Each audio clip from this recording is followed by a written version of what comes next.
Ladies and gentlemen, welcome to the new State Mobile Mashup, an exciting 4-week-long competition in the fastest-growing mobile BR out there, New State Mobile. In addition to the thrilling esports action that we'll be covering tonight, it's a brand new game, so you know you've got lots to catch up on, including both a new map and a new game mode. We can't wait to see how the top players in the world handle these features.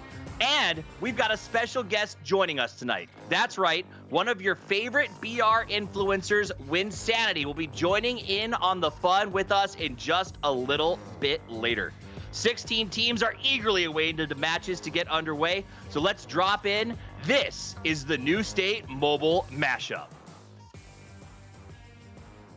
I'm excited to have you guys here. I'm excited to be here as we start the inaugural season of New State Esports here in North America. My name's Toffees, and I'll be lucky enough to Sherpa you through this entire experience. Before we get into the format, the breakdowns, and all of our guests, let's take a look back at what they did across the sea in Korea for the first ever esports event with my boy Paper Thin on the hype, bringing the mics.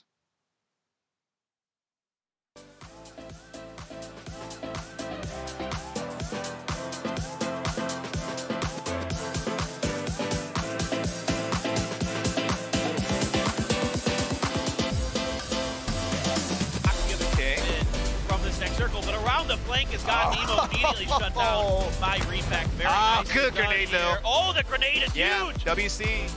Trying to protect his teammate. He comes down the stairs himself. Oh, just so close. Just barely top with that fight. Hey, but you know what? This is a finished fight. I don't see. Top down without losing anybody else. They should have plenty of credits. Oh no, Make you knocked. Okay, they gotta save his bacon. They gotta get him down the stairs, but you know, in the knock state, you're really thick, so it's hard to get down there now. Top 2, a lot of damage. Oh no! He gets another one! It's gonna be 1v1 now. Top! They're trying to push on him. Chan has to get aggressive, comes through the window, tries to peek. Decent angle, but not good enough. Oh Top has an opportunity. No! He gets it! He gets it! Top! He gets it! The 1v4! 1v3! Feels comfortable to try to third party this from their spot. Everyone else kind of had safety up on the northern side of the circle. This is more towards the south. That grenade explodes right on top of Pass. Had it gone a little bit further, I think it might have finished him. That one comes up short in front of him. There's the finish. Nice double grenade. Order in a lot of trouble. This building really exposed. Oh, the Molly forces him out. He's trying to jump over the wall. Doesn't even see him, Mingyu. Oh, he's got it. Mingyu. What? He wasn't. there. They won that first exchange, but then Wade able to get one. Rhea C. Oh, up over the Rhea top. C! Rhea C! Oh, that was so close. Buy on the outside. Gun Oh, no. put away for a second. Top gets the knock on his style. A jumping shot. Oh. Gonna finish the job. They changed it out for one of the new ones. And now they're putting the original, the very first one. They're building a new one in Yokohama. It might be done, or it's at least close to it. Well, Flipped vehicle, then they know something's up. oh, they see it. Oh, gosh. Oh, gosh. Try to keep heads fly at May, and it will be effective. And you see that AL, their aggressiveness seems to grow with each match. Not just for their execution, but actually how they're approaching. On when they were able to pick up the pace. Oh. That is so good. That was a very early grenade. Oh my god, And, amazing. Woo! Ruin just can go for the finish with the Yeah, now Ruin just popped with the in vector. here. Yeah, finish the job. It's only one left. See Songja. Yeah, that's good enough. Done. Gosh. Done and done. Still a bit of circle damage. A lot of damage from Okay. KP. AP being Oh. super aggressive this game. They got run over. That gives AL an opportunity. Oh man. And they're going to take advantage All of the it. ranked ones that they got, they are above 80 at this point. They can actually get more here with a couple of knocks already recorded. Spades. There you go. There it is. Done. All right, PGS survives and wins a game, and they're pumped. Super hyped. We love to see that. This game to get past You're right. WC. At least get one kill. Yeah. Oh, At least get one kill. No, not That's like it. this. Not a single kill at the very end. AL who secures their win. Another level. There it is. Your 2022 New State Mobile Open Challenge champion. Another level.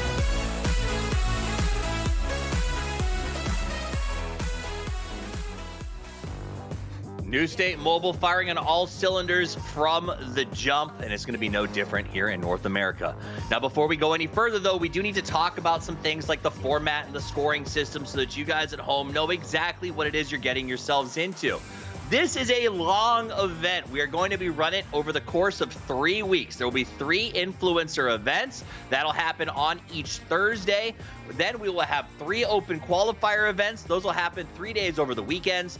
And we'll be reserving 4 spots for wildcard. Now, 3 qualifications mean that the winner of each influencer event gets moved over to the grand final.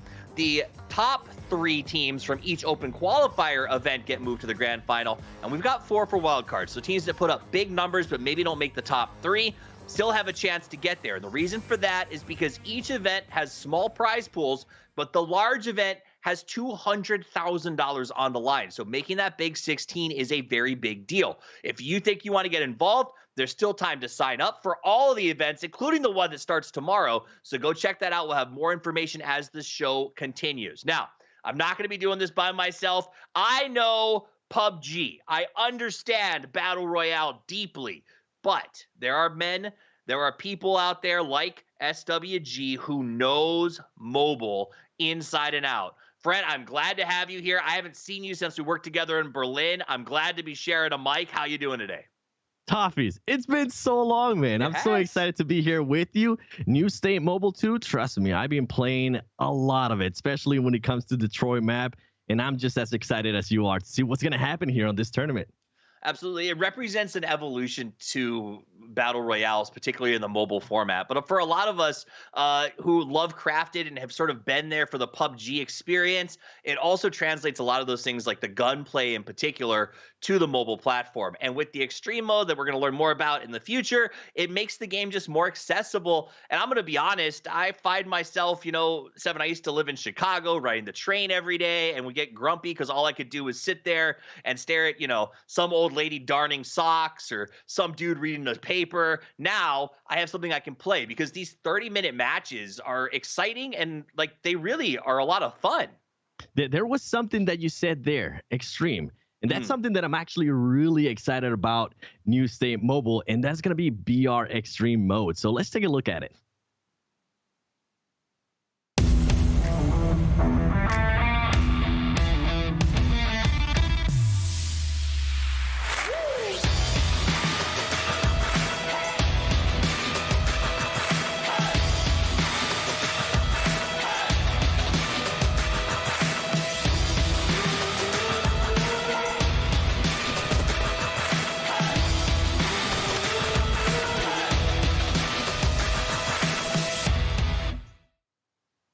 And that right there, ladies and gentlemen, is BR Extreme. Now, usually we're used to 100 players. For BR Extreme, it's actually going to be 64 players. But for this tournament, it's going to be 32 players. The map size has been reduced a lot for Troy, which is going to mean a lot more fast-paced stuff, a lot more action. And not only that, you heard Toffee's talking about how long some of the matches usually are. Well, guess what? The maximum match length here is going to be about 20 minutes long. And I'm just so excited to see what some of these players are going to be doing and some of these teams are going to be doing, because we mentioned fast-paced. That means they're going to have access to a lot more drone credits. Who's going to be upgrading those weapons? Who's going to be getting these shields? There's just so much stuff that I'm just happy to be here and see what's going to be happening in the first game, Toffees. I'm incredibly excited about it. I love the reduction to 32 players. I think that's going to add a lot of speed to the game, but also leave some space, because the reality is this is esports. This is going to be competitive. There's a lot of money on the line. And by reducing that number 7, I feel like there's going to be less chaos factor, right? Like 64 is fun. And when I'm sitting on my couch at the end of a long day, 64 players just means Fragfest 2.0, right? Here, I want a little more control. So the teams, do you think the fact that it's only 32 is going to affect how teams like approach the drop and stuff, being only 4x4? 100%. I think people are going to start playing it super slow there at the beginning. And it kind of goes to what I was saying in regards to drone credits. You're going to be able to customize your weapons. A lot of the players are now accustomed to just using a certain weapon, being able to customize it and have the advantage on that, right? So I'm going to be looking at those teams. And usually we do have some airdrops that are already on the ground at the beginning of the game. I wonder if some of these teams are going to want to just try to go for those airdrops, because if they do, they might need to be careful, because it might end up being a hot drop thing. Absolutely. And I think from what I understand, they're going to be there. Usually they're dropped randomly. So most games, they're separate parts of the map. It leaves open. But I did watch a game just the other day where they dropped on top of each other. And the chaos from a double drop in the middle of the map could be crazy. Also, players are dropping with, from what I understand, full boosts, pistols in hand. So there is the ability to take those fights early. Now, let me ask you. In my experience on PC, a pistol fight is rarely a good idea. Even if you drop full up with gun in hand, everyone would run and grab themselves, at the very least, a shotgun. Do you think pistols have a more effective ability to sort of take a fight early here on mobile? I think it comes down to the surprise of maybe another team being able to be next to you. That's when we will see those engagements. More than likely, a lot of these players are not going to want to take on that fight. Trust me, I've been there. I've been on those shoes. I have some major potato aim, and you just don't want to be able to take those pistol fights. Overall, though, I do want to go back to what I was saying in regards to just players being able to find certain weapons that they're comfortable with, and players that might be able to just enhance themselves by being able to pick up some of those airdrop weapons. The P90 right now is absolutely insane. So if they're able to get their hands on that, and we get an urban final circle, they're gonna have the advantage. Nice. And, I want to get another person's opinion here. We said it's an influencer night. This is a fun one shot for teams to qualify, and it's brought to you by Wynnsanity. I'm going to pull him in here. This guy knows how to play. He even changed the lighting so it's New State effective behind him. Glad to have you here. How you feeling today, my guy? Hey guys, I'm so happy to be here with both of you. I am very excited, and it's going to be a wild day filled with so much action. And New State, like you guys have been saying all along, it's been redefining mobile battle royale, and we are going to see that here firsthand on display with some really great talent to put on a show for us. So couldn't be happier. I think he just complimented us, Seven. I'm going to go with that when he says really great talent. I know he's talking about the players, but I need to feel good about myself. Now, let's talk about where we're at right now. This is the beginning of New State Esports here in North America. There's no such thing as a meta. There's no such thing as a hierarchy of weapons or a drop strategy. Now, I saw you, Win, get your hands on Extreme a couple of days ago. I was watching your YouTube stream, and you were kind of exploring the new settings. So what's your takeaway as someone who's played with some squads and knows the genre as well as the game so well? Well, you see, BR Extreme mode for me, it's just the perfect game mode, because the 100-player Battle Royale, it's pretty intense. It's a little bit more drawn out, and there's a bit of a lull that we experience where, we get the hot drop, we get looted, and then we're kind of working with that first circle. Right. Well, BR Extreme, it takes out that lull, and you go from hot drop straight to mid game and then to late game. So the excitement that the mode has, cutting it down to 20 minutes, it's just action-packed start to finish. But the strategy is a little bit different, like you guys were saying. There's 64 players, the loot is increased, more drone credits, and the possibilities are endless. But what I'm excited to see today is, in a competitive landscape, we've got green flare guns. people can be brought back. So when you think a team is out or against the ropes, they might just bring their teammates back and actually win the whole dang thing. So I don't know what we're going to see, but I know it's going to be good. I think it's a really good point. Seven, let me double down on that, because that is something that has been added here by KRAFTON, the ability to bring a teammate back, but it is a very involved process. Like getting that smoke out there, getting your player back, it's time consuming and it's expensive in terms of like drone credits and things like that. With a 20-minute game, do you suspect, and again, no one knows, this is a new meta, do you suspect money or drone credits go towards things like revives or things like prio loadouts to get you to the end game? Because 20 minutes is not a lot of time to lose someone and get them back. I think 100%, and I'm so glad Wynn and you guys kind of brought this up, right? If you're going to end up getting those green flares, you might want to do that at the beginning of the game. As you said, it's a long process. You're going to have to order the drone, and then after that, you're going to have to shoot it up, and it might just put you at a big disadvantage. If you already have a player, a designated player, being able to carry that green flare, that's going to put you in such a better advantage over some of the other teams that it's going to be really surprising. I'm hoping that's a meta that some of the teams here are going to be able to experience with.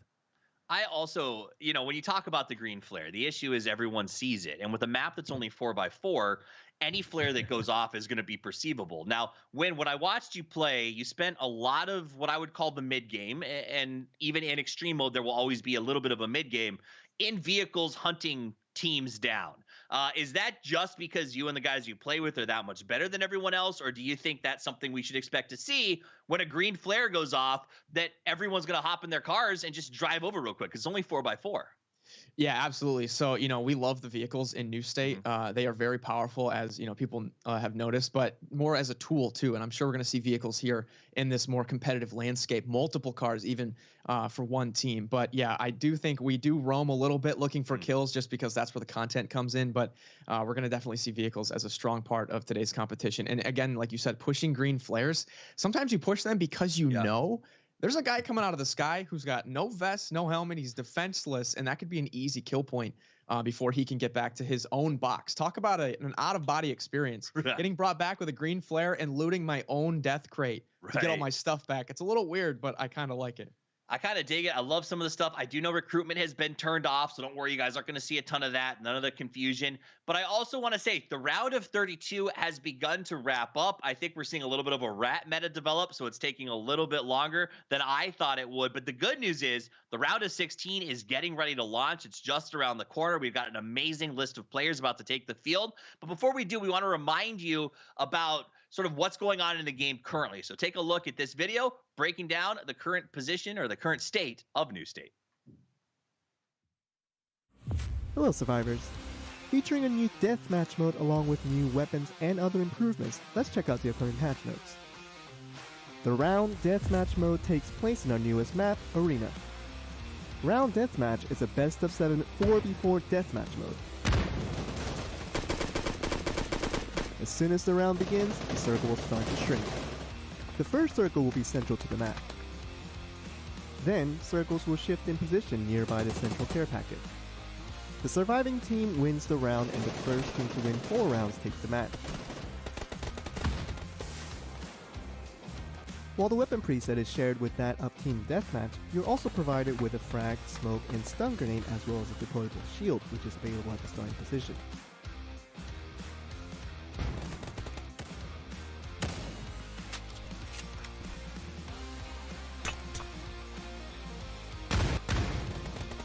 Swiftly get in position as the circle gets smaller. Keep an eye on your opponents as they too track your movements. Similar to Battle Royale, falling to 0 will put you in down but not out. After getting eliminated, you can spectate your squad mates until the next round. The revive in round deathmatch is reduced to 5 seconds, which is half of that in Battle Royale.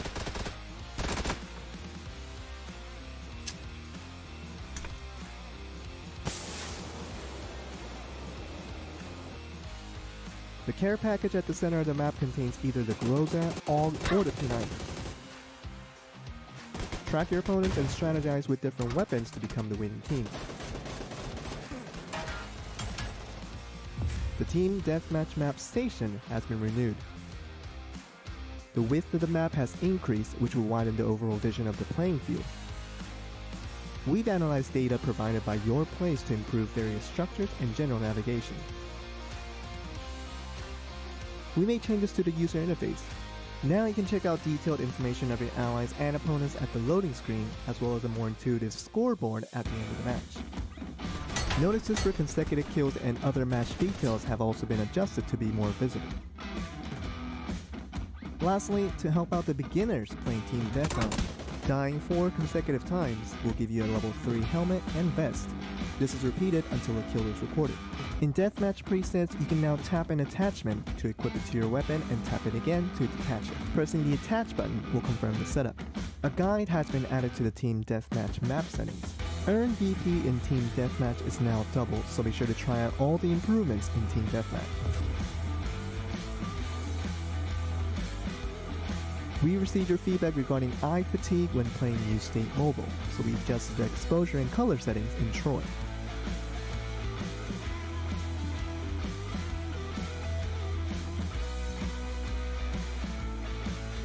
We also made it easier to spot out opponents from far away.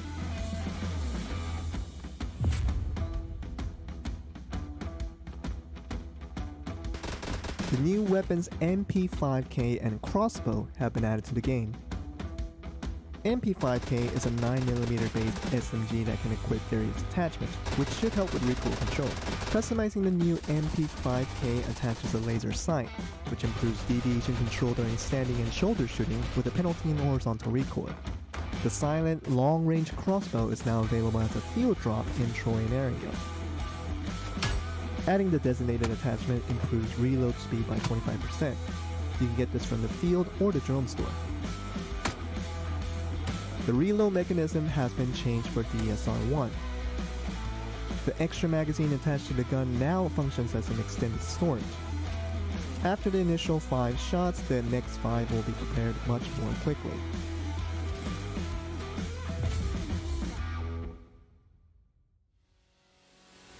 New customization has been added for M249.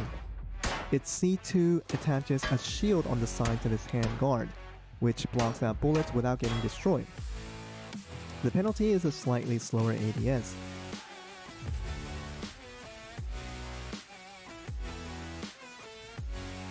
Use the Unity feature to revive your knocked teammate faster. You can now revive a down teammate with up to 3 allies. Depending on the number of allies, the revive time can be reduced from 10 seconds to 6 and even 4 seconds. When a member is reviving an ally, the action can be passed on to another member, continuing the revive. This applies also to recruit, allowing more members to speed up the process. The delivery point for the drone store has been improved to allow for more precise designation. It has also been widened to allow deliveries up to 200 meters away, which can be useful for sending items to a nearby ally. Players brought back with a green flare gun now arrives with a P1911 pistol and a smoke grenade in their inventory. This is applied to both VR modes. The limitation when parachuting has been relieved, allowing up to 130 meters of free movement as you rejoin your squad. The trunk now features unique sounds when storing items. The weight is also displayed on the trunk button. The smoke grenade now has 10% more coverage than before. In BR Extreme, the first set of phases now end 20 seconds faster than before, and an additional final phase has also been added. Lastly, you will finally land in BR Extreme with a pistol in your hand. We made it easier to enter moving vehicles. The durability of various vehicles, including the Volta and Dacia, have been slightly reduced, and the durability of doors for all vehicles have been greatly reduced. Riding shots will be severely restricted inside cars with broken doors. Damage inflicted by a car crash has been greatly reduced to around half, meaning small accidents will no longer cause instant death. You can now adjust the shape and color of your scope's reticle by heading to your settings. 9 basic colors are available, but you can customize it to any color you like from the RGB color picker. Let's talk about clan updates. Recommended clans will now focus on the clan master's nationality to match your own nationality. You can also select preferred apply options to pick out the clans you want. A clan master can set their clan emblem using different symbols, background, and colors, with more options to be added later. The clan emblem can be viewed in the clan recommendation page as well as your clan and profile pages.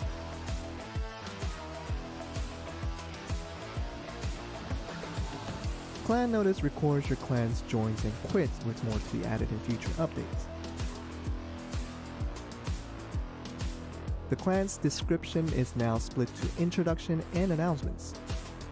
You can now create or apply for a clan 2 hours after leaving or disbanding your previous clan. Clans can only be created by a level 5 and higher account and will cost 10,000 BP. Survivors without a clan will receive a pop-up after match completion that will encourage them to join one. More improvements will be added to clan in future updates. The rank table has been modified to display the top 500 survivors. Other survivors in the top 1000 will now see their actual rank instead of a percentile. Sign in with Twitter has been added for more compatibility. You can now enlarge other players' profile icons. You can track your friends' progress and survivor pass with the badge located next to your name. Player names and text will be displayed for messages sent by your friends in the lobby. You can select different death motions in the graphics settings, with Optimized reducing potential frame drops. User interface for preferred language match settings has been improved.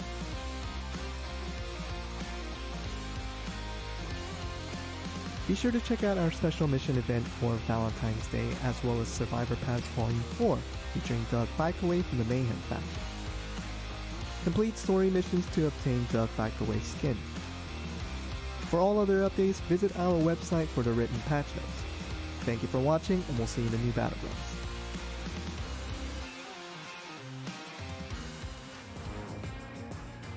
We're back, and now you know what the format for this event is going to be over the next 3 weeks. You know what changes have recently been made to New State, and I got to be honest, before we get to the next thing, I want to talk a little bit about these patches, because it's refreshing to see changes like eye fatigue, Seven, or you know, I know you both play a ton of mobile, and the fact that the players said, hey, this is hurting us, and they went through and made massive changes right away, that's pretty cool, in my opinion. It's something I don't experience all the time with developers, Seven.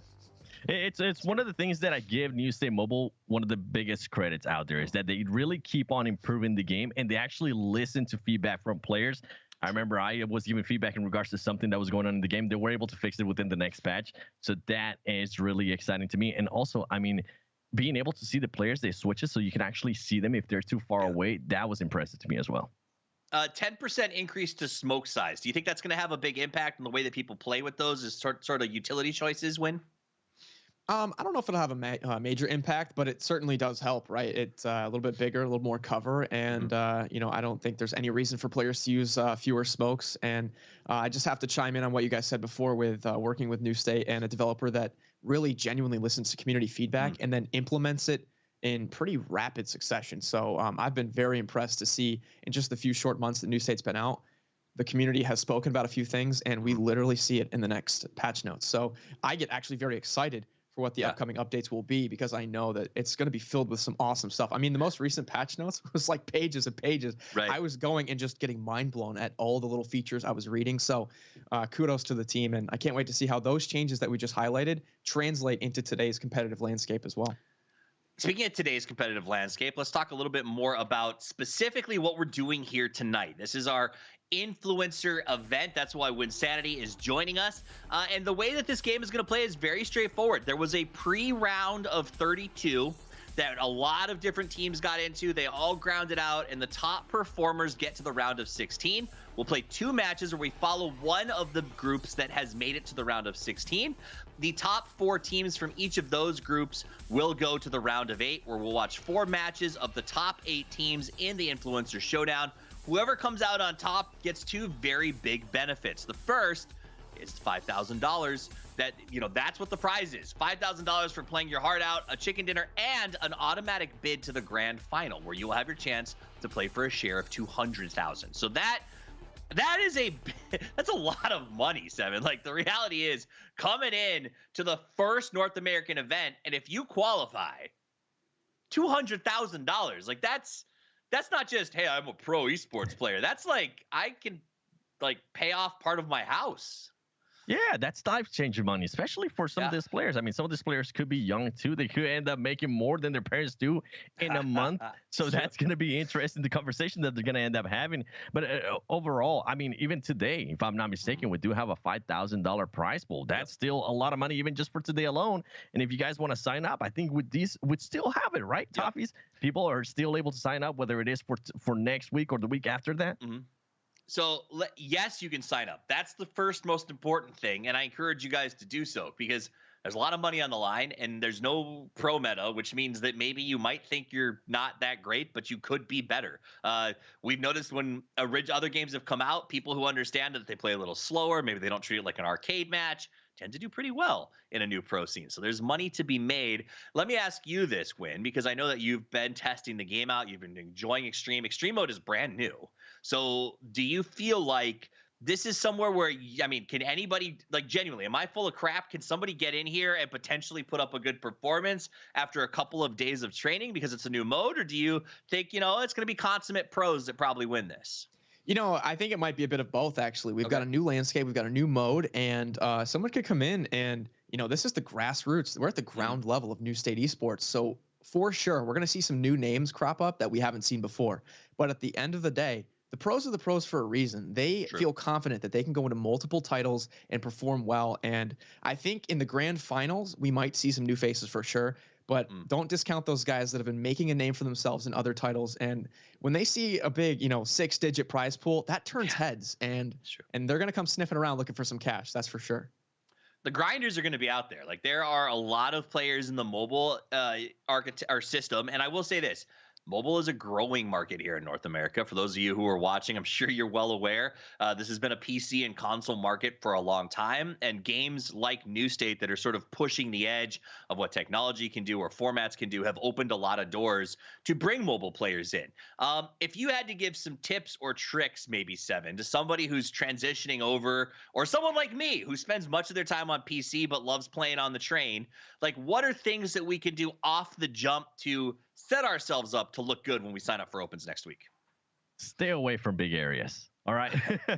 more than likely, the confident people are actually going to go to the big cities. So try to maybe just find a shack or a compound. Try to loot there. Get geared up, and then be willing to take onto a fight, especially if you're just starting off. If you land in a big city, more than likely, the people that are actually confident are going to absolutely smash you, and you don't want that to happen because it's just going to destroy your morale. So that's the main one. The second one, you heard me talking about it earlier, drone credits. I feel like drone credits are going to play such a huge part into this, especially if they're able to loot up a lot of that at the beginning, and if they're able to call up whether it's shields, whatever it might be. I mean, something that we talked about last time too, when we were doing rehearsal, is these cars have space in the trunk. You can actually put stuff in the trunk. Something that I personally do, I like to order a bunch of shields. Keep in mind, I do like to meme sometimes every now and then. I get a bunch of shields and then just put them in a trunk. And I think that plays out very well, especially if you get in an area at the end where it's quite open. If you can lay out a bunch of shields, you're going to have a huge advantage over everybody else. Oh, absolutely. Yeah, shields have made a massive impact, I think, in the competitive and just even in regular matches. That shield can be the difference between life and death. When, like you said, it's a big, wide open area in the middle of a field. And just having those trunks increases the pace of gameplay, because instead of having to stand around in the grass and, oh, can you drop your scope for me? I need bullets. Like, we can get in the car, go, you know, to our next destination and be swapping gear in the back seat, right? It's a pretty cool feature. It's nice, yeah, it is, because you're out and you're ready for the next fight. It's one of those things, like when we talk about mobile gaming in particular, something that we see pop up in the meta over and over again, for instance, is submachine guns, P90s, even UMPs, being late game guns that people want to run, or if you're moving into compounds, they're very important. And part of that is just the way the interfaces work on mobile versus like a traditional, you know, CS type of title. But the ability to swap those out seems really important, because I can early game run an M4 and a Bolty and then swap it out to a submachine gun and M4, or maybe a shotgun and something like more of a DMR. Do you think we're going to see teams going that deep into their build, Seven, where you're going to see teams putting stuff in the trunk to use later? I'm hoping we at least see one team being able to do it. All right. My favorite weapon is usually a sniper and a vector. And then if I'm able to customize my M24, I'm set for the match. So I will be more than likely seeing a little bit of certain players using that trunk advantage, being able to give their the other teammates a gun that they might want later on. We mentioned it earlier. If it ends up being a close quarter, if it ends up being in an urban area, those SMGs are going to be huge. Absolutely. Your build out is bolty plus vector. Yes. I won't say submachine guns. The vector is some sort of like hulked out version of it. Wynn, what is your preferred loadout? Perfect world. Well, like old Wynnsanity would have probably just told you M4 and trying to get that bolt action as well. But the thing that I've found about New State is that the guns are balanced so well, and almost every gun seems viable. Since New State came out, I found myself using more guns than ever, like the variety. Sometimes I just pick up a vector, customize it, and I run that all game. Where in previous titles, I'd never touched a vector. And still to this day, I'm finding new loadouts that work for me. Like Seven mentioned, you can run a bolt action in an SMG, right? Hit them from far, or you can protect yourself close range, and it really just works. And the customization really, brings that extra level. So if you can find a custom kit early, maybe you just pop it on that Tommy gun, which you can then put any scope on the Tommy gun, therefore making it more viable mid-game, right? Like a Tommy gun with a 3X, that's not something we normally see, but in New State, the sky's the limit for possibilities. So, whatever you find, you can make it work. Absolutely. When I was going to say, the perfect example of that, I feel like some people usually aren't comfortable using the AKM, right? If you're able to customize that weapon, oh my goodness, it's going to become an absolute laser. I have potato aim, and I'm actually able to use that weapon, okay? So if you're able to get your hands on that, it's going to be amazing. I do think there is that validity to sort of playing the game your way, which is something that New State's brought to the table. Now, I love to hit headshots. Sniping is my passion. Doesn't matter what game it is. Doesn't matter what we're playing. Doesn't matter if I'm any good at it. I will snipe. I have been struggling to hit those bolt action shots when it comes to New State. So now that I have the two of you sitting here with me, I have to pick your brains because both of y'all said you main bolty. So I'm going to start Seven. I need at least one tip to make me a better sniper because it's ugly. I'm going to be honest. I'm going to tell you my favorite one. Just get into a match and miss a lot. All right, just go in. Don't worry about it. Don't worry if you're not hitting those shots. I have missed, maybe the first time I think I picked up the M24, I maybe missed 9 out of 10 shots. So it happens, but then you start getting used to it. And then you learn about the customization. You're able to customize it, and then it creates a little bit more power to it. So when you actually start hitting those shots, those players are going to go down. So yeah, don't be too harsh on yourself, okay? Especially if you're just starting. Miss a bunch of shots. It's okay. Fair. Wynn, is it something about, am I not leading enough? Is there a better way to sort of go in and out of scope? Because I will say, sometimes I feel like I'm at a disadvantage when I'm sitting there in the scope trying to catch somebody at 4 squares, as opposed to me just having a 2X on my M4 and bouncing around, having a, great time all nimbly bimbly from compound to compound. What is it about the sniper? Because everyone loves it. Yeah, everyone loves sniping, and it's just so satisfying, that little tink sound effect you get when you get the headshot. That's my favorite sound ever. And you do have to lead shots quite a bit in New State, especially for those further targets. But when you do hit those snipes, though, it's very satisfying. And I would say the tip that I've got for players, if you want to try to get better at snipers, try the new round deathmatch mode in the arena. You can get a great M24, and there's nothing more satisfying than when, as soon as the round starts and everyone pushes out of their spawn, hitting like a snipe in the first 2 seconds, dropping somebody is really satisfying. And that's actually a great way, without impacting your rank really, to practice with snipers. And it's low risk, and you can get some great repetition in there for sure. Nice. Now, we know a lot about vehicles. We know that there's trunks. We talked about in the patch where you can sort of take and move loadouts. We've discussed that. The vehicles are very different. If you guys are coming from other titles, there's a lot more of the electric car vibe, a lot more silence or sound usage you can get out of these things. So talk to me about maybe your favorite vehicle that you found in New State so far and how you utilize it. Do you like driving so your friends can shoot? Do you go 4 deep when you guys rotate? What's the best way to play Wynnsanity?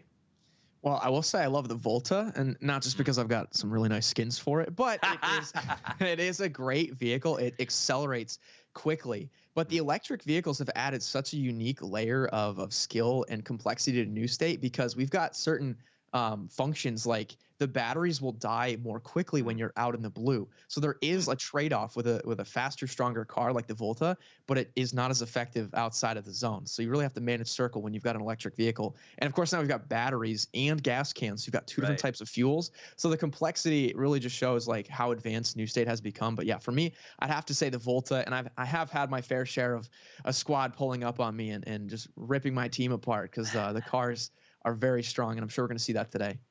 Do you have a preference on what you like to drive around, Seven? Buggies. I just like being crazy. All right. I like full sending it with buggies.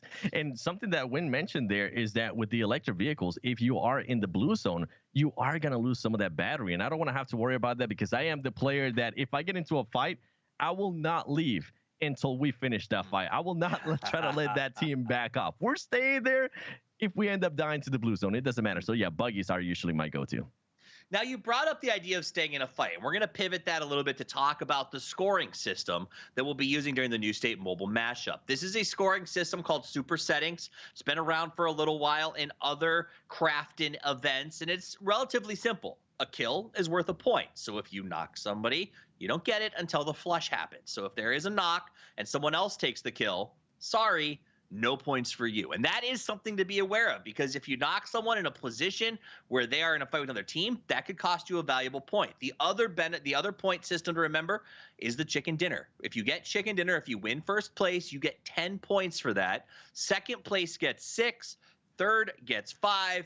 You get the picture. It goes down from there. So there is a delicate balance between choosing fights versus placement. So I'm going to go off of what you just said, Seven. You're the kind of guy that doesn't love to leave fights. I think Wynnsanity, if I had to guess, is probably a very similar type of player. Me, I'd peace out the second I knew I could get first place. But I want to ask you, Wynn, your perspective, stay or go? That definitely depends, doesn't it? But I'm more of a stay kind of guy. But today, you know, with this much money on the line, they're going to have to make those decisions wisely. And they might have to go, honestly, because placement, it really matters. Like you said, there's a jump from 6 for second place to 10 for first place. So those extra 4 points could mean the difference between qualifying for the grand finals or not. So we're going to have to see what they do. 8th place is 0 points. So, yeah. So you can't take that risk. Now, I am getting word that we're getting up and running with our group, round of 16. We're going to be joining Group B as we jump into the action for the first broadcasted game of the New State Mobile Mashup. For those of you just joining us, my name is Toffies. I'm joined by 7 World Gamings and Wynnsanity, and we're going to be bringing you all of the action as the circle has established itself. You may be a little confused. That's the format. Extreme starts in a 4x4. We reduce the size of the map. The players don't know before the game starts where it's going to be, so it takes a lot of strategy out of the whole thing, Seven. Yeah, it definitely does. And I actually, now that I see Maul being in this circle, I'm really intrigued to see who's going to go to Maul. Maul usually has a huge amount of loot, but then you got to be careful because somebody might end up hot dropping you. I am actually surprised as well here. Nobody's going to Vermont. Vermont has an area. Yeah. It's pretty much like a lock safe. If you're able to open it, you're going to get a boost in regards to drone crits, and I'm really surprised nobody went there. What I'm fascinated by as we look at this map, Win, is that no one took the early jump. Everyone seemed like they were watching for what everyone else was going to do. That seems weird to me.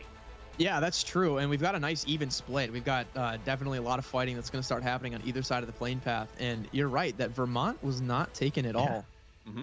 But the dispersion of players here, it's going to be interesting as we get that first circle shift in just a little bit. So we can see the players finally hitting the ground. They've got those pistols and the full boost running. Boost will be at 3/4 because they started the drop early. Immediately we go into the shot by Kairos. Remember, I'm going to do my best with names. I promise you guys. But this is an open qualifier. We don't know a lot of these players because they're making a name for themselves. So that's one of the fun parts about this. We're going to get to go into it and really get to know a lot of these players. And that's a great start for team number 7 as they get the kill coming out of the gate. Now, talk to me about the early game and what you need to focus on when it comes to these city fights right off of the jump, 7. Right here is going to be not get too confident, right? play yourself, pace yourself as well. Especially right now, there's so many more teams between you guys. I know he got the knock. You don't want to go for that actual full ilm. If you're able to get that full ilm, great. If it's going to make you push out of a building and put yourself at a disadvantage, don't do that. And this is what he's doing so perfectly here out of Ikaros. Just pacing himself, waiting for his team, making sure that his team's able to loot as well, and making sure that they start getting angles as we're currently able to see right there. The loot has been amplified, so you're going to see it dropping pretty quickly. Kairos was watching over here where Kanaman was looting. He bought some time with that early knock. Everyone's been rezzed, and now teams look like they're kitted up. They have at least one full magazine on backup, and they can get into these fights. Kinaman to the peak, gets the shot. Oh, but he is re-peaked by Kairos. These two have been going head-to-head, down to 2 HP. He survived, and Kairos should get healed up as well as he goes ahead. And he's doing bandies, though. It's going to be a little bit of a slower process for him to get back up and running, Win. Yeah, I think bandages have been amplified a bit in New State. It does feel like I can get back to a decent amount of health with fewer bandages than other games. Now, one thing I wanted to mention, that Kairos player we were checking in, did you guys notice how he had an MP5, was stepping over an L85 while he already had an M7 and there was an 8X on the floor? Like, that is the type of loot that we are seeing. So the looting phase in the beginning of the game, it's very quick, and you can already see the gunfights are breaking out this early in the match because people don't have to worry about trying to find every little part of their loadout. They've already got the meds too to heal off these early fights as well. It's actually remember when I told people to stay away from big cities? This is why. Yes. Yeah, exactly. Well, because I was about to say, you're stuck here.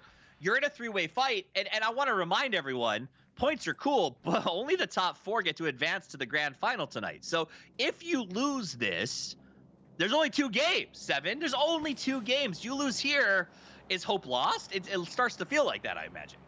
Oh, it definitely does. And I'm so surprised these teams are deciding to engage early, right? We talked about earlier, literally before we jumped into the game, are they going to be staying with the fight or are they going to decide to move on? These teams look like they are actually deciding to stay. At least Team 7 is alongside with Team 3. Team A is just deciding to back off. They did lose a player, so more than likely it's a smart idea for them to back off. Overall, I'm starting to see some of these teams actually loot up in regards to drone credits. Right now, we're seeing Khalid having 550 drone credits. He's able to, with that kind of amount of money, he's able to purchase himself a custom kit. I don't think he has the gun that he wants yet to customize. Yeah. Talk to me about custom kits, a little more about, like, is there a loadout that you found works really well for you, Win? Do you use the drone credits for custom kits very often? Oh, absolutely. Yeah. Finding kits is a really great feeling. Now, the way that it works in New State, right, we've got kits for different weapon types. We've got AR, also sniper kits. But if you go into the drone shop or you find it's a little more rare, there will be a kit that works for all guns. And, if I've got, 1,100, 1,200 credits, I'll usually go in, buy a kit and buy a shield to use later in game. So kits are very important. My favorite go-to, I'd have to say, is the SLR. The DMRs are very powerful and very viable in New State. And bumping up the damage on that SLR can make it very lethal. 6x, 8x on there. That's a really good go-to weapon. So I would not be surprised if we see DMRs make an appearance here later in the game. What am I looking at, 7? That doesn't look like an optic. That doesn't look like a player. This right here is the new drone in New State Mobile. What it's going to allow you is going to pretty much being able to look around and see where the players are at, being able to maybe tag them for your teammates as well. But overall, it's just such a great feature if you're going to be able to use it right. And right now, that team is using it to his advantage because now they know, hey, there might be a team that could flank to our right. We have to watch out for that. And right here, Kairos. I mean, look at those shots. Beautiful. Hit the headshot at the last second. Got that little thumb grip on there. Good recoil and a fast ADS is going to pay off for him. Kairos, who has been a rock star from the drop, or from the jump, if you will, is going to go ahead and push this one very quickly. Looks like he's got that barrel out, ready to put in action. High bullet rate. Going to be working, but he does not see the player in time. He has to look up, take some damage, gets the nade queued up. They come around the left side. He ends up getting dropped down. Kairos goes down to the God of Mischief as Loki flushes him. After so much work, it comes to naught, and he will be left for dead. The rest of his team now going, why were you out there? Maybe a bit of overconfidence.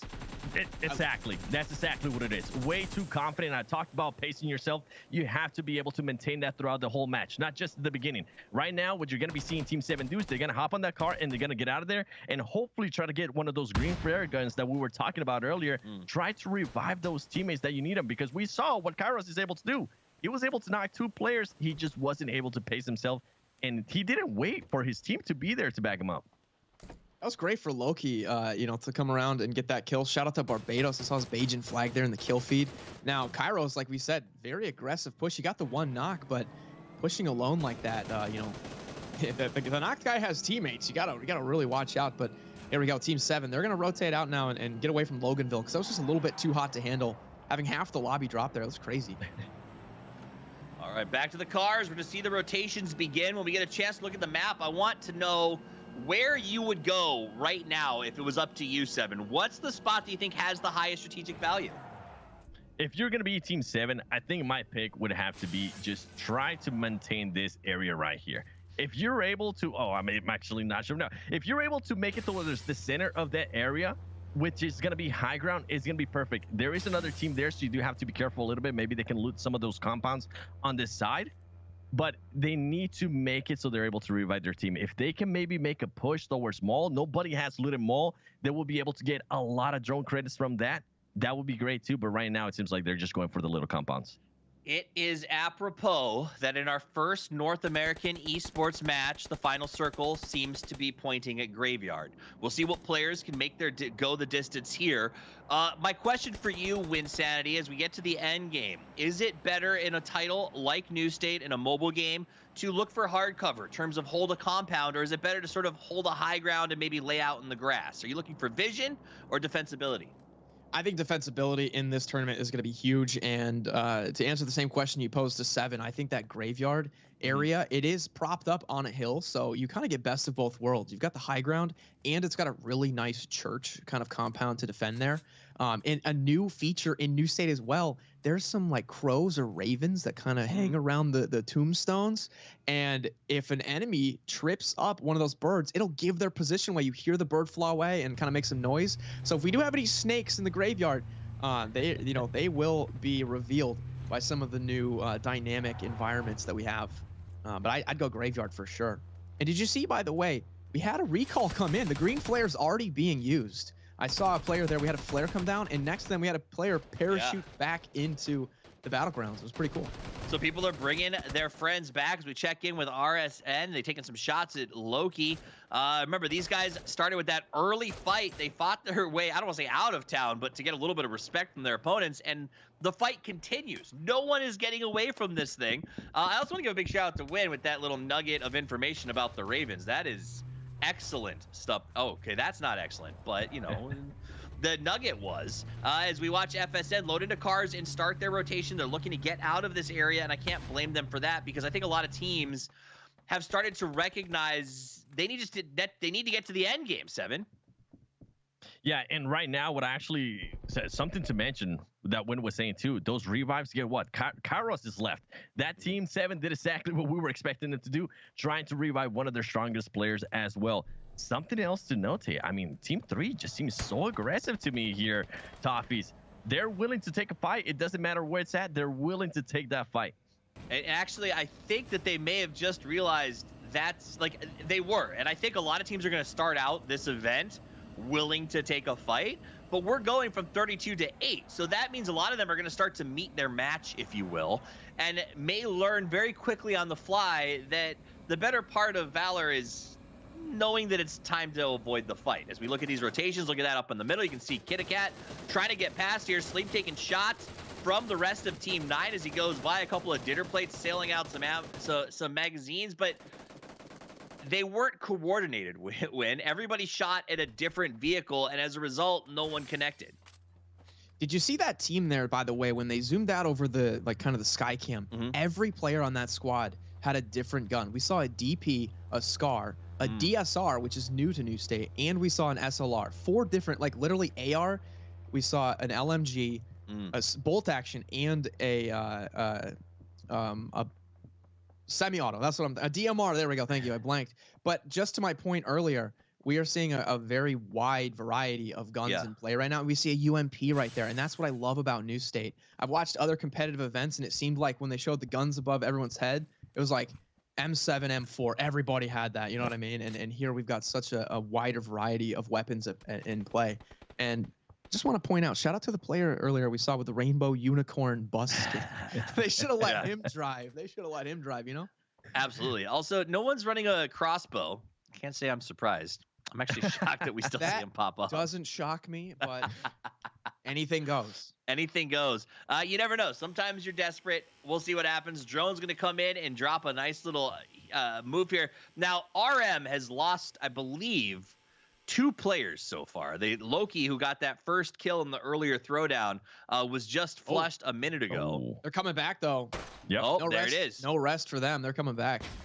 And that's a big deal. We talked about this, finding the time and the space to go ahead and get this res. And it looks like not only are they going to have the time and space, like they've got a compound that's easily in the circle and is on the edge of the next one. They definitely do. And I mean, with this, something I also want you to keep in mind, and I'm so glad we're going in here. Look at Team 7. They revived they revived Kairos, and now they're positioning themselves. They went away from any fight possible. They said, you know what, we need to collect themselves.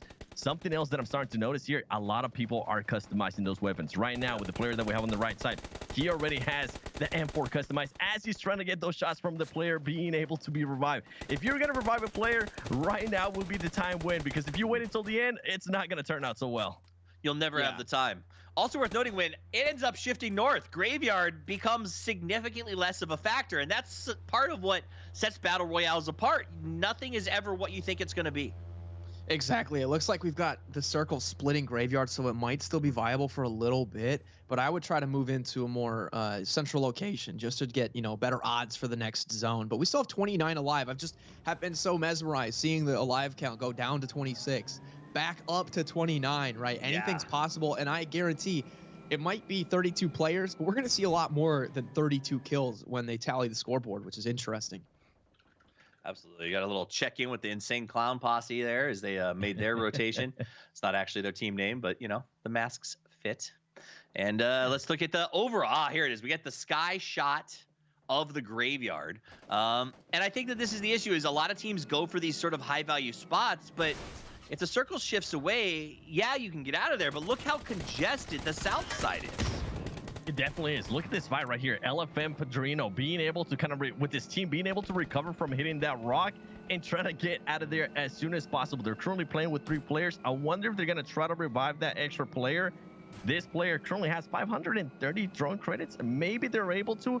I wouldn't be waiting that long. I think right now they're going to be going towards that compound, at least the 2 warehouses, or maybe the airdrop to see if they can get some airdrop weapons. We saw somebody earlier with an AWM, and earlier I saw somebody with the Scar being able to customize it, which is going to be huge because now you're going to have 50 bullets to your advantage. Okay, yeah, speaking on that AWM, we saw that early, by the way. We're talking 4 or 5 minutes into the match. And you know, with the airdrops coming down, I've gotten killed by a Groza in the first 10 seconds of the game. That's not something I'm used to.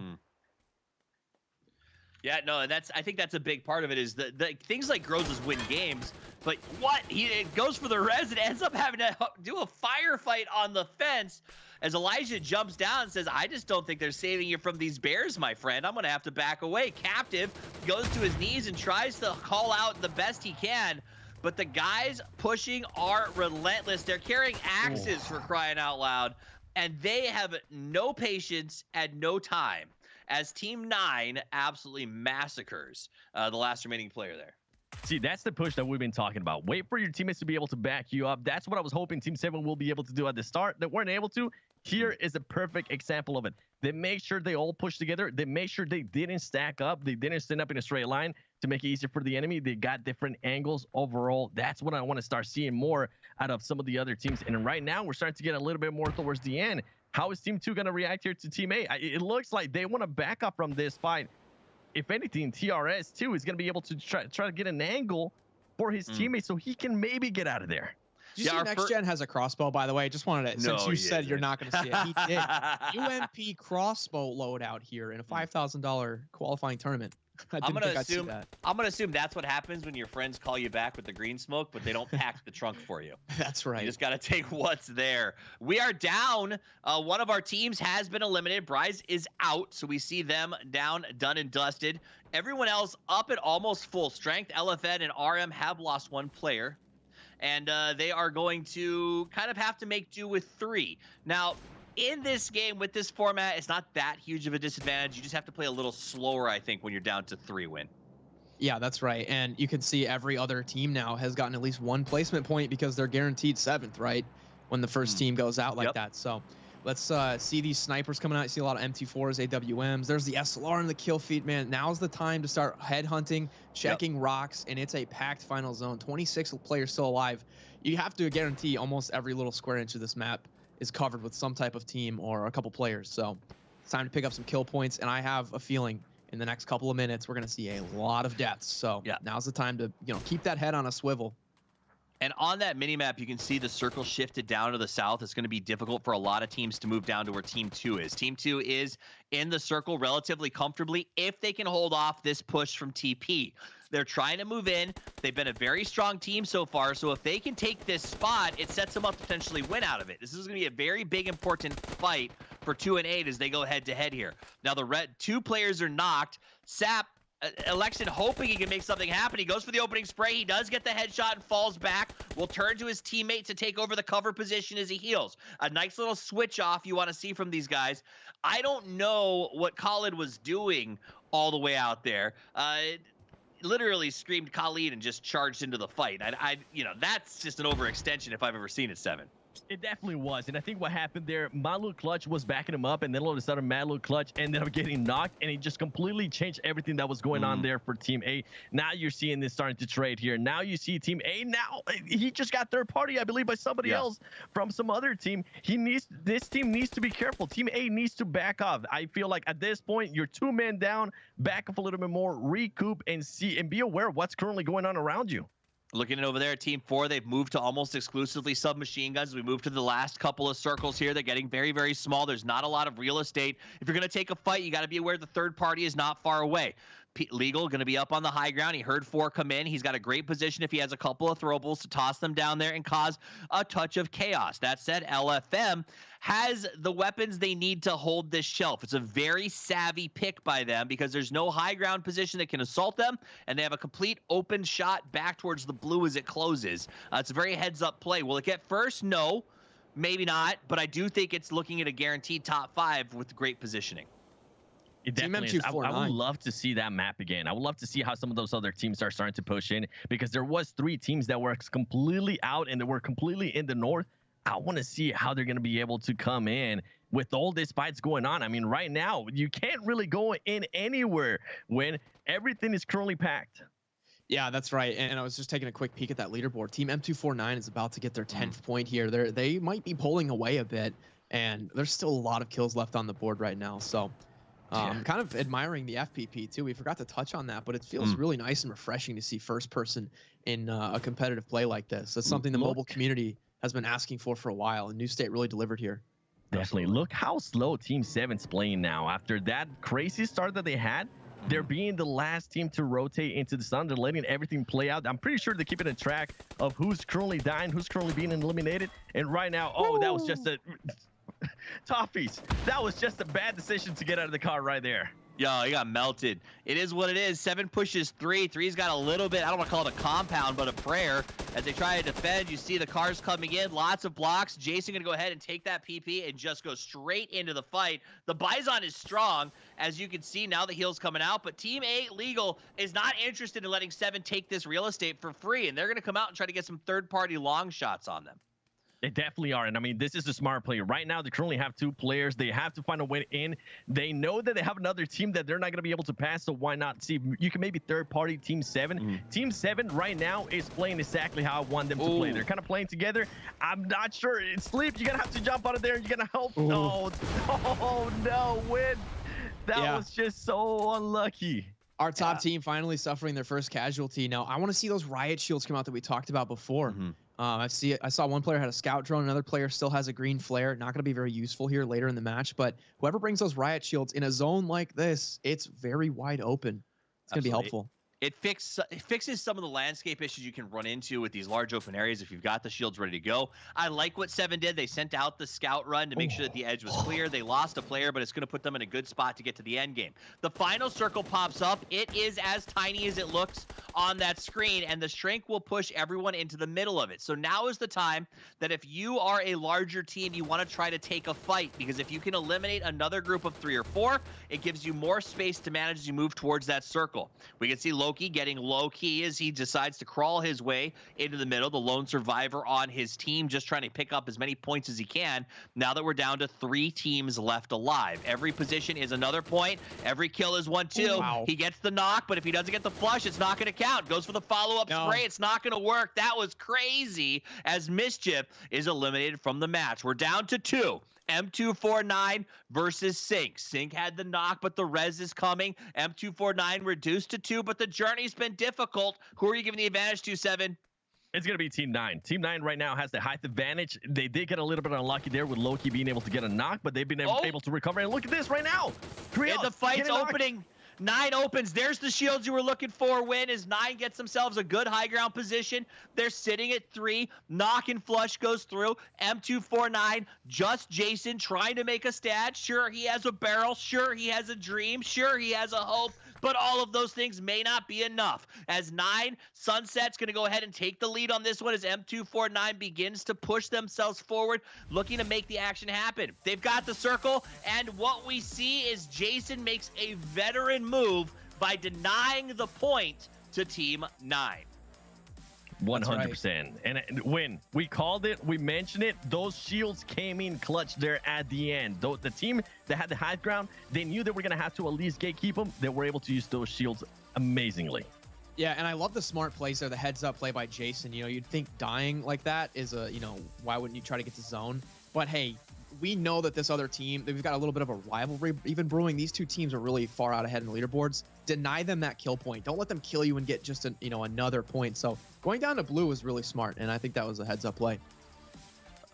Big shout out to Sunset as he came away with 5 kills on that match. Absolutely destroyed it. We got to see the win from a different angle, and there's not going to be a ton of angles to watch the final kill because they made a tough choice. Jason chose to sacrifice himself to keep points away from another team. With 2 matches to play, why is that so important, Seven? You have to get the points. You have to get the points, and if you're not going to be able to get the points, you have to be able to deny the points. People are going to see that and be like, oh, come on, you got to at least try it. No, he played that so smart, and props to him for doing that. Nobody would be mad at a quarterback for spiking the ball in the final quarter. Nobody's going to be mad at Jason for doing that, because the reality is, time and time again, when it comes to esports, we see the difference between playing for $200,000 and playing for nothing come down to 1 point. So I will never begrudge a player for making the hard choice. That said, we're going to give a lot of love to Team 9 up on that hill win, because they positioned well, they planned well, and they dominated.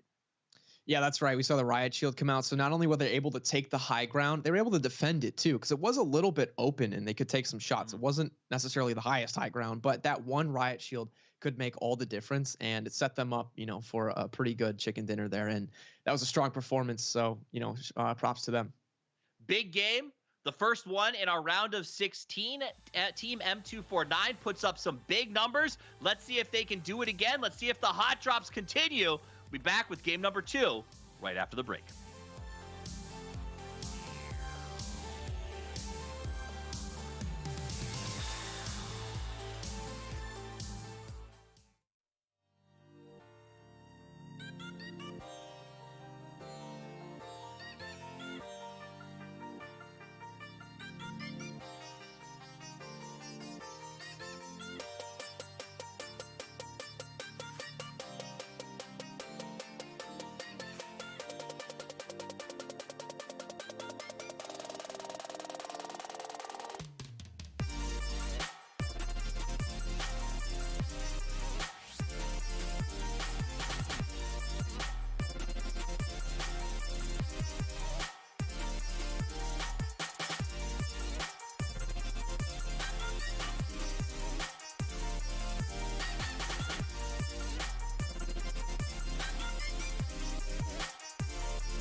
Team Sync Up wins in a nail biter where the high ground becomes the winning grounds, as a chicken dinner goes their way, and we have one more match to play in the round of 16 to determine which 4 teams from this group advance to the grand final. That means it's fast. That means it's furious. Before we talk about the future, let's take a look at the past. It's time for highlights. It is highlights, and I cannot wait to see this right here. Kairos, I mean, we talked about the aim this player has, but he just rushed it too much. And overall, we saw snipers. We saw a huge amount of variety of weapons to win. In the high ground, I think ultimately ended up being just an absolute clutch. As we do see there, the winning team, they were pushing. They weren't really scared of taking any fights here, Win. No, they weren't. And just seeing the aggression in some teams really coming out, setting the pace, and saying, hey, you know what, we're not backing down. We're making it to this next round. We want to get a spot in the grand finals, and they want to lock it up today, right? If they know they're going to be in the grand finals, then they can just prepare for the next couple weeks. So there's a lot at stake to get that early seed. This will be the first seed in those grand finals. Definitely, and I think with Team 7, for them to be able to recover from losing 2 of their players at the start and ended up actually in 2nd place, I thought it was huge. Loki, right here, this was just a huge momentum changer. If we would have been able to actually get that full Ilum, it would have helped out Team 7, but overall, Sunset was able to just clutch up with those shields. Overall, what a first game, Toffees. It was an amazing game that came down to a massive win here on the high ground, but I think it's important that we understand exactly how that chicken dinner came about. So let's head over to Wynnsanity with Win-Win. That's right. So the win-win heads-up play here. We had King of the Hill at the end, as you saw. That little bit of high ground gave him visibility, let him see the surrounding parts of the zone, especially having that smaller shift to the high ground. They got there early and they dominated it. The shield made a huge difference. There was no cover up there, so they decided to bring the cover themselves. And of course, last but not least, the variety of weapons that team employed throughout the entire match. They were packing everything they needed for long range, mid, and close range. And they took fights at all of those ranges and they got the job done. So that's why that was a win-win for that chicken dinner. That's a really good point. They were like the Swiss Army knife of teams up there on top of the hill. Let's take a look at the board after match 1. This is Group B. Keep in mind, Group A also playing at the same time. Sync Up gets 20 points. M249 Fan Club gets 17. Both of them getting massive points off of eliminations as well as placement. Now, there's one more match to play here in this round. And at the end of that match, whichever teams are on the left side of that leaderboard, they advance to the grand final. So let me ask you this, Seven. If you are Sync Up or M249 and you've just doubled or tripled the points of everyone else in the field, does that change the way you play game number 2? 100%. Absolutely. Play it safe. You're gonna see Bryson, the team that was currently in 8th place. They're gonna be feeling that pressure. They're gonna be feeling the pressure of having to get those points, which might force them to do certain things that we might have not seen in that previous match. If you're currently one of the teams that are sitting at the top, at least those 2 teams at the top, just play it careful, play it safe, and especially just if you are gonna push somebody, make sure your whole team is there to back you up. Yeah, it seemed like we saw a lot of sort of solo plays there for a while, Win. Do you think that was a symptom of non-communication? Were those guys scouting? Why do we keep seeing these sort of one pushes?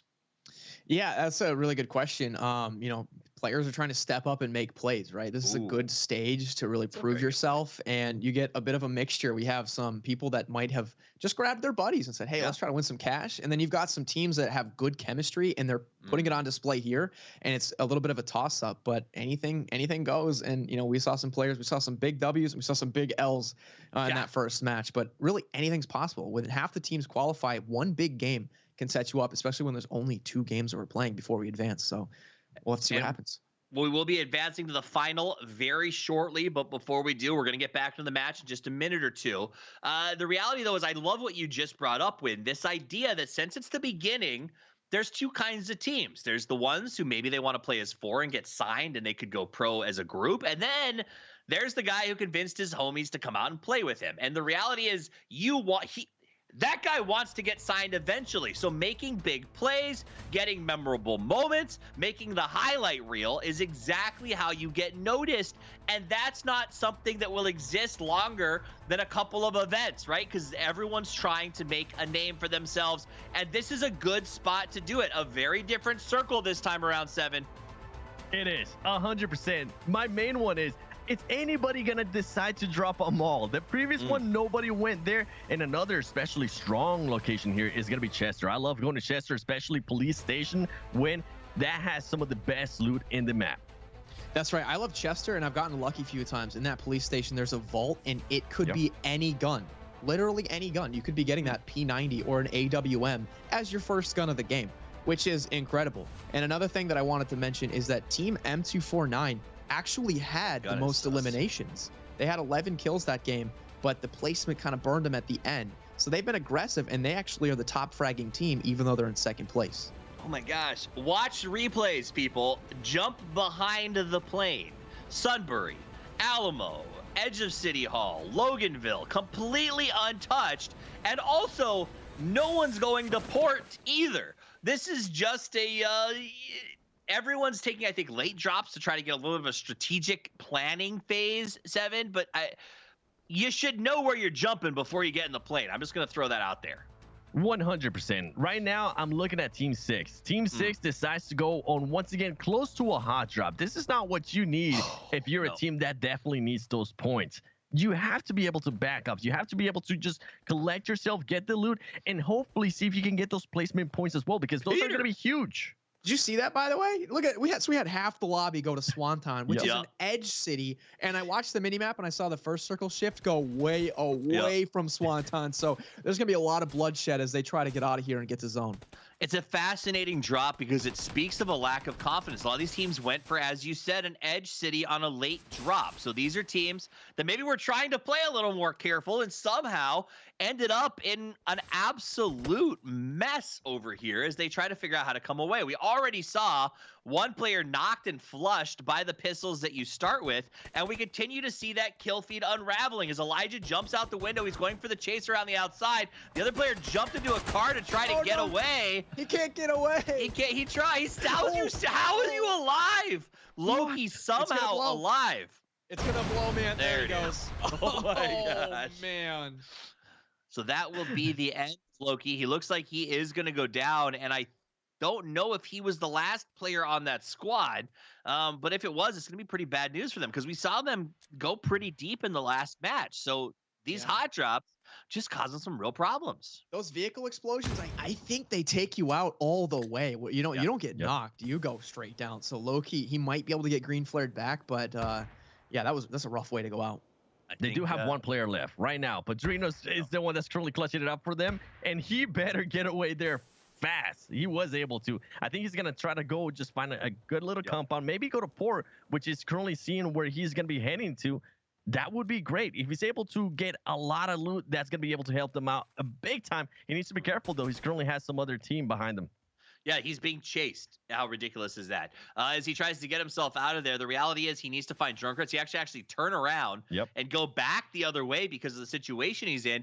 And remember, bringing people back is a lot easier with 3 because everyone can pool the cash. When you're by yourself, it takes forever to get the gear, to get the credits, to bring back the first player, and then do it again. So Padrino's going to be in a very unique position. As I think we're going to see him, if he's smart, go to middle, try to loot somewhere sort of safe, and then maybe just play for placement. Get a kill or 2, get 5 points because you're third to last to go out, and hopefully that advances you in the top 4 because losing 3 players early is almost impossible to come back from, Win.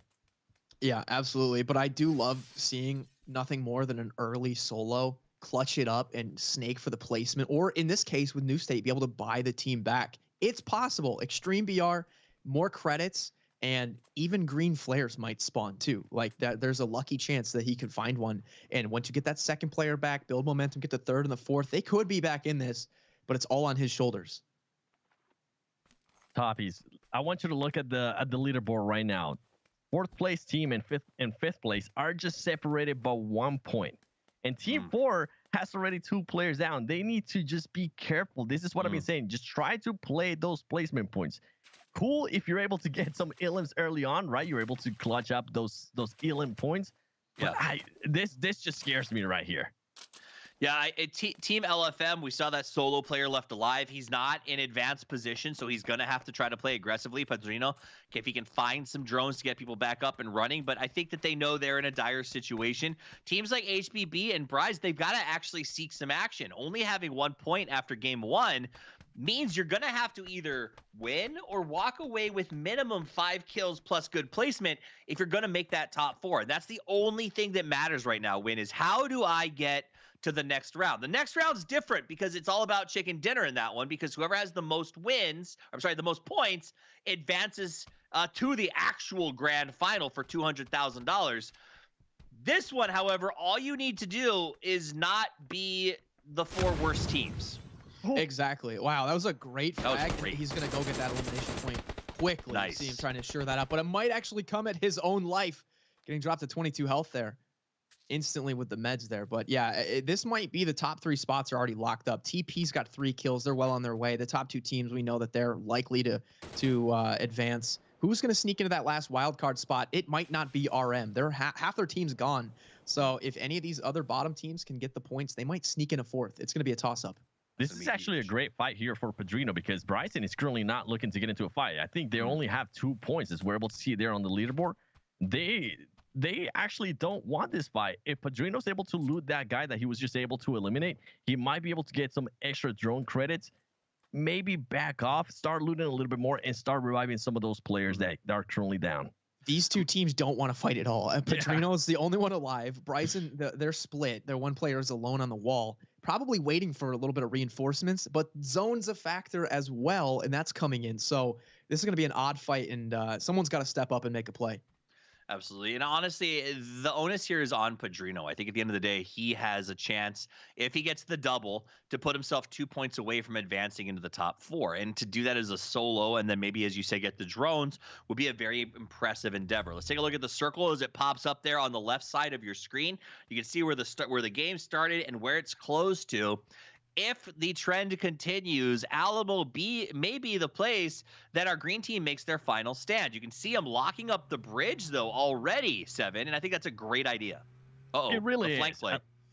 It really is, at least to create some kind of knowledge, right? Even if you let the teams pass by, you're going to know how many teams are currently crossing by. Padrino, they're making the right choice. Decided to get out of there. He saw that they were going to start pushing him. Great choice by him. But overall, can we please look at the map? Because right now, there is only 1 team inside that circle. And you mentioned it, Toppies. It looks like it's going to be Alamo that's going to be the stronghold right now. You can call that team Daniel Boone. You can call him Davy Crockett. But either way, they're going to have to lock the doors and try to batten down the hatches. Because I can guarantee you that there is a massive horde that is going to be coming from the northeast, across that bridge and across the water. But there's not a lot of access points, Win. I mean, if you want to bring your cars, it's either north or all the way around to that bottom of the circle. That's right. And I'm noticing TP, actually, they just got their 4th player back, so they're going to be back to full strength and sitting in 3rd place in a great spot. I'm excited to see what's going to develop in these later circles, because looking at the map around Alamo, you can kind of see the relief of the terrain. It's very mountainous, a lot of hills, high ground, low ground, crevices, kind of cracks and rocks in the upper parts. That's going to make for some awesome final zones. And like you mentioned, there was only 1 team in there, so there's a lot of great spots that are still unclaimed.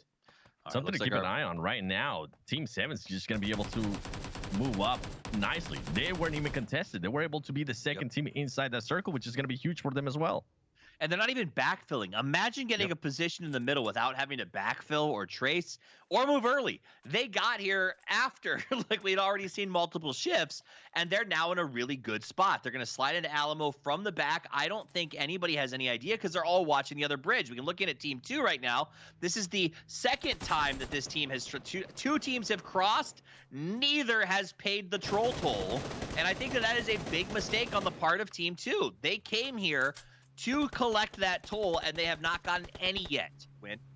Yeah, that's right. No bridge camping, successful bridge camping as of yet, but I'm watching one of the teams is wrapping around the backside and it's going to maybe hit Alamo, which it's kind of like a city, but it's not laid out like any other city I've ever seen. It's just one big circular road with some houses, And that's going to make for some really interesting fights if Alamo ends up being final zone. You got to respect the brass on RM. They're pulling in their downed player while surrounded by Team 2. So he is going to land without a weapon in the middle of a firefight. That should be fascinating. As Batsua saw the drop coming in, they tried to go up to contest it. He gets knocked, drained, and dropped. And he'll be crawling at the bottom of the stairs. Can his teammate make the play? He does! He gets the return knock and has the time to go for the res. This is clutch. RM is hanging by a thread. They're in that last qualifying spot, but if they go out now, I don't think they're going to qualify. In fact, mathematically, they won't because no one's been eliminated. So if RM goes down, every other team's going to get at least a point on them. So RM cannot go down first. So you can see Tyreeka right now is just going to play it super safe. He's going to try to make sure he doesn't move too much and hope that they leave him alone. It's not looking like it. Remember, if they do get eliminated, right? Oh, and he's gone. That's going to be 0 points. Now, points. The best thing that I've seen here is that's the player that returned, right? They dropped him onto the roof to try to long play this. But Team 2 saw the parachute come down. They knew where he was. No harm, no foul, and he is eliminated.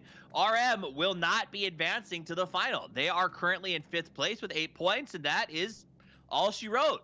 Thanks for playing, guys. I guess it's time to go out and get some dinner. That's exactly it. They tried, and it fails. And as soon as they get eliminated, guess what? They get passed on that leaderboard as well. Overall, though, Bryson playing it safe. They were just able to revive somebody. Hopefully, it will actually work towards their favor. And we were talking about Team 2 there for something Toffees that you mentioned, paying that toll, that troll price. Nobody did. I wish they would have just backed up a little bit more. I wish they would have just positioned themselves to also look behind them, because look how many teams are now so close to them. This is the second player that's been brought back. Go ahead. I was going to say for Team Bryce, you mentioned exactly what I was going to say, Seven. They got that recall, so now I think they're up to they might be up to 3 players now. And, here we go, some shots on Padrino. Last I checked, he had no meds, but he might have found some since then. But this poor guy's been driving away from people shooting at him all game. But for Team Bryce, they got wiped in match 1, right? So they could be the top team in this whole group. We just don't know. They haven't been able to put on a show, and that's what they're trying to do this match and claw their way back from a bad game 1.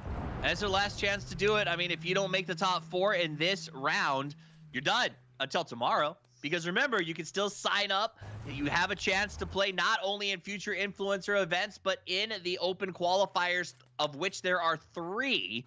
So if you're watching this, you're like, man, I think I could do this. I think I'm better than Bryce. Then now's the chance to show it. Get in the game and see what you got. Bryce is back up to 3 after they did get the recall. We saw LFM knocked out. We are down to 6 teams in the lobby, and the circle goes whoop back towards the river. River opposite side is going to be unplayable. Very small chance the circle ever goes there. This drop could end up being a centralized location in the finale. It really is. I would love to see Team 7 from Kairos, for them to be able to move up to a compound a little bit closer, especially right now that a lot of the teams are moving in. This would be the perfect timing. He's going to go ahead and get that DMR out. The SLR starts to send some rounds downfield. His teammates are hitting shots as well. You can see the damage popping up all over Team 2 up on this high rise. Team 2 is a long way from the circle, though. So honestly, they jumped out because they weren't sure what was happening, but I don't know if that was the right call. They just need to send it and hope for the best. I mean, there's no other option, Win. Yeah, I think that car might have gotten disabled, and that was their only ticket to zone because they have a long way to go to shift back up north. I will say though, I hope you eat those words. I hope that river becomes a big factor in this match, especially knowing in that phase 7 shift, you saw how small that circle got last game. It could go anywhere. Let's jump in with Sap and Team 2 as they push down the hill. We got Team 10 has been knocked, so Peter Boy is going to be left. Khaled up on top of the hill trying to make a play here. He's the last member of Team 10. He's got the smoke out. I'm not sure what options remain for him. He needs to just stick here, though, because right now his team is advancing to the final. He's at 13 points. The only way that they don't go through is if HBB or Bryce comes out with a win. So he needs to try to get away from this, maybe hunker down for a minute or 2, and that's what you're going to see him do as he jumps in the car and rotates away. But FSN is not interested in letting it go that easily for him, Seven. Yeah, FSN is just currently waiting to see where people are going to be going here. We saw an M249 as well out of FSN. I mean, they're currently positioned to just make anybody that comes close to them back off. And what I'm starting to see also on the map is I'm starting to see some of the other teams starting to position themselves within that circle and make sure they get an advantage out of any other team that might be rotating out. Overall, FSN, I'm loving what I'm seeing from them. And I want to take right now, we're also seeing some really great plays from teams that are in the lead. I think it's M249 that has been using a lot of scouting protocols where they're sending one player out to move first while the other three hold back to maintain their point positions. It's very smart. And I think we're going to see this developing more and more as this event goes on over the next couple of weeks, Wynnsanity, as teams start to realize these aren't pubs. You can't just drop in and play the way you normally would. You can't just do cartwheels with cars. You've got to try to make smart rotations. Yeah, and we just saw FSN next gen player from last match with a crossbow is bringing another crossbow. Maybe this is his thing. Is this his signature thing? It's pretty lethal if used properly, right? A bolt can break through a level 3 helmet, I believe, and it's dead silent. And that might be a factor here. But I'm just looking at the leaderboard, seeing the gap still between Bryze and TP. Now, TP could go down, and that would be much needed for Bryze and HBB. If that 4th place team gets kind of locked into only the 13 points they have, that might be the chance they have to leap up into that 4th place spot. But knowing if I'm a team 7 or 8 at the bottom, I have to go up against the likes of Sync and M249 and these top teams. Those are the guys I have to fight against if I want to get into the top 4. That is a daunting task for sure.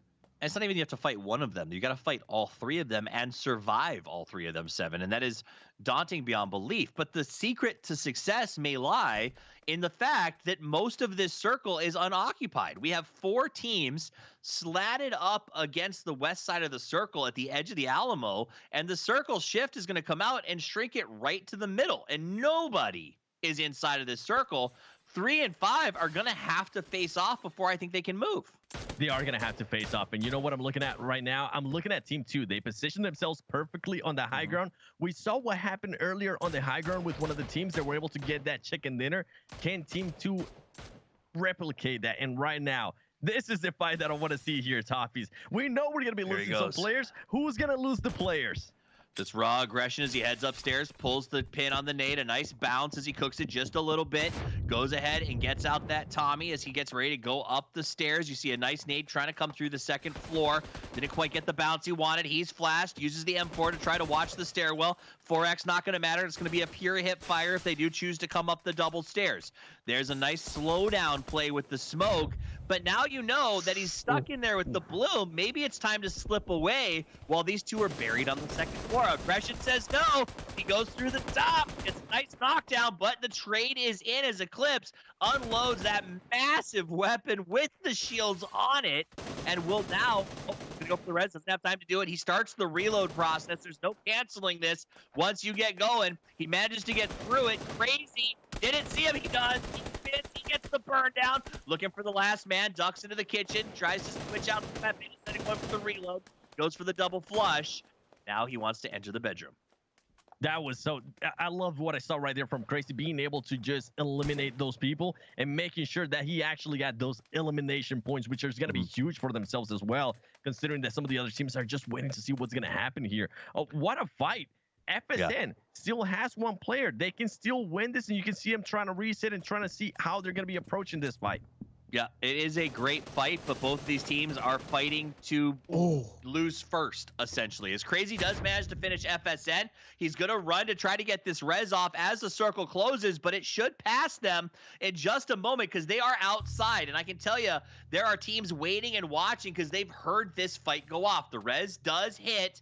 Is the heal going to go through in time is the question. Look how fast he's ticking, and it is not. So not only did the res not work out, but now Crazy is behind the dime. He's got to chase the blue. He's down to a 1/4 health.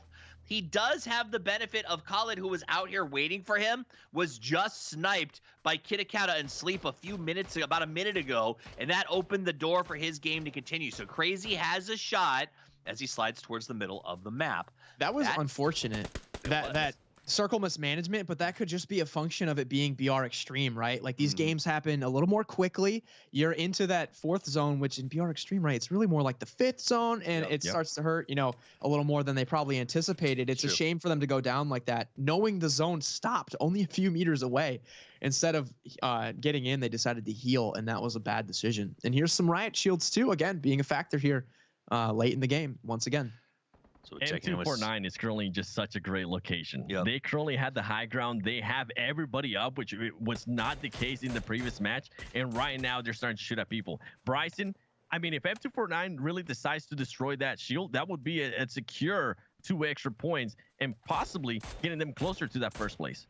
Right now, Sync is pretty much guaranteed advancing to the next round. No issue whatsoever. M249 in a great spot, not only in the map, but in the game as they now push at Nitrous or try to get them eliminated. Bryce is got one player left, but such a steep order. He's going to need 3 kills plus a win. Or sorry, 2 kills plus a win to feel comfortable, or a few in a second. So that's going to be a tough call. TP can only sit and watch and wonder what Bryce is going to do, as Nitrous, M249, and Sync are all completely comfortable in their position. None of them can get knocked out of the top 4. So this now becomes an end game for A, bragging rights, B, respect, and C, learning. Win. Oh man, I'm watching Bryson right now, captive. He's running up on potentially another TP. Sees another snake. Going for the kill point. He got him. There's a point. And Bryson eliminates Sync. It's up to 8 points for them. They need 5 more to eclipse TP. And you're right, TP can only sit back and just watch as their potential qualifying spot slips away. But I've loved this comeback arc from Bryson. Dropped a goose egg at the first game. Yeah, he might be able to do it here, especially if M249 and NTRS get into a fight amongst themselves. We'll see what Bryson does. Yeah. Placement points are preset, so he needs them to fight and let him get first on a 1v1, or he needs to wipe a team. And that's sort of where he's at. He wipes the team, he moves to 9 on placement points, plus 4 kills. That's going to put him at the 13, and then most kills is the tiebreaker. The question is, that's tough. The easier route might be, like you said, getting these 2 teams to hit each other, to fight, get down to 1 or 2 players each, and then go for second or first place. That said, Jason knows exactly where Captive is and seems to be keeping an eye on it. But the fight is breaking out. Oh, man. Irux is going to go down. He's dropped. Now we're going to lose a player from Nitrous as well as M249. It's a 3v3. Bryce still kind of hanging in the wings, looking to get a cleanup play. No, Bryce is out. Kit Kat finishes him and will guarantee that the top 4 advance to the final. And now it is a fight for the right to stay on the round. That is a big thing we talk about teams getting well known. That comes out, huge fight to break off, and it's still going down. For every kill, there is a trade as Reses still come out. Jason's gonna go ahead and advance. He's got the tummy gun and play with that red dot up on top of it. Goes for the spray, gets a knock, but ultimately can't get the win as the trade is there. And another big victory here as round 2 has come to a close. Team M249 once again being that bridesmaid. They keep getting so close to that first place, but it just hasn't happened. I mean, they are going to be moving to the next round, so hopefully they'll be able to get that win. Overall, Bryce, we got to give him some credit. Captive, he was the last player. He was able to at least give him a chance to hopefully make it to the top 4. I don't think it's going to be enough. No, it definitely will not be, though we can watch a really great play here from Team 2 as they have been very good. And it's not just the way they're playing, their placement, the way that they're approaching the end of the maps. It's clean. They didn't get involved with any of the chaos at the Alamo when they rotated down to the other side of the map. They came in and contested, and they took control, I would say, from the 3rd circle. Yeah, that's right. I'm going to be looking to see if any of these teams maybe adjust their strategies when it comes to circle management, because we keep seeing teams on the edge, and no one's really punching a hole in and getting to the center zone and just getting the next circle. Instead, we're getting these kind of skirmishes out with the blue being a factor. And like you said, if any of them kind of watch the film back, no one was jumping early on the plane path. They're playing scared, but then if everyone plays scared, then it creates this weird hot drop. So we'll see if any teams adjust for this round of 8 and play a little bit more aggressively and, have some confidence. You guys just dropped 20+ points if you're one of those top teams. Act like it. Go get those compounds in the circle and play like you're a top team that deserves to be here. So that's what I'm looking forward to seeing. get out there and fight. We know half of who's headed to the final. When we come back, we'll tell you who the final 8 teams are. But so far, hot drops are bad, early drops are good, and the delay has caught up. So go back and watch the VOD. We'll be back after the break.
Round 16 is done. We know who the final 8 are, and we know that one of the remaining teams will be collecting the big prize here today and playing for their share of $200,000 in the coming weeks. It should be exciting, and we're going to talk about everything from scoreboard to expectations, but it's always best to look back and remember exactly how the teams got here. Highlights! Highlights indeed. I mean, Padrino, he was able to kind of give his team more of a chance of a hope. That grenade right there was one of the best nades I think we have seen all day. But and sadly for him, it didn't end up turning out better because they both just pretty much ended up staying together and not fighting Win. Nothing happened. And then this right here, Tyrikra, once again, another grenade. So many grenades, Win. Yeah, actually, watching that back again, that was even more impressive. He cooked it perfectly. Do you see how he got it to blow up over his head? And a couple more shots here on the edge of zone. Once again, talking about how players are getting into fights outside. No one's really punching in and getting a dominant position in the middle of the circle. Aggression from Canada with Eclipse. Seeing the M249 there. Surprised we haven't seen more of that. But take it away, Seven. Yeah, with Epson, I mean, this fight right here, we were on the edge of our seat trying to figure out who was going to win it. Ultimately, Crazy was able to clutch it up for that team. And M249, I mean, that team doesn't get that much credit, but they play that so well, and that's a team that's actually improving. We saw what KRAFTON was able to do there. M249 knew that he was there. They were able to destroy him. They did end up getting those that second place once again, Talkies. They got second, but what mattered here is the big win as you watch 2 push the hill. Let's take a second, though, and break down a little more. What is the win-win in that scenario? So the win-win, I want to go down and break down the play that we saw from Crazy out of Canada. He was in a tight spot in that 2-story building, if you guys remember. His teammate was down, and he was able to clutch up a 1v3, and though they kind of botched the revive with the blue zone, it was really amazing to see him step up and make an awesome play. So my keys to that play, smoked up. We saw the smokes come out for some cover. Close combat. He brought the Thompson later into the match, which you don't normally see, but he was ready for those close quarter fights. And of course, he stayed calm. We're starting to see some players really demonstrate their ability to work well under pressure, and Crazy did that exactly. And unfortunately, he got taken out by Bryson later on, trying to snake there in the final circle. But the reason he only got that far in the match was thanks to his heads-up play there in that 2-story fight. So that's the win-win for match number 2. I love it, and we're definitely seeing teams step up and use that sort of boldness, be confident in their play. Let's take a look at the standings at the end of this thing for Group B. This is a notorious GGG, so you're seeing the other team's going to be moving in here, as this looks like it is going to be our 8. Sync Up, M249 Fan Club, the Panthers, Raw Material, Bryson, La Familia, and Hot Headed. So that was actually the last round. So you saw Bryson down there. Remember, we hoped that they could pull it off. We hoped that they could go the distance, but the dark horse story was not to be. And I'm okay with that, Seven, because that was the round of 16.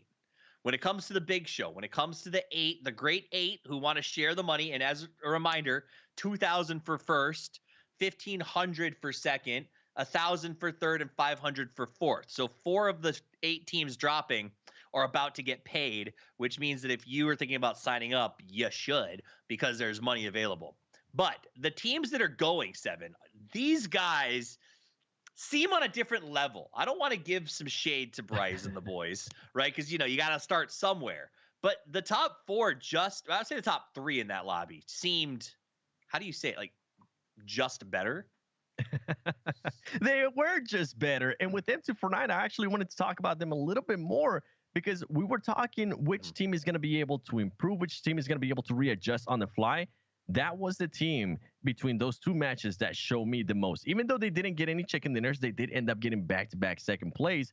They went from the first game being a hot drop, losing a player, having to back up to the second game, playing it a lot safer, going to an area, looting up. They were late to rotate into circles as well, which leads me to believe they're a team that learns on the fly, and this can be a scary team, even though they haven't gotten any chicken dinners. Any team can be a scary team. And I do want to throw this out there. Something that you brought up, Wynnsanity, in the last game, when you talked about the importance of qualifying early. It is 3 weeks of play to determine who goes to the grand final.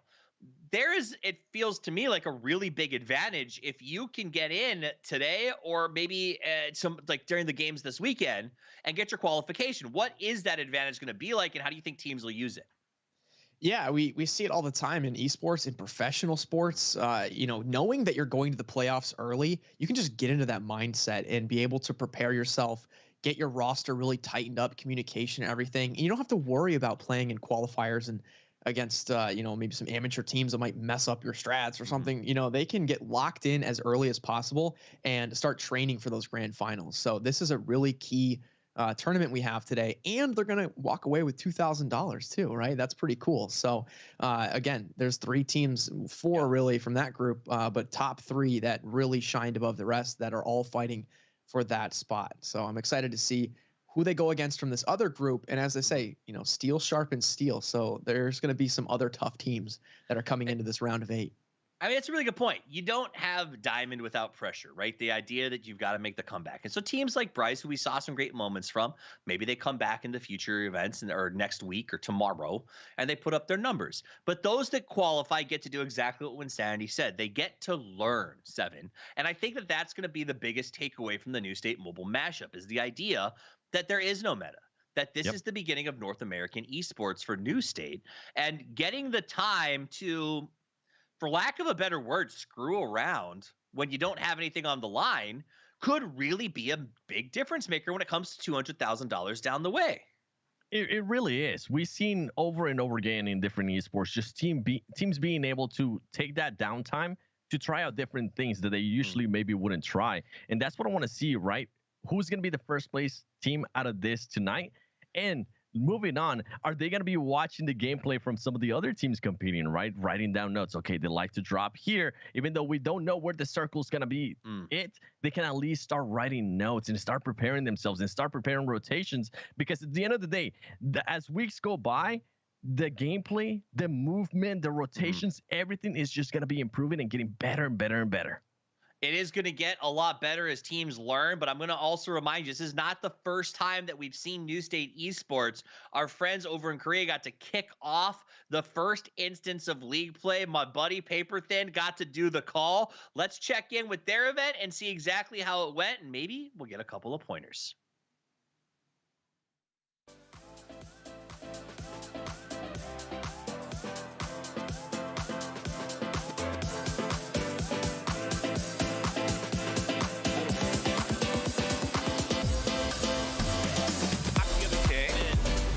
Circle, but around the flank has got Nemo immediately shut down by Repack. Very nice. Good grenade though. Oh, the grenade is huge. WC. Top trying to protect his teammate. He comes down and stares himself. Oh, just so close. Just barely top with that fight. Hey, but you know what? This is a finished fight. I don't see. Top down without losing anybody else. They should have plenty of credits. Oh no, Makes you knocked. Okay, they got to save his bacon. They got to get him down the stairs, but in the knock state, you're really thick, so it's hard to get down there now. Top took a lot of damage. Oh no! It's another one! It's gonna be 1v1 now. Top! They're trying to push on him. Chan has to get aggressive, comes through the window, tries to peek. Decent angle, but not good enough. Top has an opportunity. No! He gets it! He gets it! Top! He gets it! The 1v4! 1v3! Feels comfortable to try to third party this their spot. They're now going to have safety up on the northern side of the circle. This is more towards the south. That grenade explodes right on top of S. Had it gone a little bit further, I think it might have finished him. That one comes up short. Runner back there's the finish. Nice double grenade. Order in a lot of trouble. This building really exposed. Molly. Molly forces him out, trying to jump over the wall. Doesn't even see him, Mingyu. Oh, he's got it. Mingyu. They won that first exchange, but then Wade able to get one. Rhea C. Rhea C! Oh, so close. Eye on the outside. Gun put away for a second.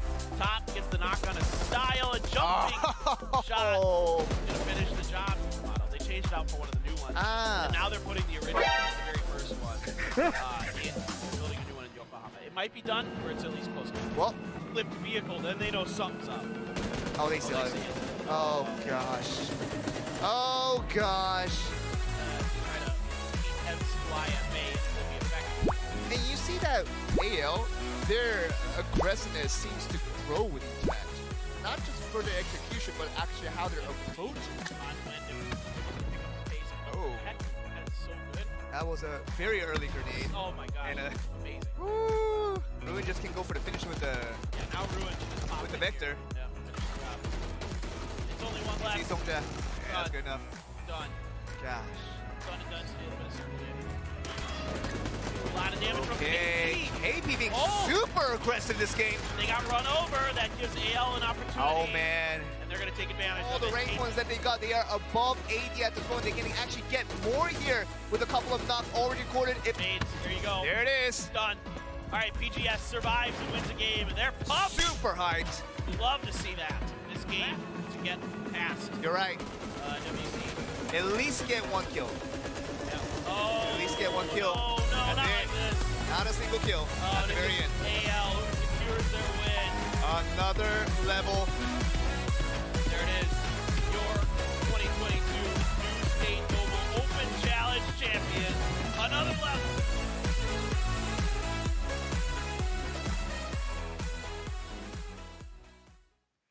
And we are back. A little bit of a taste of things to come, as it looked like they had a great time getting a little bit of LAN action over there as well. And I'm going to be honest, I'm ready to get back into the studio, so let's do this thing. 7 Worlds, that was fun to watch, a little bit chaotic. It seems like that's been kind of the theme here as the meta develops itself. Teams leaning into vehicles, but definitely stacking into maybe all-in-one or 3-in-1. Do you think that stays the same? When we talk about PUBG PC in particular, which is sort of where my expertise lies, there's never more than one player in a car unless you're absolutely necessary. Everybody wants to drive on their own. It's just safer. Does that translate here? It comes down to how many vehicles are available for that team, right? Keep in mind, the map is just so much much more smaller. So if they don't have enough vehicles, they're going to be forced to just take one. Overall, if we do see 2 vehicles, please, teams, if you guys are paying attention, go in a 2-2 split. Don't do what some of the other teams are doing where they're just full sending it with 4, even though they have access to another vehicle. Hopefully, and I think this comes with time, Toffees. I think the more time these players get a chance to play this as a competitive style, they will be able to adjust to that, as we're already starting to see some teams adjust to it. I'm excited to see that. Now, I want to say, I heard during the break while we were watching this sort of replay of our Korean event, when you went through some of the numbers from the other lobby to prepare for this match, and you mentioned there's a team that'll be joining us that we're going to get to know, but I want to get your take on them because it sounds like there's a team that is just far and away better than everyone else when it came to the other lobby. That's right. So from a format standpoint, right, we had 2 groups. We had 8 teams in either group. We're going to take the top 4 to form kind of a super group of 8. Well, we had the privilege of watching some awesome action there with M249 and a few of the other teams, right, getting up into the high 20s, 27, 28 points. Well, the group that we didn't watch, there was a team Pure. Let's just say they're up at 43 points. So I don't know if that speaks to their skill or maybe it was an easier lobby. I'm not so sure, but they were placement, kill points. I think they won both of the games. I think they had 20 placement points. So that's 2 chicken dinners. They don't know what it feels like to lose in the mobile mashup. And will they put up a test for the group that we just watched, or who knows? But yeah, it's going to be very exciting to see these two groups collide.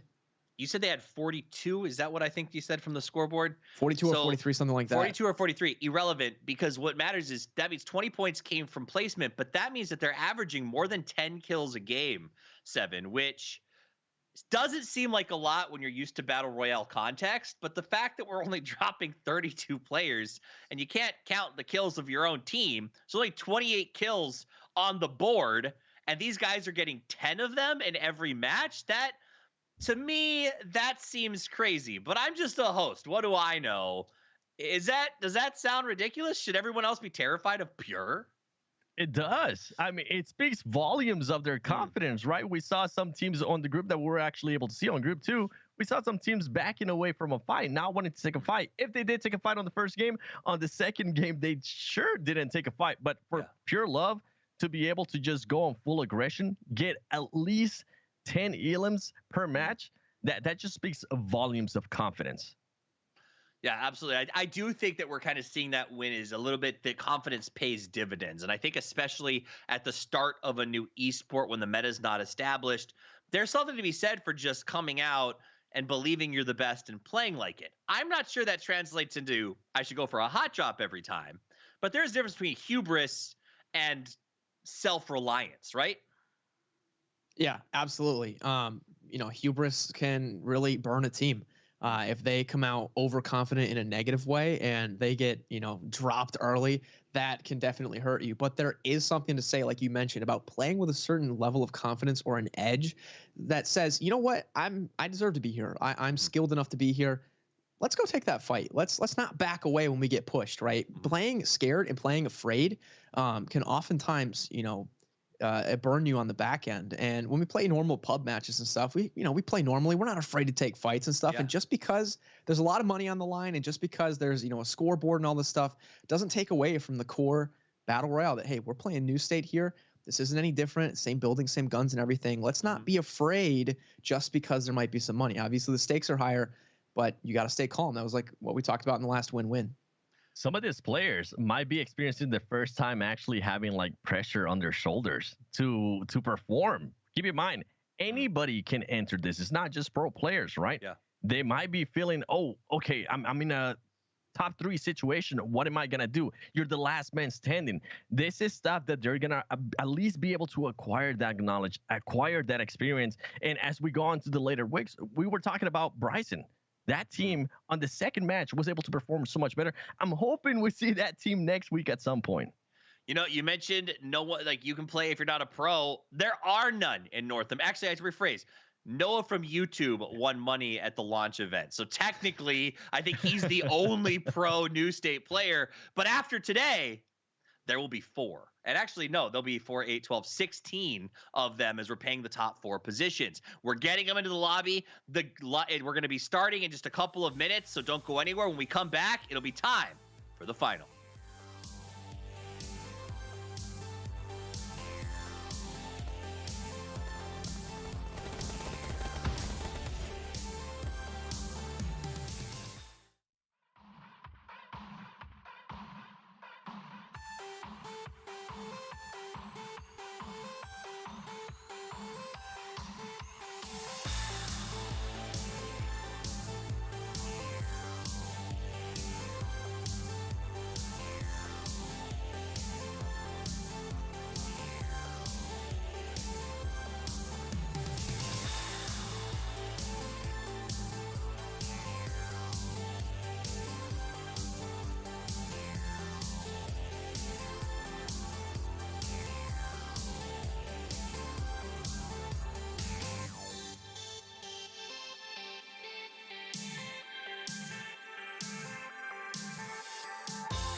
With Survivor Pass story missions, you can complete weekly missions to obtain SP points and an appearance skin. Use the hints provided in the story missions page to collect key items to obtain SP points.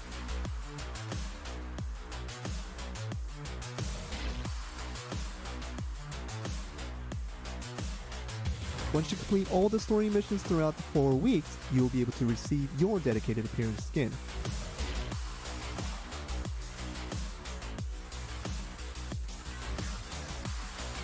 So go out now to collect all the key items and collect the one-of-a-kind appearance.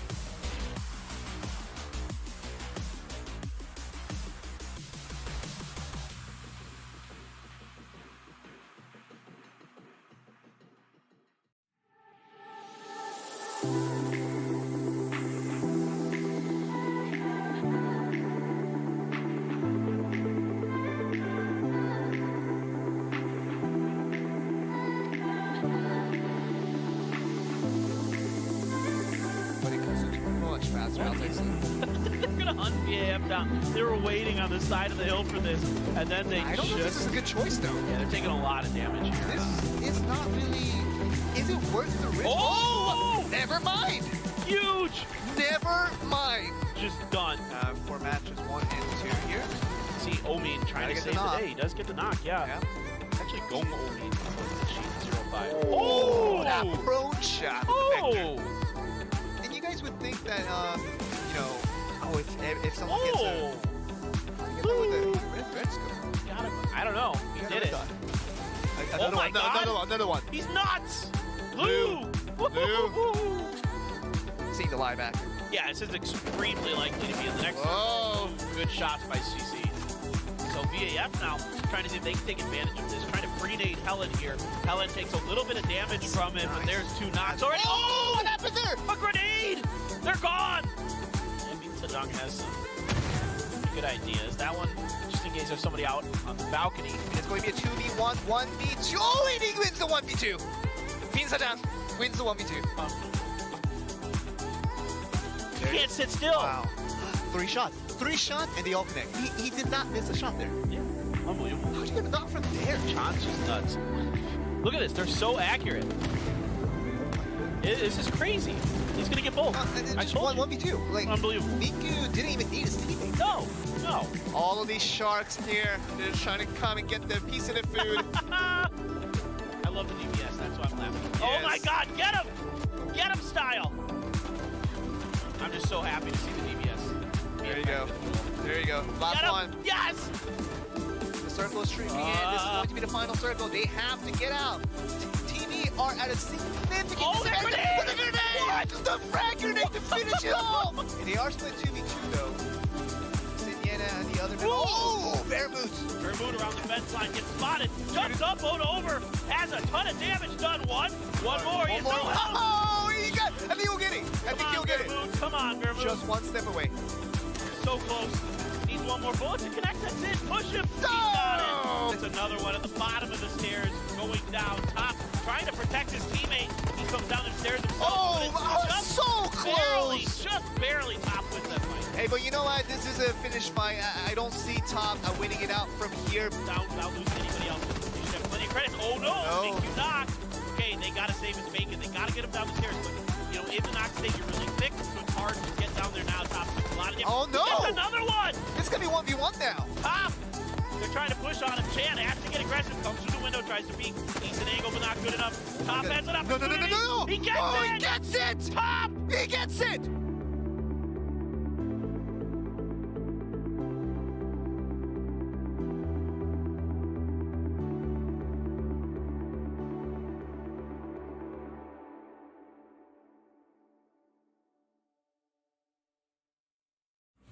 Hello survivors! Featuring a new deathmatch mode along with new weapons and other improvements, let's check out the upcoming patch notes. The Round Deathmatch mode takes place in our newest map, Arena. Round Deathmatch is a best of 7 4v4 deathmatch mode. As soon as the round begins, the circle will start to shrink. The first circle will be central to the map. Then, circles will shift in position nearby the central care packet. The surviving team wins the round, and the first team to win 4 rounds takes the match. While the weapon preset is shared with that of Team Deathmatch, you're also provided with a frag, smoke, and stun grenade as well as a deployable shield, which is available at the starting position.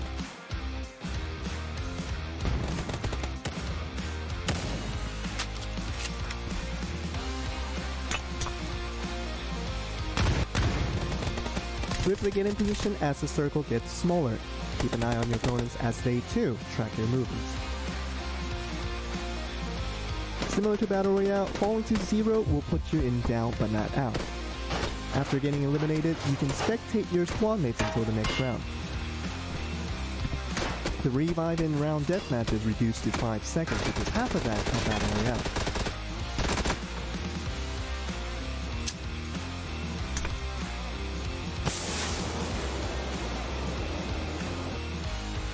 The care package at the center of the map contains either the Groza, AUG, or the P90. Track your opponents and strategize with different weapons to become the winning team. The Team Deathmatch map station has been renewed. The width of the map has increased, which will widen the overall vision of the playing field. We've analyzed data provided by your plays to improve various structures and general navigation. We made changes to the user interface. Now you can check out detailed information of your allies and opponents at the loading screen, as well as a more intuitive scoreboard at the end of the match. Notices for consecutive kills and other match details have also been adjusted to be more visible. Lastly, to help out the beginners playing Team Deathmatch, dying 4 consecutive times will give you a level 3 helmet and vest. This is repeated until a kill is recorded. In deathmatch presets, you can now tap an attachment to equip it to your weapon and tap it again to detach it. Pressing the attach button will confirm the setup. A guide has been added to the Team Deathmatch map settings. Earn VP in Team Deathmatch is now doubled, so be sure to try out all the improvements in Team Deathmatch.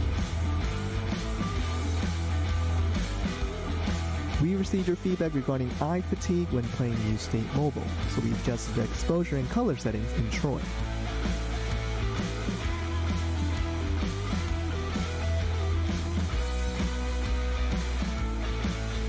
We also made it easier to spot out opponents from far away.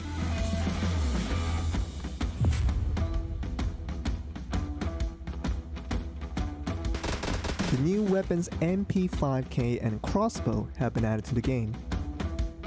MP5K is a 9mm based SMG that can equip various attachments, which should help with recoil control.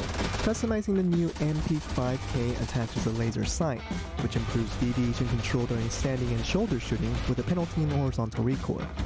The silent, long-range crossbow is now available as a field drop in Troy and Erringale. Adding the designated attachment improves reload speed by 25%. You can get this from the field or the drone store.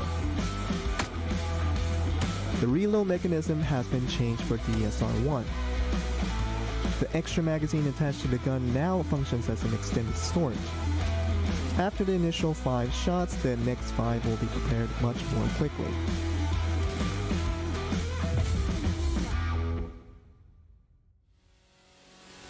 New customization has been added for M249. Its C2 attaches a shield on the side to its hand guard, which blocks out bullets without getting destroyed. The penalty is a slightly slower ADS.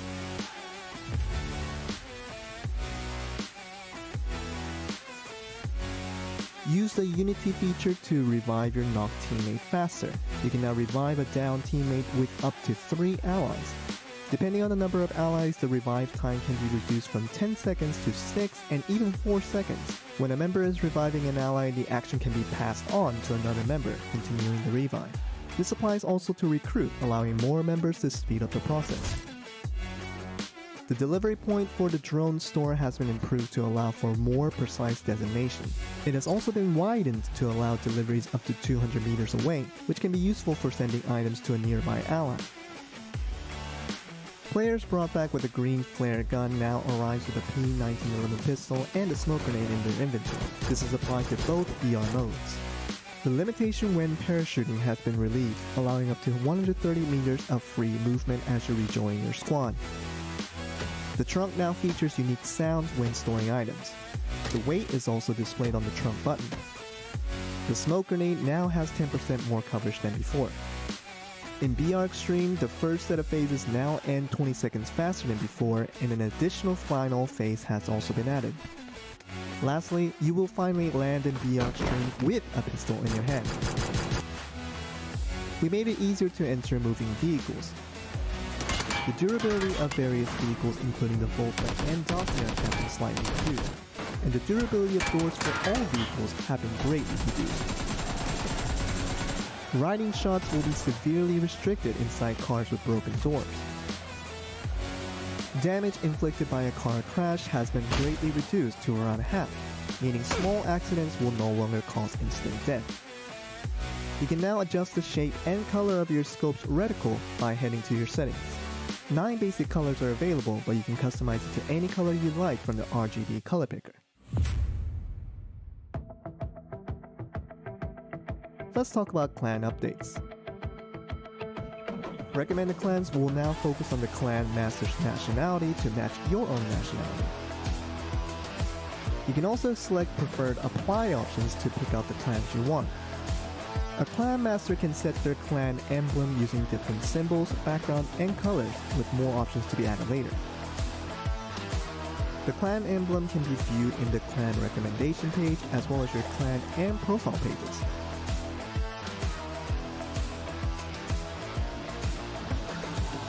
Clan Notice records your clan's joins and quits, with more to be added in future updates.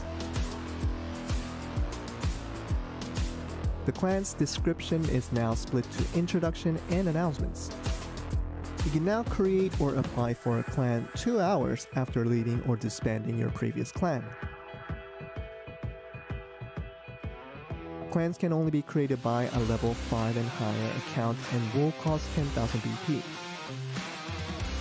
Survivors without a clan will receive a pop-up after match completion that will encourage them to join one. More improvements will be added to clan in future updates. The rank table has been modified to display the top 500 survivors.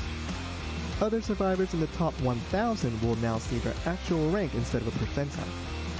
Sign in with Twitter has been added for more compatibility. You can now enlarge other players' profile icons. You can track your friends' progress in Survivor Pass with the badge located next to your name. Player names and text will be displayed for messages sent by your friends in the lobby. You can select different death motions in the graphics settings, with optimized reducing potential frame drops. User interface for preferred language match settings has been improved.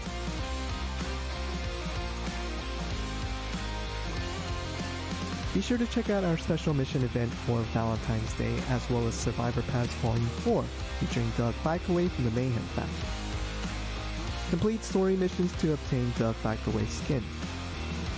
For all other updates, visit our website for the written patch notes. Thank you for watching, and we'll see you in the new Battlegrounds.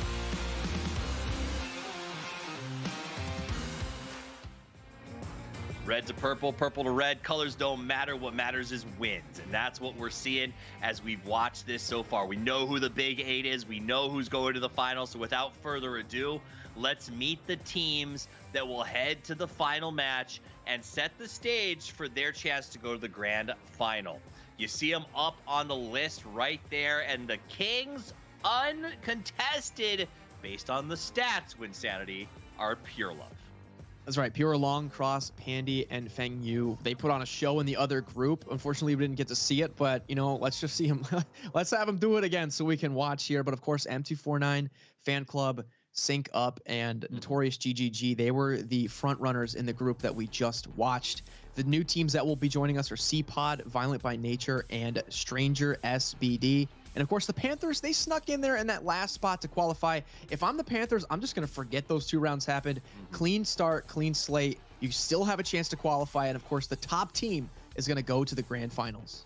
Yeah, they've definitely used one of their lives. Let's see if they can get the other 8 to pan out for them, as we got 4 matches left to play. 7, is it possible that Pure was just in a weaker lobby, that maybe they just dominated, and the fact that we saw 3 teams in our lobby maybe change the pace of the game? I was going to say it's possible, and then I ended up looking at the stats for a player, for just a single player from Pure Love. Pure Long, he ended up with 15 kills. What? What? Yeah. I think this player came to play, and I don't think it was just a weaker lobby. I think this team, Pure Love, knows exactly what they're doing, and I will be shocked if we don't see what they got here on the first match. The plane is in the air, and the finals of our first Influencer Cup in the New State Mobile Mashup featuring the intrepid Wynnsanity is getting underway. In a mere 4 games, we will be able to crown our first North American pros, and I was reminded that it was not Noah, it was Surfing Boy that won the first That's event. right. And he got shoes. That's not money. So he's not a pro. Unless he wants to call me right now, I will buy the shoes from you because they're awesome, and then you can be the first North American pro, Surf. But if not, we crown the first ones here tonight. And I'm actually excited about that, Seven, because this is kind of a history-making moment. I definitely am, and I love that we're starting here with the player I was just mentioning, Pure Long. Let me give you some more stats here. The 15 elims, right? He was able to get that with only 1,600 damage. That is just that just speaks volumes for the accuracy that he has. And now some more stats from some of the other players from Pure Love here. Pure Pandy ended up with 6 assists. This team came to play, and I cannot wait to see what they're going to be showing us here. All right, we're going to jump straight into it. Aggression living up to his name as we get into another city drop, but maybe not. Only 2 teams this time win. That's right, and we just saw Sunset get the easy pistol knock and finish, so we already have a team on the board with a kill point. Already starting off quick, and I like this is a very different vibe than the earlier hot drops we had. These guys seem a little more concerned with controlling their sort of real estate that they have, gearing up and choosing a fight that maybe works for them.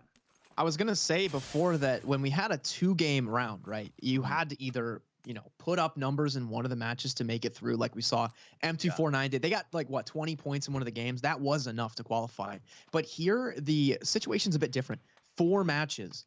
A massive game may not propel you to the top spot overall, or a terrible game might not, knock you out of it immediately. You have, twice the chances to put up points with it being 4 matches.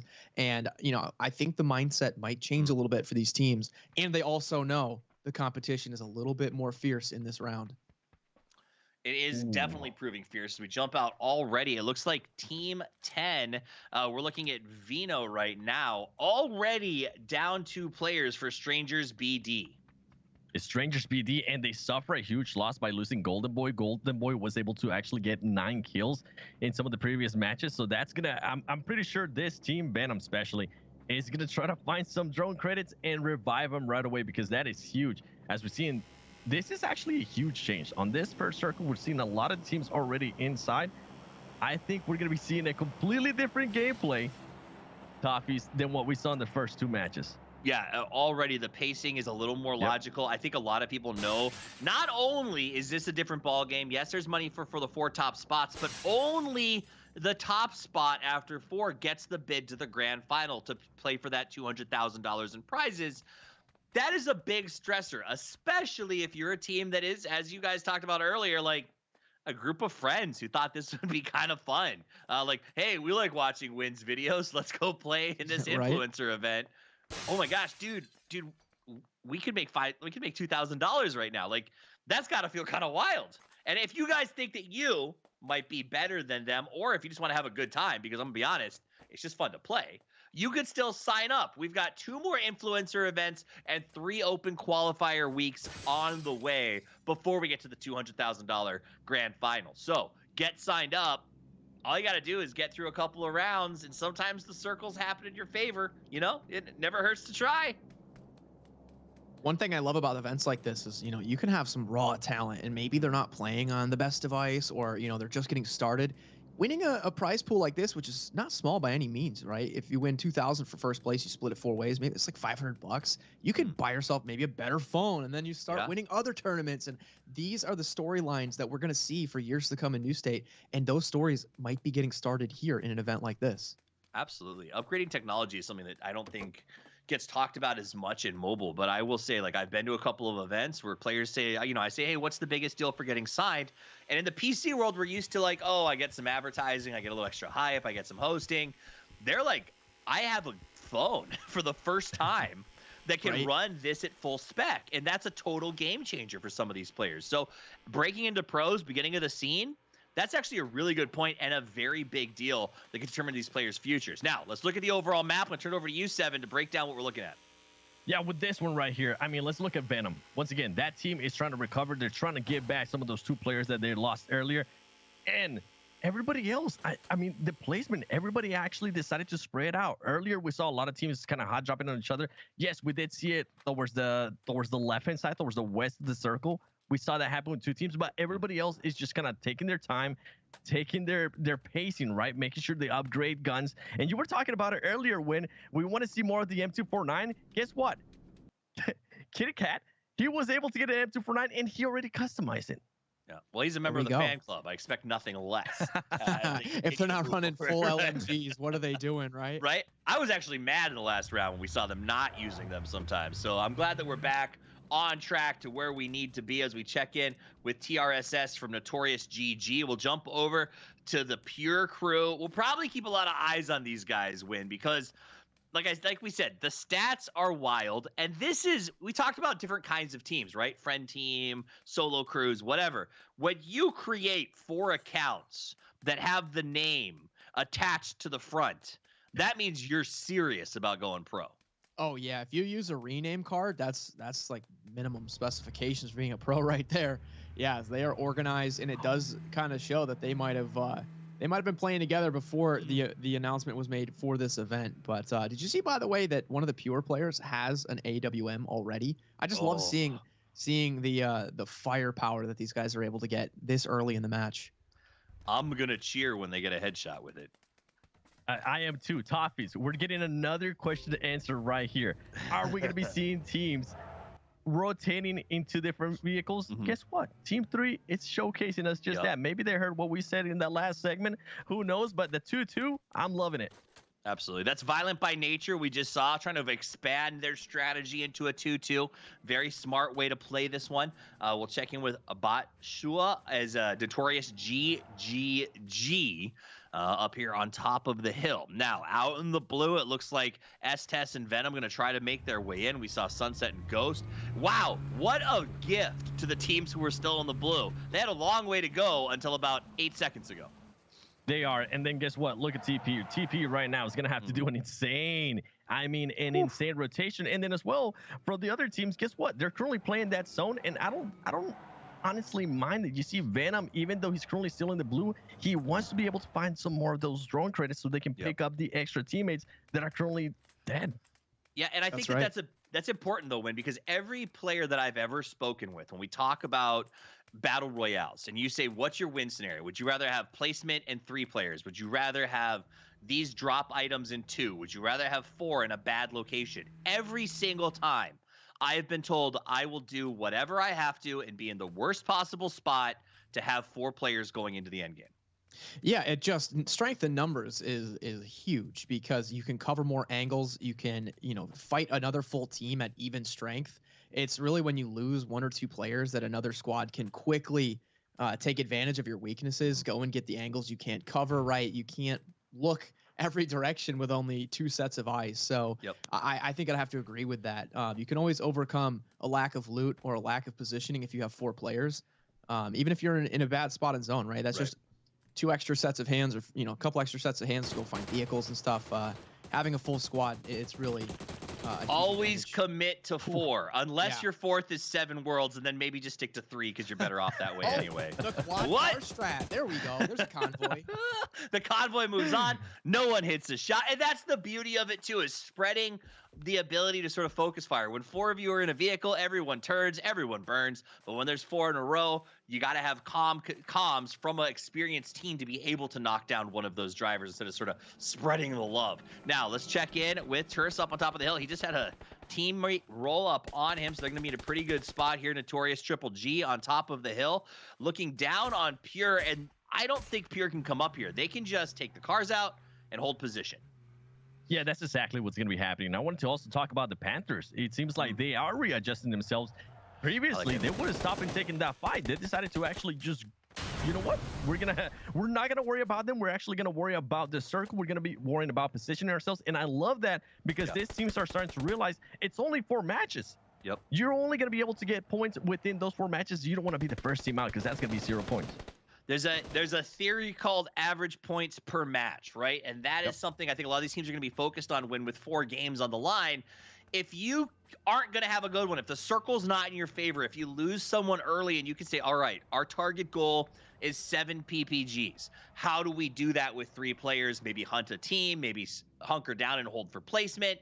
And I think that that's what a lot of these teams are going to be learning over the next couple of games here, the next couple of weeks in the new State Mobile Mashup, is when to sort of hedge your bets, when to protect those points. In the last one, we saw denies, but it didn't really come into play. Nobody lost by 1. But here, I think it could be a very different story. Yeah, Toffees. And something I want to mention here between the Panthers and the M249 fan club. If M249 fan club is going to stay within that fight, I hope they rotate some of the players out. They're just too packed up right now. Violent by Nature's got the guns. They're orange. They're moving into the building. They're trying to counter this initial push, as it looks like they're going to go upstairs and choose to lock it down. Sap decides to try to push in. He's chasing around, goes for the spray. Nice job. I thought he was going to lose to the peak there, and Sap gets another one from behind. Nobody saw him. They were focused on the car. And Sith, however, does manage to turn, burn, and learns how to fight back. He'll get all the reses. They'll stay strong with 4. But man, that almost pushing. Wait a minute. Oh, he's pushing. Wow, he knows they're weak. Otherwise, he would have run away. Sap decides to come in aggressive and make some very big plays. The sync up is not interested. I'm sorry, Notorious is not interested to let him get away with it. Comes for the shoot, doesn't get it. Sith comes out on top, but at what cost? They lost 1 player. Actually, that's pretty good. They got a bunch of points and not a lot to pay for that. That's unfortunate. He did make the push. I'm sure his teammates were yelling at him in his headset. We've got 2 down. There's 2 down, bro. And unfortunately, he didn't get there quickly enough and couldn't get the 1v3 off. So NTRS Nitrous, they're going to walk away with only 1 point. Like I said, that might not spell disaster for them, but certainly not how they wanted the first match to go. You know what the 2 most dangerous words in a battle royale is? He's one shot or one tap. Yes, one tap. One tap. Exactly. Nothing gets you killed faster than a teammate who doesn't want to admit he whiffed his shots. Just going to throw that out there, Poro. Anyway, Jason getting some nice game here. Take a look at that big map up on the screen. Exhibit hall is going to be the focus. Now, it's not really the exhibit hall itself, more the words. And it looks like our team up on top of the mountain, no honor, Sith, these guys are feeling very comfortable with that shift, which is good for them because they just came off a big fight. Yeah, I'm hoping M249 fan club kind of holds that angle that they currently have because they're going to be gatekeeping here the Panthers. I want to see how the Panthers are going to be rotating. Yeah. Because I mean, look at this. They're just waiting for them to come to them. And if M249 fan club would have done what I was saying earlier, which is just kind of spread out a little bit, maybe do a 2-2, they might not be comfortable with it just yet. But the Panthers might be able to capitalize on this because M249 fan club is in this crater-like terrain, and it's not going to work in their favor. Absolutely. And there's not a lot of vision here, Win. And I got to be honest, I think that that's a big key here in these battle royales is getting the vision because none of the camps have worked today. None of them that we've seen. Whoa. Where did that even come from? Wow. Don't sleep on him. That was wild. You can see these teams are acting a little bit patient. I love what I see from Pure. They're doing exactly what I've said. They're pushing into the circle and not sticking around the edge, right? They did it last zone, and it set them up to keep moving. They're focused on rotating first before they fight. And these teams are playing patient and playing safe because they know that in any given match, there's what, 50, 60 total points? Well, we haven't hardly awarded any points so far. The majority of the points come in the last few minutes. So teams don't need to rush and do anything unnecessary. They still have time. And, you know, you're not going to win this entire tournament in the first couple minutes of this match. So I like the restraint that they're showing. I'm so glad you mentioned Pure there because they just did something that no other team has shown us before, at least for me. They sent Pure across as a scout just straight through the circle and find a compound for them. 3 players waited behind them. You can see the 3 players rotating right now, and now they're trying to get to that compound that Cross was able to clear for them and make sure that it was safe. And it's going to end up perfectly because they're going to end up in the circle and with a great position as well. So far, that has been by far the best play I've seen of this match from Pure Love. Very nice. Let's see you, Bison. The guy's going to try to make it past here. A little bit of shots coming out from Malkin on TP, but it looks like they are going to be able to transition into the compound. A lot of teams calling in their airdrops, getting settled in for the late game. We're down 1 team, so 7 left. Nitrous has run out of gas, but they still have 3 games to try to make a statement. We do see a couple of knocks coming out as teams are struggling to get out of the blue and into a good position. Let's chin with TP as he sees them in the distance, but this is not an easy to hit shot. Yeah, this is going to be tough, and from that range, I would just save my bullets, although it looks like he's got over 400 of them, man. He's ready for war right now. But, you know, he's giving his position away, and I just want to see how this swamp is actually going to become a factor, because this is like some unique terrain that I'm not used to, but every time I find the circle comes here, it's very interesting. Like the water, and it's not too big of a factor, because obviously you're not swimming, but it definitely plays a role in the final circles. Yeah, especially how your team is going to be moving. If the team has been heavy in regards to vehicles, they're not going to be able to move as they've been able to move earlier in the match. And look at this. Team 16 just going for the push here on SyncUp. We've seen what SyncUp has been able to do close range. And right now, what I'm not seeing out of Team 16, I'm not seeing a lot of SMGs, Toffees. Yeah, I don't know if they found them or they've been moving across open terrain, so they haven't been picking them up, or maybe they just don't care. I mean, that's an AUG and I think a barrel. So at the end of the day, I'm pretty happy with both of those if I'm Team 16 or CPDD here, as they do try to come out. Crazy gets knocked, and that will open the door to bring in some backup for CPDD. SyncUp has been a top performer so far. They put in some very good work and handled some team fights. Let's see if Shots can make this happen as he lines up a nice little nade here to try to buy some space. CPDD going to steep, flanking out, try to find themselves an angle as you saw Lobble come out, try to get some shots.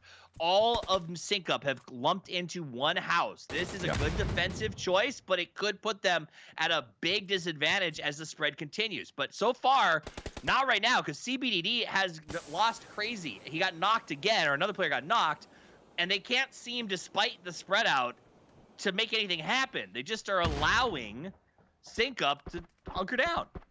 Yeah, and something that SyncUp is currently doing right now, Sunset is trying to get those angles. I love that. I know you said it was a good defensive thing. I want them to be able to get those angles, so hopefully they can go into the offensive. That's what I want to see, considering that they currently have the blue zone right behind them. SyncUp is actually holding up nicely, and they haven't been able to finish up Crazy. So if for some reason SyncUp is able to finish up this fight, they might not lose any players. Look at that right there. Nice. There are the SMGs you talked about, Seven. They heard you, man. Because as soon as you said that, we saw an Uzi there, Thompson, and a Bison come out from these guys. It's like they all found him and realized it's time. Deshaun's got that Uzi as he tries to make a little play here. Going to try to fall back. You saw the bullet holes in the wall. No time for a res. Sunset coming in. He was going. He thought he'd get him going for the flush, but Sunset was not to be fooled, as SyncUp does manage to come away with the finish and 3. The problem is both of those teams were so far outside the circle. Yeah, exactly. He didn't have time to med. He didn't realize that zone was coming quickly. I think Pure might be doing the same thing as last circle. I can't quite tell if they're sending a scout or maybe they're rotating late. Yeah, here they come. Their little convoy. Okay. And this is now a different style. Look how much they are adjusting. Now they're just not sending one person. Now they're sending the whole team, because they know that this area is going to be packed. And look how they're currently spreading now. They're not sticking with each other. They're making sure you have at least 2 players right here and people just holding off different angles. That right there is what I love to see from different teams. Very nice. M249 fan club here. Going to go ahead and get into their little dip. They've been playing the heck out of that dip, but it's not going to stay in much longer unless they get very lucky. So they will have to inch forward, and they left the cars there just inside of the blue. Kitty-Cat going to join the rest of the team and decides probably should bring the vehicle with us. Smart, as those can be massive game changers here as we get to the final circles. Golden Boy has gotten 2, make it 3. Pure Love, the winners from the last lobby just got dunked on by Golden. And that's one of the players I was telling you about from Strangers VD. If they were able to pick him up, it was going to give them a huge advantage, especially when it came to fragging out. And guess what? Golden Boy is just showcasing this. I'm actually surprised that they're not going for that push. If they can actually eliminate Pure Love, it's going to be a huge advantage for them. A huge advantage because those are, if you can get out the lobby favorite and the first game of 4, that sets the whole stage for this thing, Win, and that would be massive for everyone. Yeah, for sure. It's interesting to see Pure's having a bit of a quiet match. M249 and Sync, the teams from our group we just watched, they're having great games yet again. I don't know. Does that mean Pure had an easy group last time, or maybe they're just playing it safe? Who knows? There's still a lot of players left on the board. I feel like Pure is kind of a late game team, perhaps, if they're going to try to scoop up points. Possible. It's possible. Moments. Yeah. SPD and VBN were both in their lobby with them, so VBN seems to be playing pretty well. Let's check in here with Strangers BD, or SBD, if you're looking at the abbreviations there on the right side, as we've come down to 4 teams left alive. The circle does pop, and it is going to really, really favor No Honor, Sith, and the rest of the team, as they're the only ones really in right now. They are, and look at the push right now M249 is going to be doing. They have to get a hold of this compound, and I love this. It's not just one player. It's going to be older players, and the SMGs are coming out too, Toppy.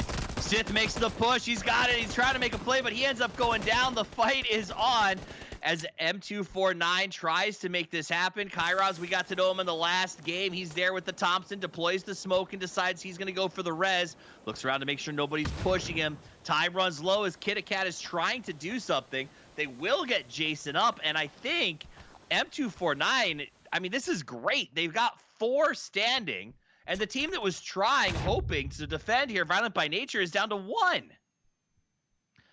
That was so fast how that, I mean, literally, Seven, you were talking about how to play the compound, and instantaneously, Violent by Nature lost the chance to play the compound. It was, and this just shows the improvement that this team has been doing. M249. I mean, this is a team that has gotten back-to-back second places. They don't want to get second place again. I mean, it's consistent, right? But you want to be able to get that first place and get those extra points as well. Look at them. They know that somebody's there, and they're working together. We're not seeing any more Kairos go by himself. They're making sure they're working together. This is a completely different team than what we saw from the first game, Toffees. It's super clean, and they're not even just focused on the player in their compound. They know that he was there. They had half the team working on eliminating him, while the other half started shooting at Golden Boy and made sure that there were no threats coming from Strangers BD. That is how well this team is communicating right now. It's impressive to watch. I think M249 is really demonstrating a higher tier of skill here. And remember, in the first round, Jason had the heads-up play to go out to the blue instead of giving the team another point, the enemies a point. And then keeping their entire team up, all 4 of them alive, resetting after that push. They're demonstrating they've got, pretty good synergy, and they might not just be a bunch of amateurs that tried to win some cash today. Right? Oh, man. Ooh, okay, nice. Cross goes down. Like, is there even recoil on that gun? Like, Seven, what gun do I need to get to have no recoil? Like, that was beautiful. He was to be honest, if you're able to customize any gun, it's going to improve your aim a lot. So just get a customization kit. That's right. Get the customization kit. Oh, okay, that's one way to exit back to the lobby. So they'll get ready for the next match. Wow. And a winner is declared just like that. M249 comes sweeping out of the compound and dominates everyone else in the lobby. Let's look at it again. M249, this is the team that we've been hyping up. Back-to-back second places. You heard me talk about it earlier. Finally being able to get that chicken dinner, and finally being able to get that chicken dinner when it counts right here on the matches that they're currently fighting for those $2,000 in first place. Heads-up play there by Kitty Cat. I was just going to say, did you see she turned and got that last kill out in the blue? Like, they were cleaning up, making sure they didn't leave any points on the board or to go to the play zone. Well, I was going to say, they were trying to deny points. Like, the other teams had given up. They were taking a knee, and somehow M249 ran some sort of blitz play that got a kill anyway. I mean, I don't want to talk about being demoralized, but I'm gonna be honest, Seven. If I'm gonna try to take myself out in the blue, I'm already feeling sad about the whole situation. And when they kill me, like that's heart crushing, man. Yeah, that player's gonna go back and be like, "Oh man, I should have just hid behind a rock. What was I doing there?" Or I should have taken the fight. Like if you're gonna die anyway, at least maybe try to hurt someone. But it was a fun game. It was interesting because I thought we'd see way more out of Pure Win. Did you have any takes on what was going on with them? Yeah, it looked like they were maybe feeling out kind of how the other teams are going to play. They picked up some points. By no means are they out of it or did they have a bad game. But at the end of the day, we'll see how they adjust. And we might see a different Pure Love team come out in game 2, 3, and 4. That was really also just a learning experience for every other team in that lobby. And again, props to M249 because not only did they get up those extra points, they kept every single player alive. They won winner chicken dinner with all 4 still standing. And that's impressive. That is very impressive. Guys, don't go anywhere. Game 1 is done. We got 3 more to go. We're going to see if M249 can continue to unload on the rest of the lobby. We're going to have the win-win and everything else on the way. Don't go anywhere.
Game 1 is done, and in our experience, M249s take a while to get locked and loaded, but not today, as they come out and begin to build an early lead on the building blocks made of pure lead. My name is Toffees. I am joined by 7 Worlds Gaming and Wynnsanity here for the New State Mobile Mashup, the inaugural esports event here for North America, and so far it has been a barn burner, but why talk about it when I can show it to you? Highlights! And it's going to come down to M249. I want to talk about this team a little bit more. I mean, I know we're currently watching these highlights, right?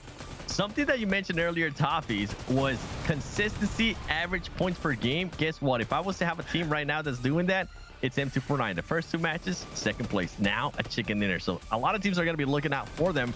Label, though, right here. I mean, this fights showcase when how powerful those SMGs can be close range.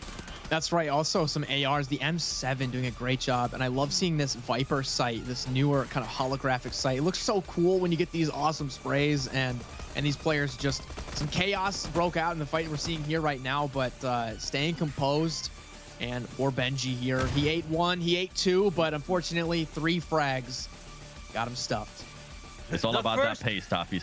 The first frag was too big, the second was too small, but the third was just right. As M249 gets themselves a sick win, let's look in on the win-win. That's right. Today's win-win. That was Team M249. They did very well, and they got the 3 C's of New State down. It's compounds, cars, and customization. So they had a great compound. We saw them get pushed by another team, but they were obviously able to defend it. They rotated well, and we saw some of those customized guns, the Scar and the M249, being put to work, and ultimately that was a game changer and gave them the firepower to not win, but win in style with all 4 of their players still up, which is pretty impressive, if I do say so myself. Compounds, cars, and customization. I don't know if it's Wynnsanity or Dominic Toretto, but either way, I dig it, baby. Let's look at the standings after 1. Holy cow. You were not kidding. Someone named 7 snuck a sneak peek at the stats because 24 points, that is like ridiculous. They killed 14 people. We talked about that, 7. 32 of them drop and you can't kill 4 of them. Half the lobby. Yeah. They decided to just eliminate half the lobby. We're talking about pure love, how they were averaging about 10 elims in the previous matches. Guess what? M249 Club was like, okay, we can one-up you. Take a look at what we can actually do. Sync up, another team from the group that we're actually covering, being able to come clutching away with 9 points there. And now let's turn the page a little bit. The Panthers, I thought they were improving in regards to backing up with fights. They were able to only get 2 points there. Notorious GG, I mean, when with 1 point, you're definitely going to be looking to change your playing style here in the next 3 matches. Exactly, but it's not game over, though, because, like we said, we've got multiple matches still to play. There's still 3 entire games with loads of points still on the board. I think what's interesting for me to look at this scoreboard is one of the groups is 1, 2, 7, 8, and the other group is 3, 4, 5, 6 filling out the middle. So I don't know if that means anything, but it looks cool. It's cool to find out. Also, Notorious GGG to me is a bit of a cautionary tale. We saw them on the feed over and over and over again. Like, we watched them a lot in that game. They got knocks, they made plays, they got reses, and they still walked away with 1 point, which I think speaks to if you can't finish a fight and get the flushes, maybe don't take it. And if you can't guarantee you're going to get the kill, someone else 100% will take it. And I kind of think that might be what M249 is almost as good at as anybody else, if not better, is we watched them. You saw Kitty Cat turn and get that blue kill. They were hunting for flushes as often as they were hunting for original knocks. Like, when they could have a chance to third party, they went after it, 7. Yeah, when I talk about champions, I talk about a team that's able to pace themselves, but also has that switch, right? They're able to flip the switch, whether being defensive, being passive, and also being aggressive. And that's a team that was able to do just that. I talked about it the whole time. The starting of the match, since the first map that they played, it kind of backfired to them. They learned their mistake, and now they're playing a lot safer. And when they see a chance to strike a compound, it doesn't matter if a team's already there. Now they're moving forward. Now they're moving together as a team and making sure they position themselves to have the best chance to take over that compound or just destroy the other team that is they're going up against. Overall, M249, it's a scary team. And if they're going to keep on improving, I can't wait to see how far ahead they might end up in first place. Now, by the opposite side of that, something to consider, Win, is they are a scary team. And normally you maybe avoid them or try to get your points wherever you can. But only one team advances to the grand final after tonight. Only one team with the most points get a chance for $200,000. If you are not M249, everyone is in the same boat. Do you keep playing your game, or is there a point where the rest of the lobby has to just go, we have to hunt them, we have to kill them? Because if we don't, even if they average 5 points per game in the remaining 3, they're going the distance. Yeah, absolutely. I feel like match 2, it might be a little too early to tell. You know, every team's going to just get locked in and try to have a good game for themselves. But as time winds down and we only have 1 or 2 matches left, if M249 continues to pull ahead, the target on their back will get bigger, like you mentioned. And if another team is hunting and lurking in second place, they know that M249 needs to go down, because second place is the first loser tonight. I mean, you get some money, but you're not going to the grand finals. It's not guaranteed. So if you're hearing a fight on a hill, you know, a little bit a ways away, and you see in the kill feed, wait, that was M249, you might push that and try to wipe them with that third party. So M249 has to be careful and watch their back, because the other 7 teams are coming after them. Second is the first loser. You, sir, grew up in a very similar house to the one that I grew up in. And that, I think, is something to take away here, because at the end of the day, like, you know, it doesn't matter if you win by an inch or a mile. Whoever wins, and they take home the big prize money. We are a couple of seconds away from getting into match number 2. A reminder, there are 4 games to be played. 1 is done. That means there's 3 chances left to put those points on the board and get yourself to the grand final for $200,000. That doesn't mean to say there's no value in second and third or fourth. There's money on the line, but also knowledge. This is a 3-week event. If you think you want to get involved, if you've learned from watching, there's still time to sign up for the Open Qualifier weekend tomorrow, as well as all of our other Influencer and Open weekends going on throughout the rest of the month. So get involved. Go pro. New State is waiting, as is the plane as it takes to the air, 7. And with this plane path right here, once you guys get a chance to see it, I'm going to be looking. I know we talked about him for a lot right now, but M249, they landed earlier in Mole. They were not contested. I want to see if they're actually going to go there again and loot up, because that is a great looting area. And to the benefit of all these teams, guess what? Everybody gets to have a big city. So I wonder who's going to be stacking up and who's going to be trying to hot drop each other. This last team, by the way, might stick in the plane, because you can see 32 on board, 24 on board, you know, 10 on board. They knew within halfway through the plane path, they were the only 4 dudes left on that plane. And they're going to go to Hilliard, maybe. They can spread out, because the entire plane just jumped in the first third of that path. You know, it's funny. I've been covering esports for a long time, and the opens, the beginning of events, the beginning of leagues is fun, right? Because a lot of these players aren't pro. So one of the things they love doing is, like, during the break, they go back and watch some of the broadcasts. They get to hear their names called out. I feel like they all went back and watched that part where we yelled about go watch VODs and jump early, because everybody is out at the start of this map. And that is going to pay massive dividends for our last team, who literally has a quarter of the map alone. It really is. Wynn mentioned it perfectly there. They're going to be able to spread out. They're going to be able to loot up a lot more. And they're going to be able to maybe call in those drones and not be worried about a team being able, third-partying them or attacking them early on, because they know where they're at. It's a huge advantage, and I hope they take full advantage of it by also getting some green flares. When we have seen it over and over again, if you can get a green flare right now at this stage and just have it in your pocket, that's going to be huge for you. Yeah, it's so helpful. And I love that when they saw that the plane was empty, they're like, we're not jumping with them. We're going to just wait even longer. And now they're on the other side. One thing I want to mention too in Extreme BR is that everyone starts with $300. So that's $1,200 for a squad. If you know, a player dies and you can get to their box, everyone already has enough money to pool together a green flare. So an early death might not spell disaster. All you have to do is get away from the fight and reset, because there's a lot of money in your pocket already. And that also means if you get early kills and you grab that cash, you can start amassing a little bit of a fortune here, even in the first few minutes. Yeah, and something with that too, if your player, one of your players from a team is able to get the gun that they're really comfortable with, they're going to be able to customize it. They're going to be able to call in that drone, customize it, and you're already going to have a huge advantage over some of the other teams that might not be at that stage yet. One thing that I was going to mention earlier is if you can survive the early fights, right? I think Toffees, you mentioned it early on. It kind of goes two ways. All that money you use or you have, it's going to go towards green flares and get wasted on revives. But if your team can kind of survive and get stacked, then all that cash you've got, it can be used for better purposes, like getting flares, getting equipment, getting ammunition. And then you're only furthering your team's strength and, you know, making a run towards the end of the game. So if you can stay up in the beginning part of the match, you can start using that money for other things besides just getting green flares.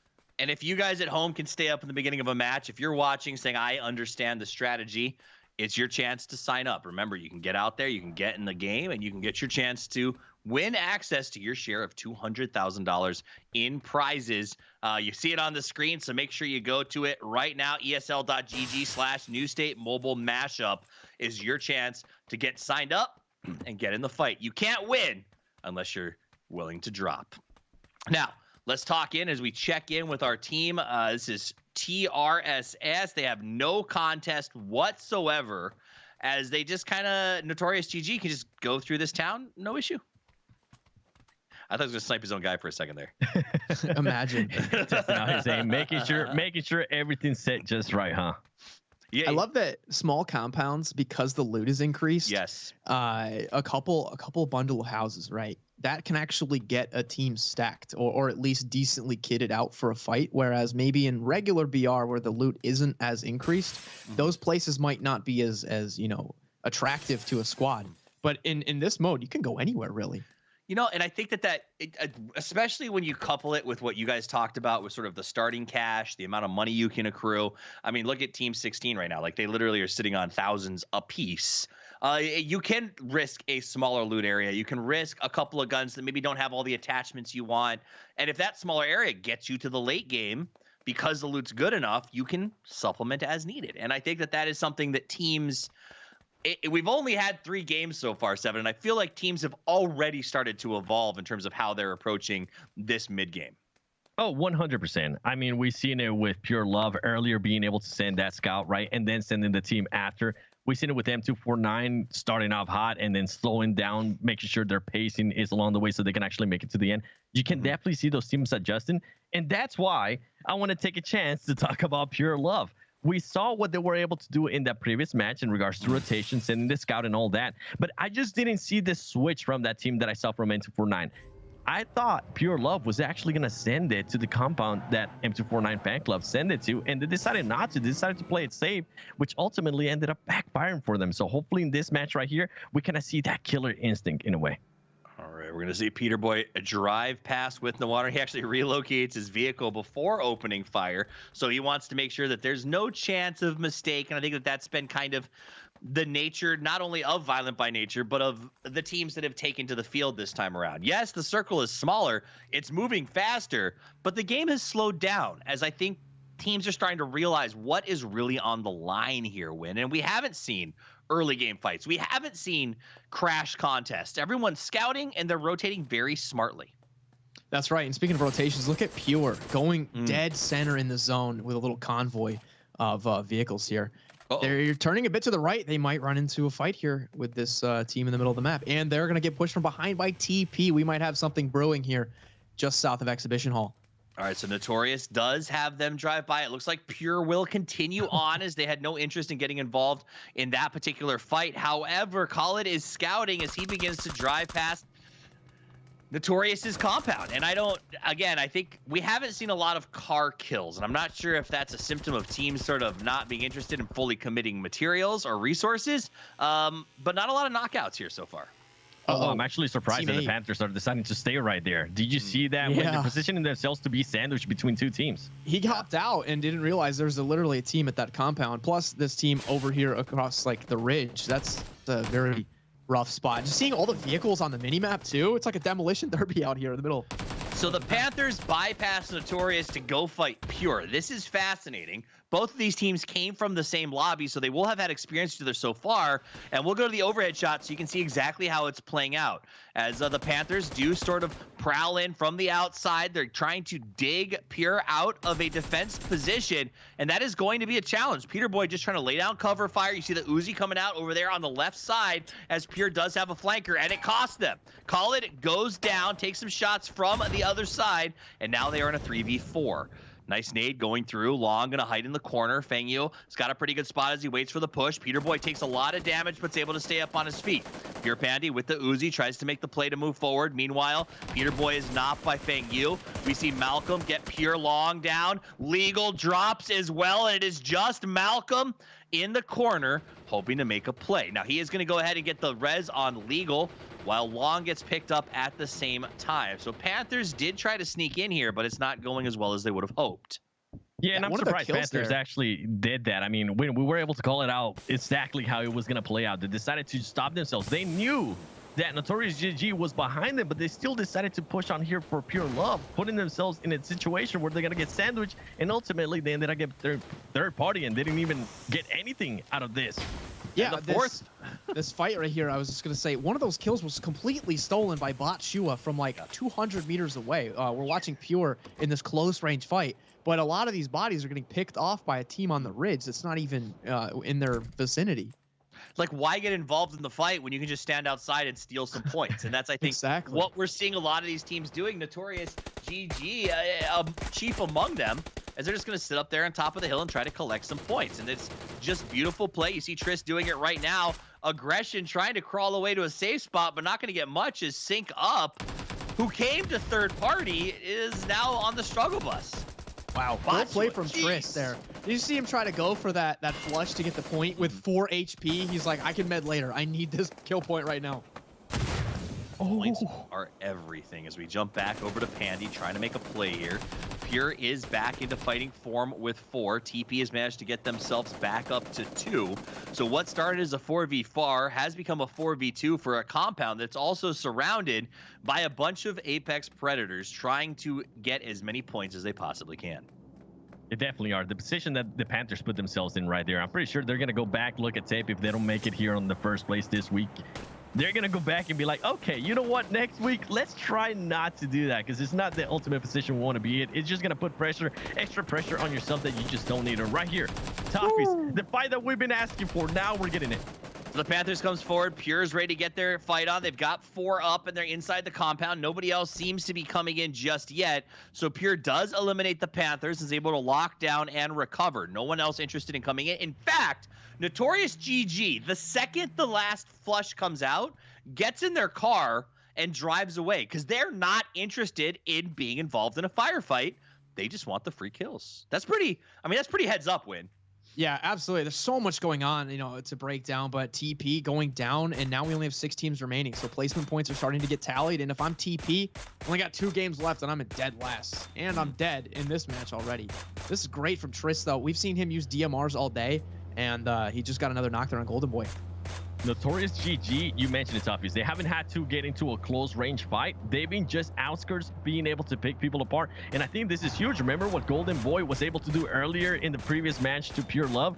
This is going to be great for them. This is another player that they don't have to worry about at the end of the match. They have 7 elims, by the way. That's incredible considering we still have 21 alive. They might put up M249 fan club kind of numbers in match 2 here, which would be a massive upswing. And that's what you want to see. I don't want M249 to run away with this. Sorry, guys. But we want to see it get real close as we go towards the end. Pure on the climb. BBN at 11. Nitrous also at 11 after going out first in the last match has managed to climb into 3rd place here, which is very, very impressive. And that's to speak to how just everyone gets a bad game sometimes, right? Like it happens. That's part of Battle Royale, 7. It is. It definitely is. But how are you going to be able to bounce back from it? That's what I want to see. And I know you say you don't want to see M249 kind of run away with it. I'm just loving the adjustments they've been able to do. Yeah. I'm just loving how they're able to adjust on the fly, learn on the fly. And that's actually very impressive. I'm pretty sure a lot of teams are going to be looking at this player saying, okay, you know what? We like those qualities in you. How are you guys going to be able to translate if maybe you are put in the wrong position? Maybe you are forced to fight early on, and hopefully we'll get in there at some point in the next 2 matches. But right now, they're playing great. and they don't seem to have any intentions of slowing down. They had a good buffer. They could have shored up a little bit, played a little defensive. Instead, they're running 2-2 splits. They're third partying. They're being aggressive, and that's what I like to see.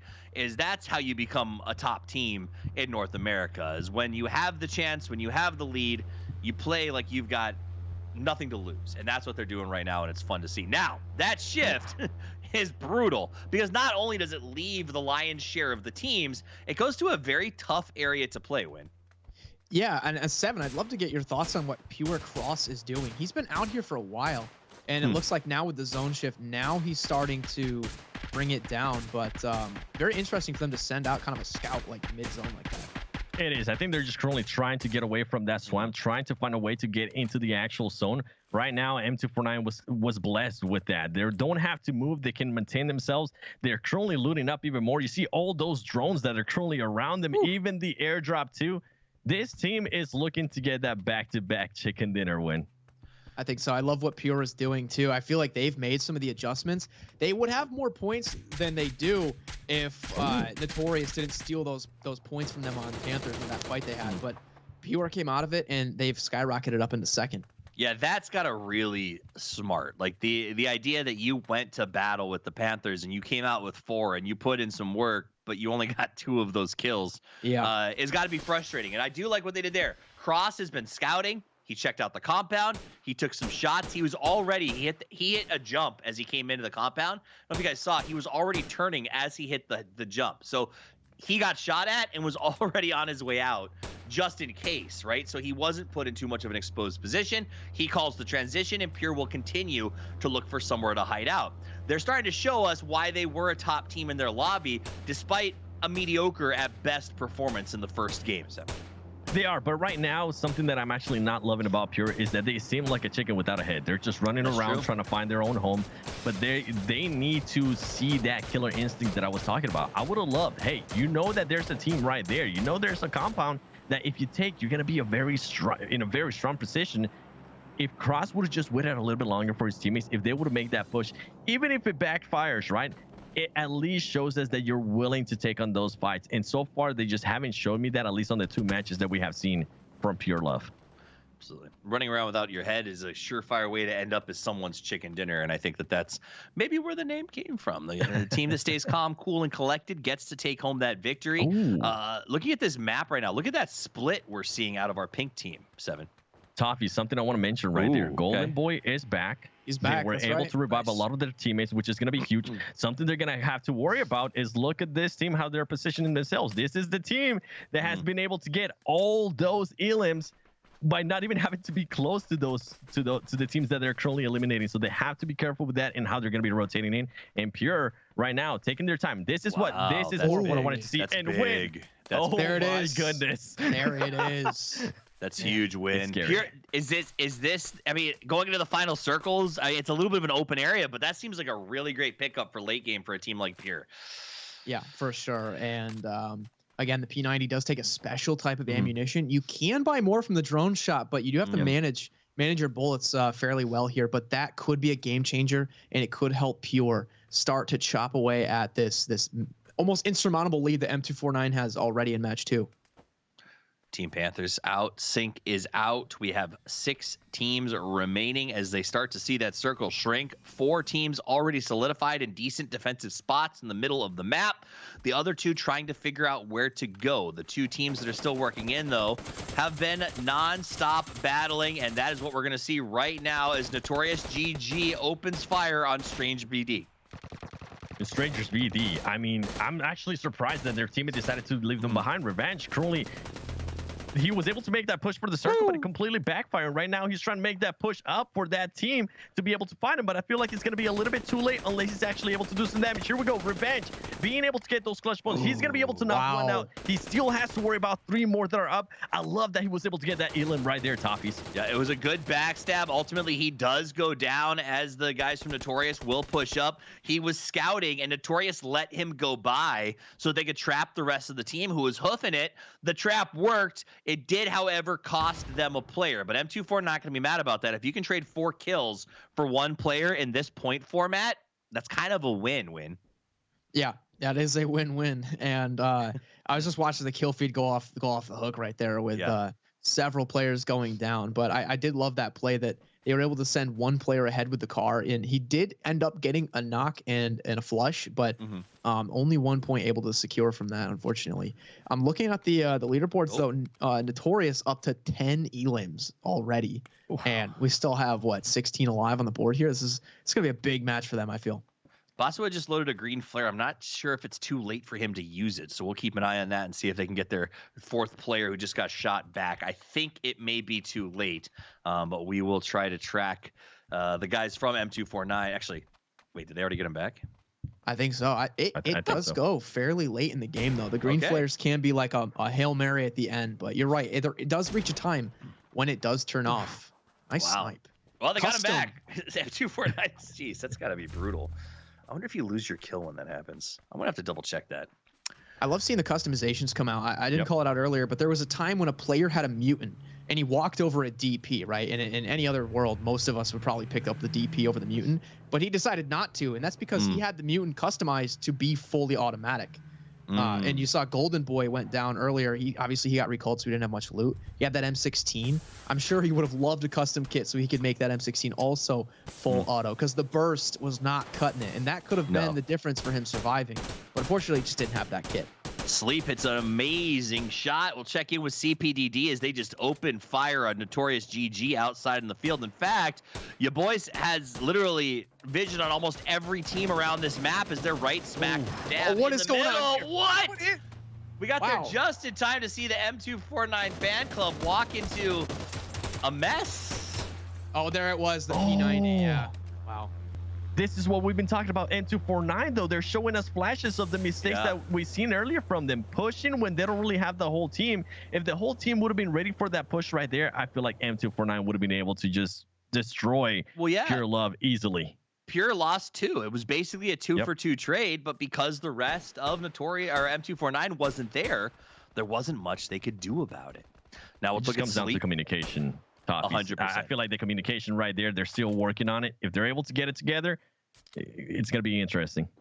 There's also a chance that it's a risk-reward comparison, this idea that I'd rather risk 2 and then stay late in the game because we're already in first versus push 4 and maybe lose everyone. So I was going to say that. You know, they left 2 behind, and maybe that's why they're still in it. Who knows what the thought there was. But I'm interested to see how this field's going to be a factor. And it's got some really, really tall kind of like plants or grain or whatever it is, and presents some good snaking opportunities. Yeah, sure. Okay. But I'm going to ask you this. If we were in a fight and I offered you a chance to stand behind a brick wall or a piece of wheat, what would you go with, Win? You know, I might have to choose the brick wall. Just a guess. Oh, this is a rough spot for Notorious. This might be the worst spot they've been in all game. They're going to definitely lose 1. That's nice shooting by CPDD here, as it does buy some space for Pure to actually come in. And those shots open the door for Pure to take the building, the only building in the circle. Pure knows how important this is strategically. Your boys barely survives that grenade as they now try to get upstairs and lock it down. Pure needs to close this out quickly because the rest of the teams are going to be watching for their chance to make a move. Nice jump out the window, comes in the back, putting in a ton of work. The spray down is there, and somehow 16 survives. Oh Pure my is God. left with 2. Did he just wipe Pure? He got at least 3 of them. Wow. I think, okay, I saw 3 go down in the building, and the last one tried to get away, got picked off because there's 3 other teams staring at that house from outside the circle. And somehow, that's what it is. So you see Triss was the one doing the sniping as our team 16, CPDD, does stop the Pure attack, but they're going to be down to 3 and hurting. Toffees. Pure decided to just cluster up there into one room, and when they both try to leave at the same time, they got stuck, and he wasn't able to use that P90. Oh man, that was just I saw at least 3 kill confirms, like the skull icon in the kill feed for 13 EST. So wow, he's up to 4 himself, so it could have been a wipe right there, but unexpected Pure going down like that. That was a really good push by them. Very good push. A lot of help from others. Venom just going to lay here and wait for the ambush. Hope to try to get a flush or maybe a play out of him. He stands up and goes for it. Wow. Bold stand. Not going to happen. I'm not sure that the res is even going to be an option for them, and they're just going to keep on moving. So he will get that post-mort point later on unless somebody steals it, which seems to be the name of the game so far. CPDD down to 3. M249 has 2. Nitrous is down to 2. The res will not be coming through. And Pure is out. 11 kills, though, for NTRS, and it has been a very impressive play from them. Let's look in here as Kit Kat Sleep try to move forward and get the last member of CPDD, the last 3 members, I'm sorry, as they've moved across the street. Wow, my goodness. Sleep! Custom AK. Woo! It can do that, man. Custom AK down to 3 as everyone tries to make their way in, making big plays.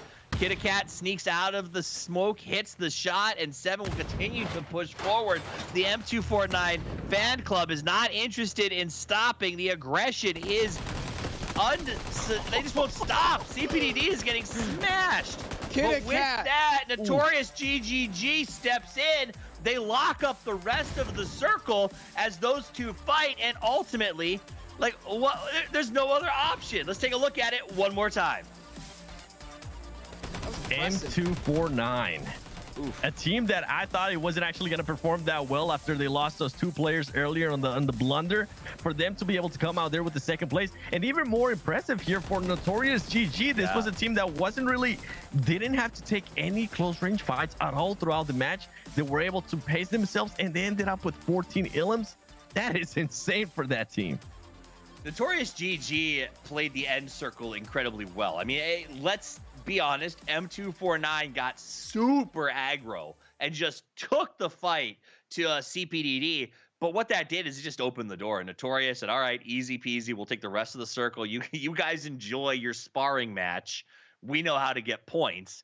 And they did it. It was a huge chicken dinner and a lot of fun. I look forward to hearing you break that down when we come back in just a few minutes, because I know that there's going to be some good keys. But that game felt different. It hit different than the other ones that we've covered so far. A little quieter.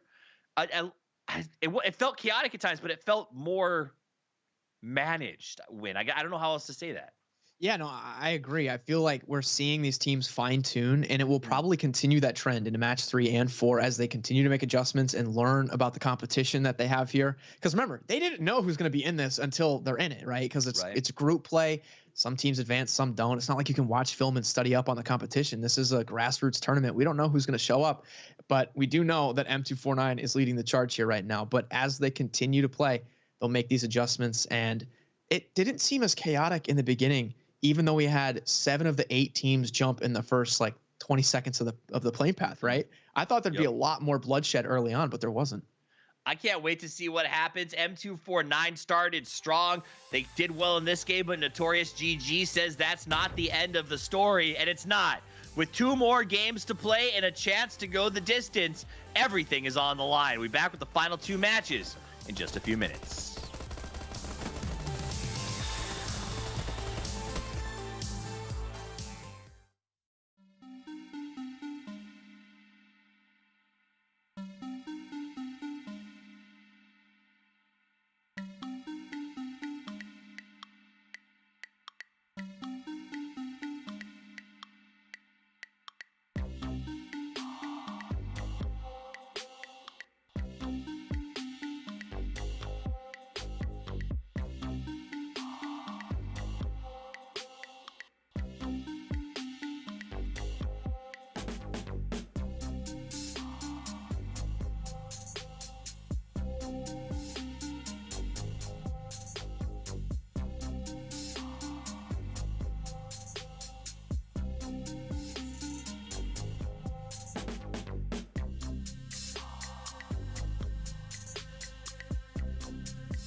We're back, and it's worth the wait. The games have been great. 2 in, and M249 has diamond hands as they continue to hold and try to get to the moon. Though teams like Notorious GGG insist that they haven't quite won yet. There's 2 more matches to play, and we've seen the cream rise to the top, but we've also seen some teams that looked like they were weak come out even stronger in game 2. So I think 3 is going to be important. But before we talk about game 3, let's remember the highlights from game 2. Definitely the highlights. And let's talk about the Panthers here.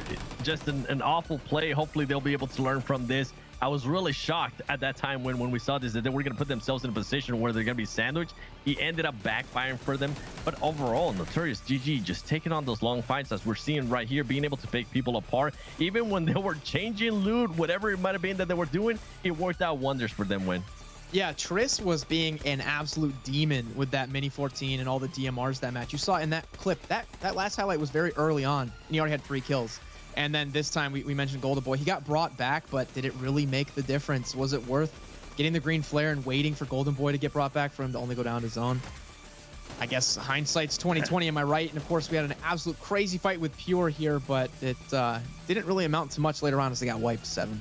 Yeah, with M249 right there, I'm pretty sure that team's going to learn from it again. I think it was just communication. Same with Pure here. I mean, we saw them take into the fight, and it ended up 2 players being right next to each other, which it hurt them big time. Overall there, Venom being able to clutch up at least one Elan because they weren't able to revive him. It was huge, Toffees. It absolutely was, and we're going to see the end of the match here. But to really sort of break down how it is that they came out with the victory, we're going to turn it back over to Wynnsanity with Win-Win. That's right. We talked about the 3 C's of New State. Well, today we got this match. We got the 3 P's of New State, and I do want to give props, of course, to Notorious GGG for that chicken dinner. But really, we're going to zone in on M249 as they continue to maintain this lead. So what did they do? They had patience. We saw them do a little 2-2 split, and even though half their team got wiped to Pure, it's because they left those 2 lagging players behind in the field that they were able to continue and be on pace for a 2nd place finish, which brings up the 2nd P, placement. They didn't get as many kills as they did in the first match, but they were able to maintain that lead or maybe even extend it because they were able to get 2nd place. And we saw them wiping teams. And not only is that a kill point, but every time they knock a team out, that only increases their own placement points, which also brings us to the 3rd P, perseverance. They obviously got knocked around a bit. They lost half their team, but they still made it into the final circles. And they have a really healthy lead here with only 2 matches to play. So this is all about M249 right now and who can dethrone them. Let's take a look at the overall leaderboard to see exactly who can, and it's not an impossible order. M249 at 35 points. Notorious GG actually very close in terms of overall eliminations, only 10 points to the rear of them. Pure Love, after a really, I don't say horrible, but it was pretty bad first match, comes out and climbs into 3rd. There's 2 games left to play, so M249 does have to be sweating just a little bit, 7, because only 1 team advances, and Notorious seems like even with a 1st and 2nd from M249, they're still chomping at their heels. They definitely are, especially with the way that they were able to play that last match. They pretty much the 3 Ps that Win was saying for M249, they were able to do it too for themselves by just being super patient. And right here, luckily, we got somewhat of the same circle. We're going to have Exhibit Hall, we're going to have Mall, we're going to have Cornwall and Chester. I want to see which team is going to be dropping out first. And if any of the other teams that we saw earlier, if they're just going to decide to stay in the plane a little bit longer and just be the last ones to leave it. Absolutely. A couple more Ps for New State playing. Points per game. That's right. Playing. But reality is it has a massive impact in these matches. Not as much in Extreme because you can't have sort of the long drop options. But the reality is knowing when to get out, making those early movements. Like, look, this map was exactly the opposite of the last one. Last time we saw like 7 of 8 teams jump out right away. Now everyone's back to late drops, and 1 team, Pure, gets the benefit of being alone because they jumped out first. Yeah, a lot of opposites, like a lot of reverse psychology. It's so funny. Everyone thinks the teams are going to do something else, and then they all do the opposite. Psychology. Yeah, and then they're all jumping later, all jumping early. But yeah, it's a bit of a gamble here, but a little bit more dispersed, like you said. Not everybody out on the first jump. Parachute. Scary sight right here. Parachute. I was gonna say that's a scary sight right there. M249 just having a full town for themselves, gonna have a lot of time to loot up. get drone credits, being able to upgrade the weapons that they want to have. That's, I mean, they're going to be prepared, right, for that final fight. It'll be interesting to see if Notorious GGG goes down early here, because obviously they really commanded that entire last match. They got so many kills. They meddled with so many other teams. They messed with rotations. They kind of stole knocks here and there. If they go out early, it's going to change the dynamic completely, not only of the leaderboard, but just how the rest of the match is going to be played. Yeah, I mean, hopefully they're perceptive enough to realize the position they're in and try to go for maybe a middle spot, hunt out some kills, and stick to that third-party system. I think that, to me, that was one of the biggest takeaways from the last Game 7, was that we saw teams, in my opinion, for the first time, really striving to spoil more than anything else. They had no intention of joining fights, but they would immediately move to a position where they could maybe steal a point or two. Yeah, and I don't blame them at all, especially at this time in the game, right? The beginning of the game, even halfway through the game, you don't want to get a chance at losing any of your players. So if you're able to maybe get a cheeky point here and there, why not go for it? Something that I am going to love from Notorious GGs. Look at how spread out they currently are. And they're more than likely going to be going to Anchorville. And on top of that, they also get Exhibit Hall for themselves. If they're able to rotate there, they're going to end up getting so much loot to their names as well. But overall, this split that I'm currently seeing there from Notorious GG, you're not seeing it from any other team besides, I mean, Ubies is currently out by himself in the middle of Bumville nowhere. But, you know, I think that what we've seen across the board on this drop, as we look at it on the map right now, is that teams understand very quickly. It took us, you know, when we launched Battlegrounds Esports, it took maybe a couple of days for people to realize you don't want to fight early. There's just no benefit to it for really anybody. Here, there is a little more. I think you touched on this, Win, when you kind of brought up the idea that if you can get a 4, you know, if you can get a trade, maybe a 2 for a 4 and get your recalls in, that because there's time, that it could be valuable to go for an early fight. But a lot of these teams can just be defaulting to it's just simply not worth it. We got an early fight brewing here, though. Moon, iOS, and crew here kind of gave their position away, calling in that drone. And Team 5 is taking advantage. Look at that aggression pushing right up on Benji. These guys are coming out hot in this match. Woo! Violent by nature, not because he hates you. He tries to make the play, but ends up getting knocked down. Aggression from Sync Up comes up to the high. And absolutely unbridled as he takes them out. And I don't know that Violent by Nature really wants to play this out. If I'm them, I mean, maybe we just bounce. You know what I mean? Like resummon, get your boys back. I don't think summoning is the word, but you know what I mean. And get him back into the match and come back and play some more because, hey, you got caught off guard, man. They definitely didn't. I think they're just trying to reposition themselves. They're one of the players, at least you can kind of see him there as this Ghost is trying to drive away. He was trying to get a different angle. This player right here with no honor. This is perfect. It's going to at least give his teammates some insights. Hopefully he doesn't shoot if he sees anybody, and he's able to relay all that information, because right now, what this team is trying to do, Team 3, is just trying to find those angles so they don't get surprised. And with no honor there at the top, having all the other sides of the little town, it's going to be amazing. Violent by Nature doing a good job of covering right there. You can see with no honor really in a great, as you said, pole position to make sure that nobody has a chance to cross the street. But he's going to keep it low key, and he wants, you know, to get that pick off if someone does decide to try to make the cross. It does not look like Violent by Nature has any intention of leaving, despite the fact that the blue has passed. Both of these teams are now fighting against each other and the mechanics of the game. If you have zone problems in the first like 2 minutes of the game, I think you need to get a new jump master, jump leader.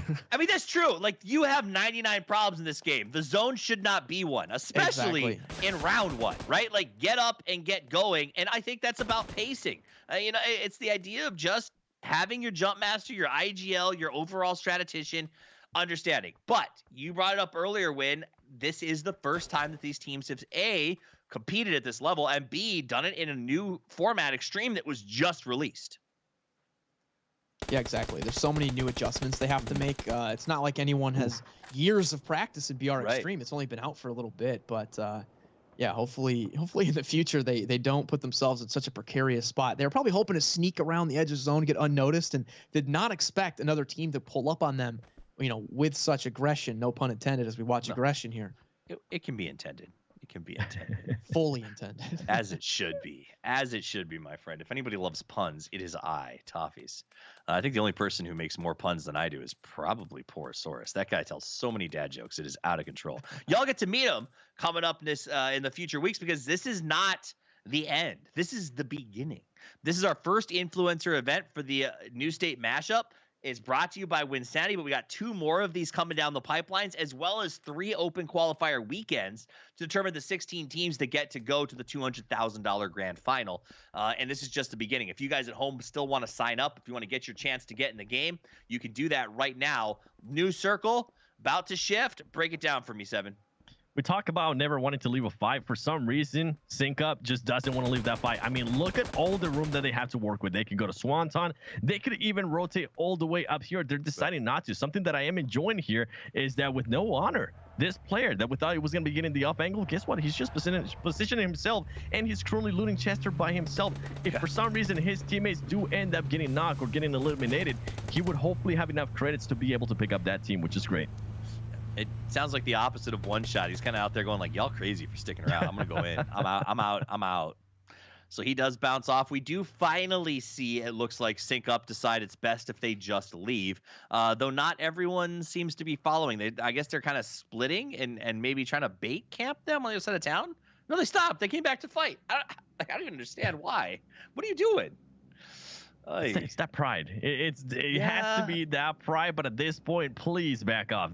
It's just one player there. How important is it really, that one extra point, if you're just pretty much putting yourself at a disadvantage going into the next circle? Right, and you know that if you kill the last Sith, another one's going to pop up in his place, so there's just not a point to fighting that one out.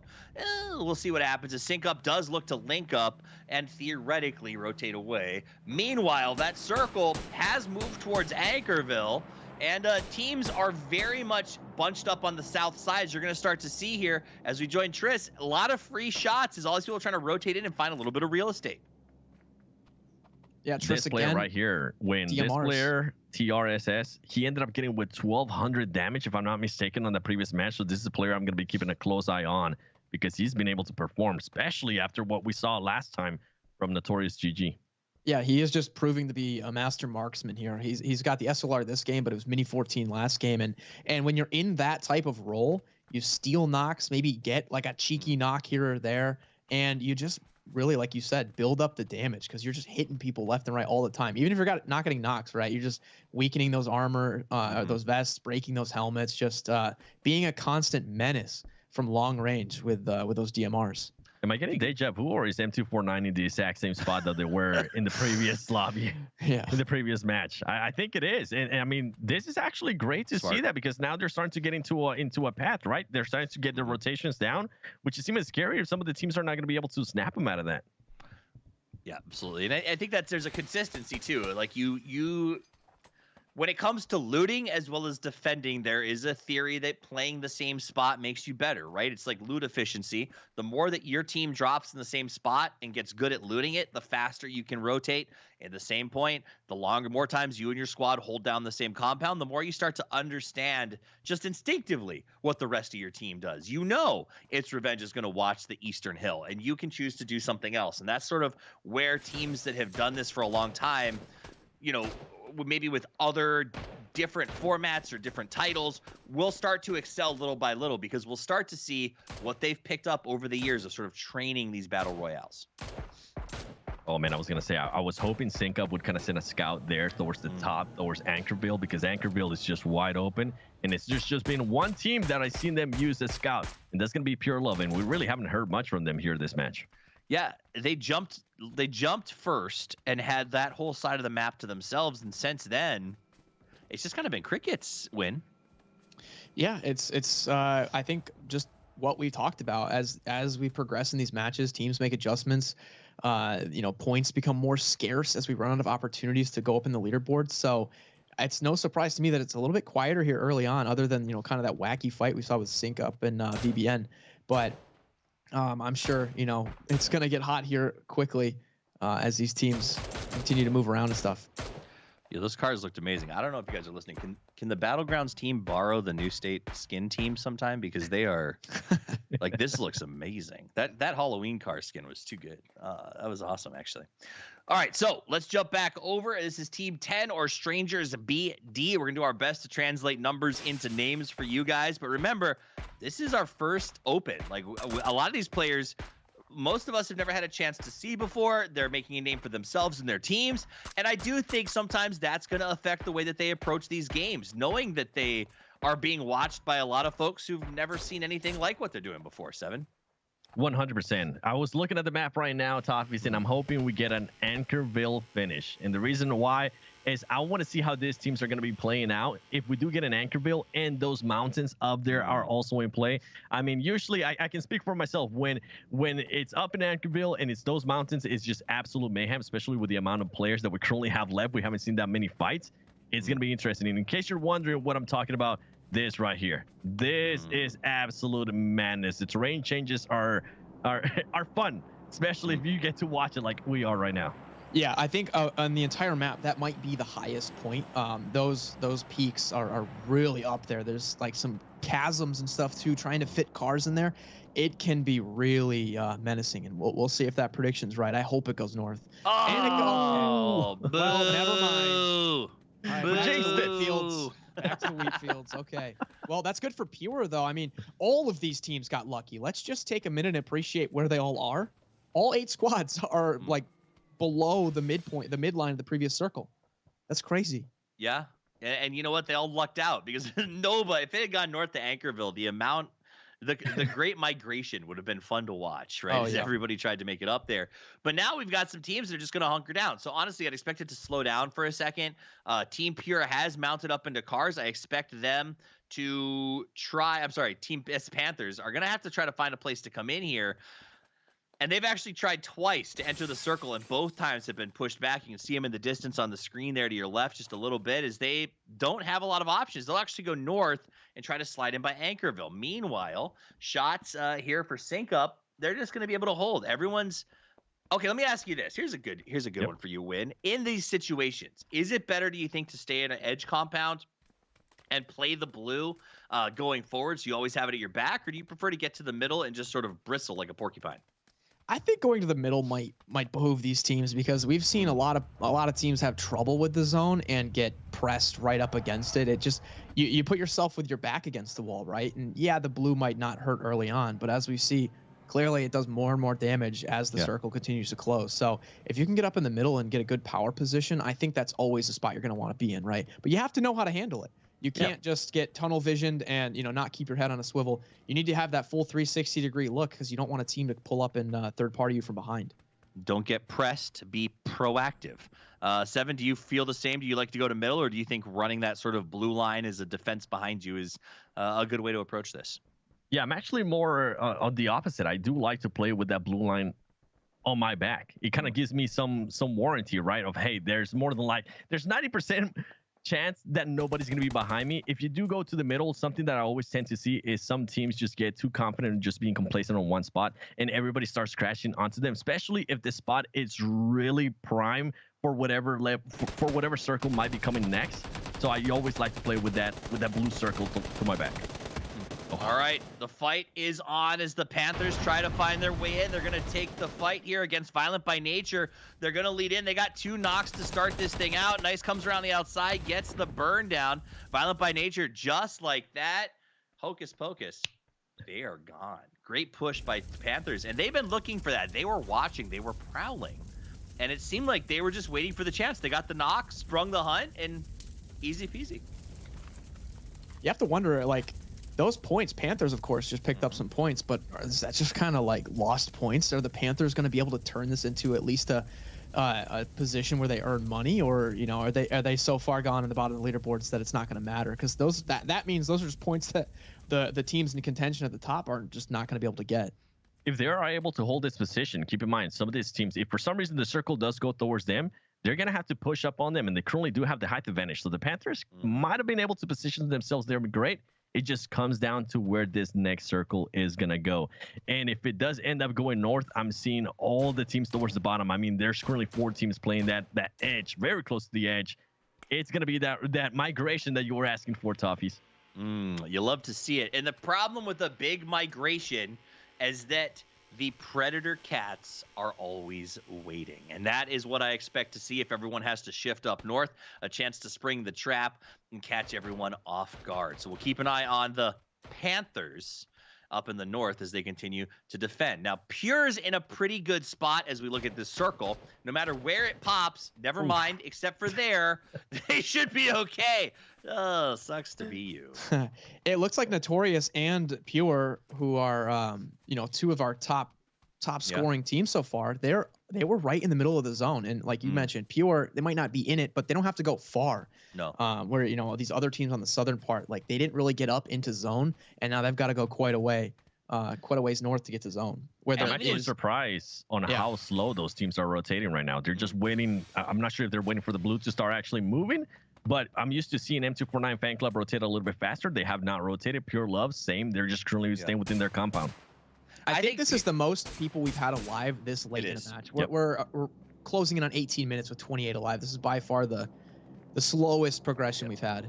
No one's lost anyone. No one's trying to bring back players right now. I think Pure is going to be okay to stand there for a minute because they're looking to get some cleanup kills. They know that they can wait till the blue closes and then slide in behind it using some smokes, maybe get 4 kills out of the deal. Meanwhile, the Panthers are going to do a hard send. You can see the scout. Colin was trying to find something. He went to where he thought there was cover based on the map, decided that there was no actual cover when he got there and turned around and drove away. You got to respect that because sometimes the relief map doesn't always tell you the absolute truth. So he decides to try for something else as they move back to their spot. Meanwhile, you can see the overfly here. We're going to check in with Notorious GGG. They've got a great compound. They're in the circle. That is the winning position if they can keep themselves from getting hard crashed.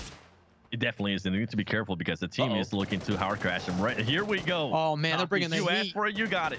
CPDD comes in. They want to play it. Lex is going to be up in charge on top of the rock. He goes to the left, doesn't get the sight. Wants to come out, but he looks the wrong way. Down he goes. That's going to be the drop, and just like that, the guys for CPDD do take the house. TRSS knows there's 2 knocks. He wants to go for the flushes, gets 1. Knows the other's outside. He watches the stairwell. Nade's going to come down, dodges it.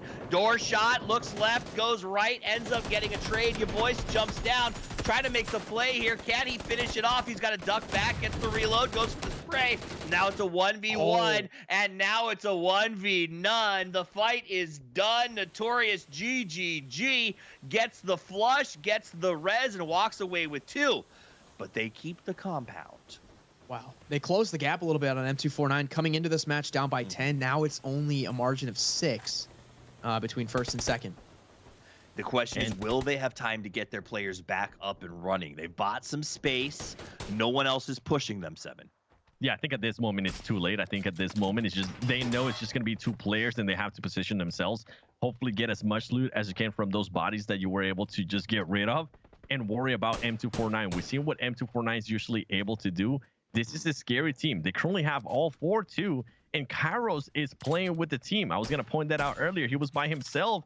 He finally decided to just, join them a little bit, and that can be scary. M249, they already got into chicken dinner before, and I'm pretty sure once they saw that leaderboard, they want to extend that even more. They do, but they have a long way. Go ahead. Notorious did get a revive, by the way. Botshua quickly popped a green flare. I was going to say, if you have it, use it. Just tell him to go lay down somewhere and go for placement points. You know what I mean? Like, it helps, just to have someone somewhere. Yeah, here he comes flying in. Luckily, he was in zone, so that's not going to be a factor. But they did get a recall. And there's 4 bodies laying right there, so he can key up off the boxes of the fight they just had. Meanwhile, M249 has a long trek. Pure's got a long trek. The crashes are starting out as the teams start to move in. They saw the parachute, and they knew it was time to maybe make a move as there was actually a knock, and the parachute turns and goes away. The man they just called in, he's going to drop a little farther out because of what you just said. As the teams from Stranger BD comes in, they want to take this fight. Golden Boy has taken the house. And a green flare kind of tells everyone, hey, we're not a full squad. Like, we are down a man.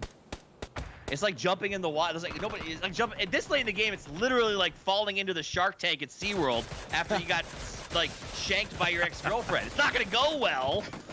Venmo up on top. Vino M, not Venmo. We're not brought to you by them. Getting some nice shots there. And let's jump over to M249 is Ben going head-to-head here in the smoke with Pure, back and forth.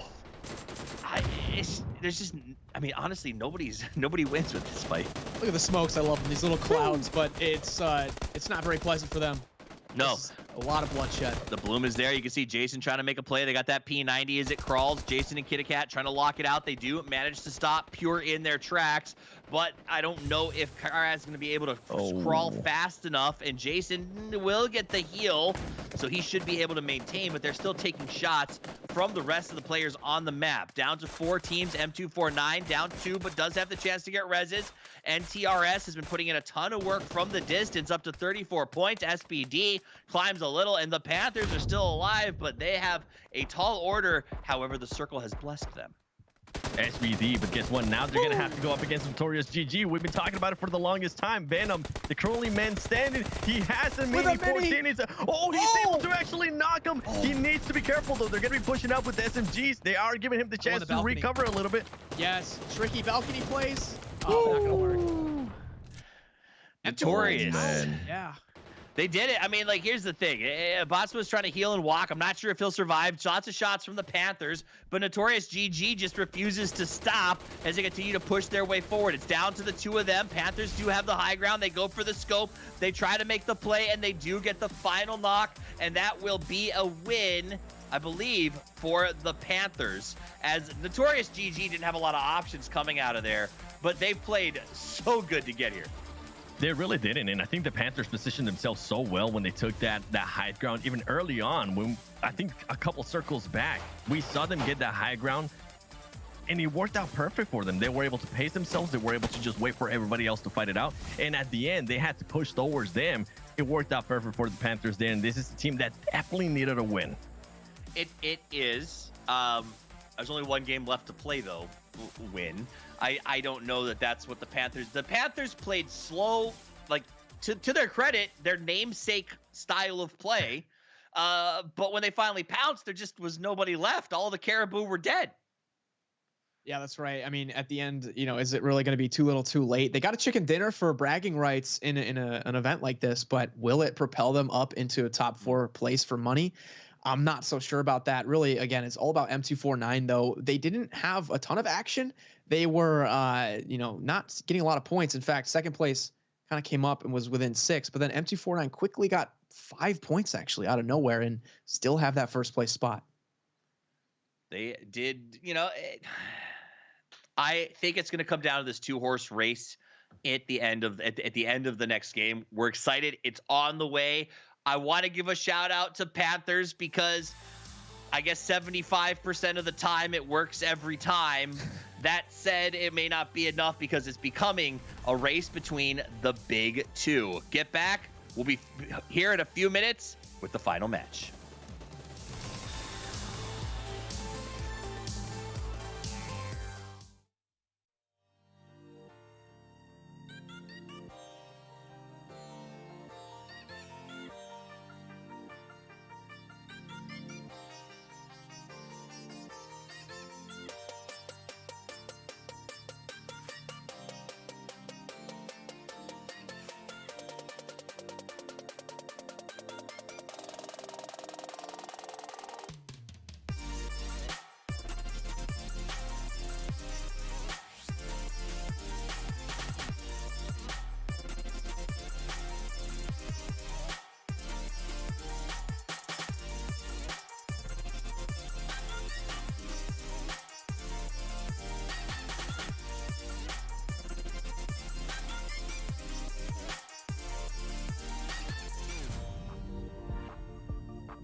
The penultimate game has come and gone, and we are now watching a two-horse race as M249 and Notorious GG race neck and neck ahead of the rest of the pack to take home their big win, $2,000 as well as a bid to the grand finals. My name is Tavis. I'm joined by Seven Worlds Gaming and Wynnsanity with all of the action. There's one match left to play, but before we get into that, let's take a look at the highlights.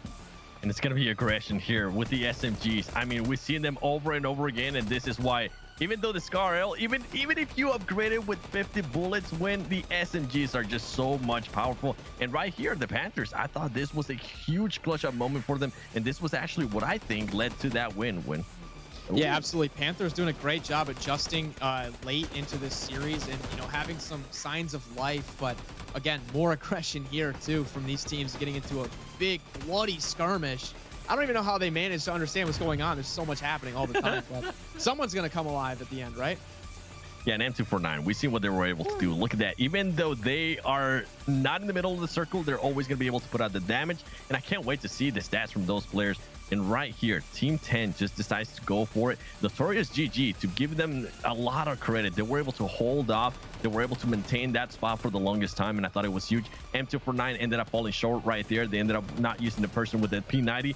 Overall, though, as you mentioned in Toffees, it is currently a two-man race.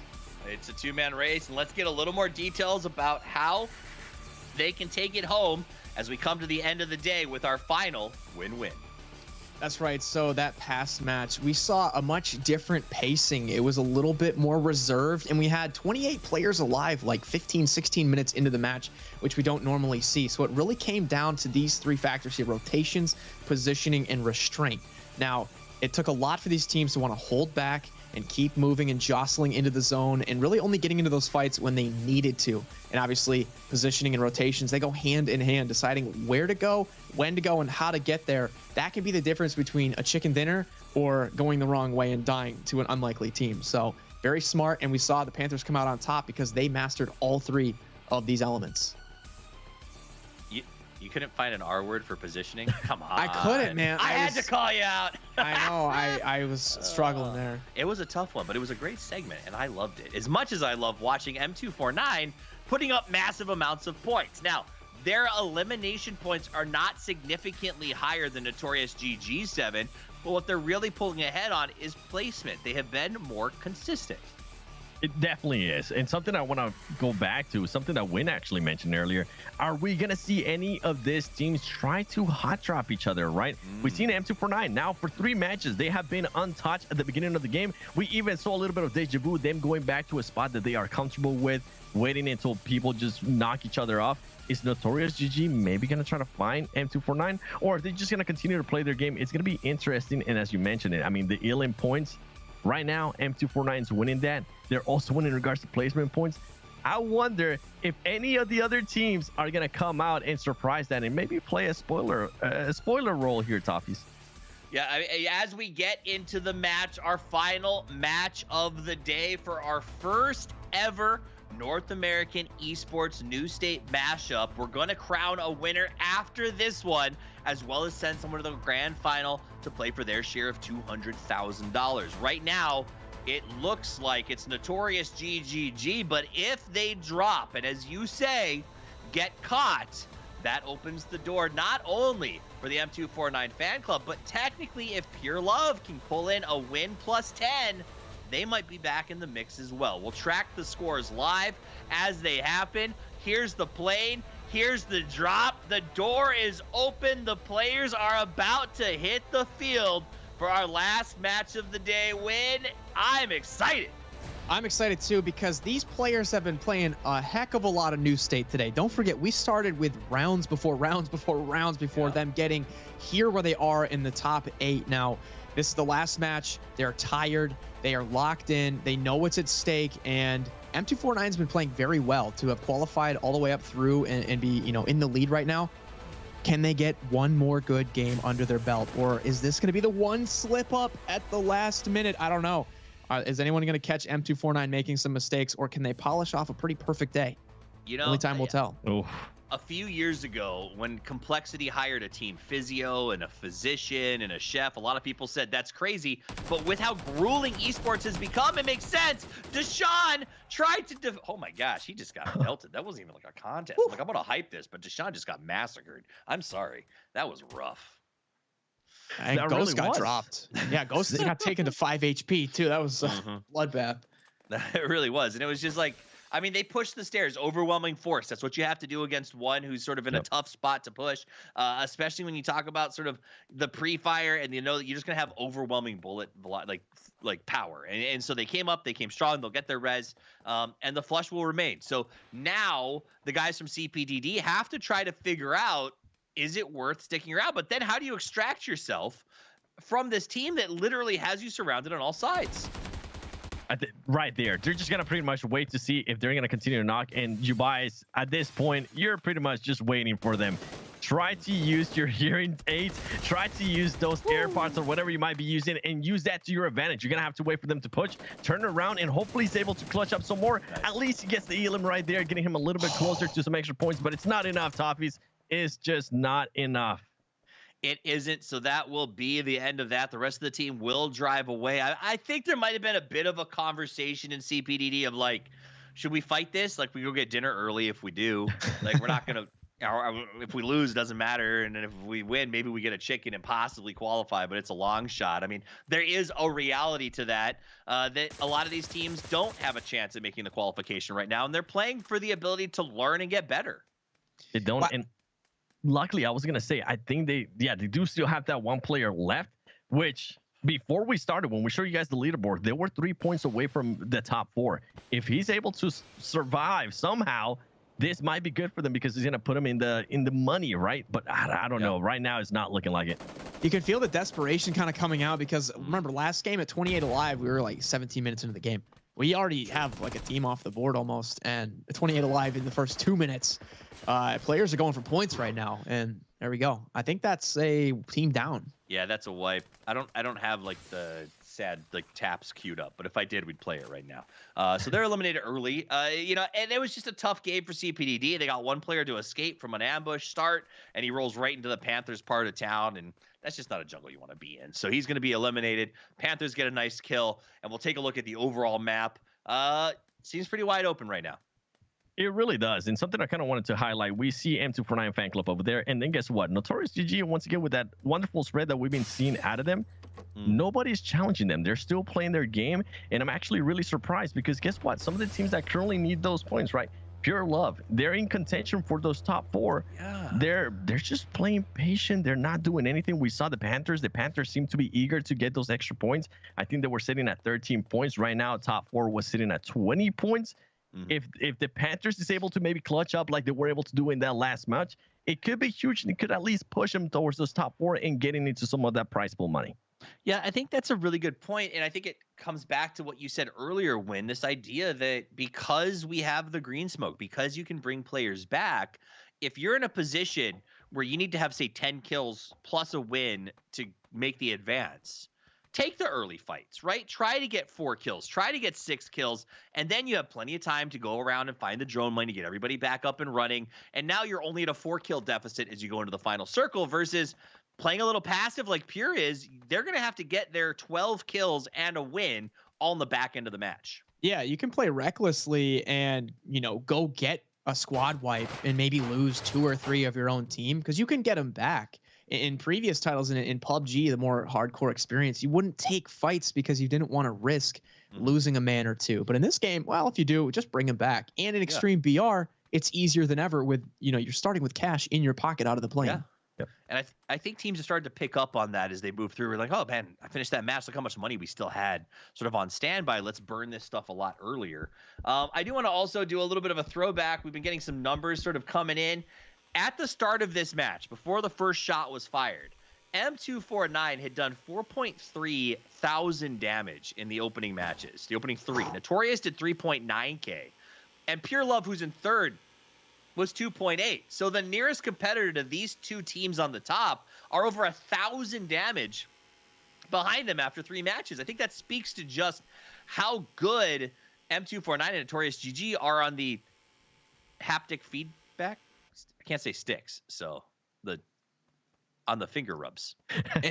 And didn't Triss have like 1,200 of that for Notorious alone? Yeah.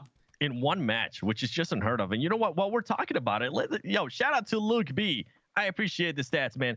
M249, the top player, Kitty 10 elims, 10 kills, 1,300 damage, almost 1,400 damage with 6 assists. I mean, that is just what a performance by that player alone. And then when you go to Notorious GG, we had Bachua being able to put up 8 kills, 1,300 damage with 4 assists. So these top players are not just fragging, they're also being able to help out the team, which is huge.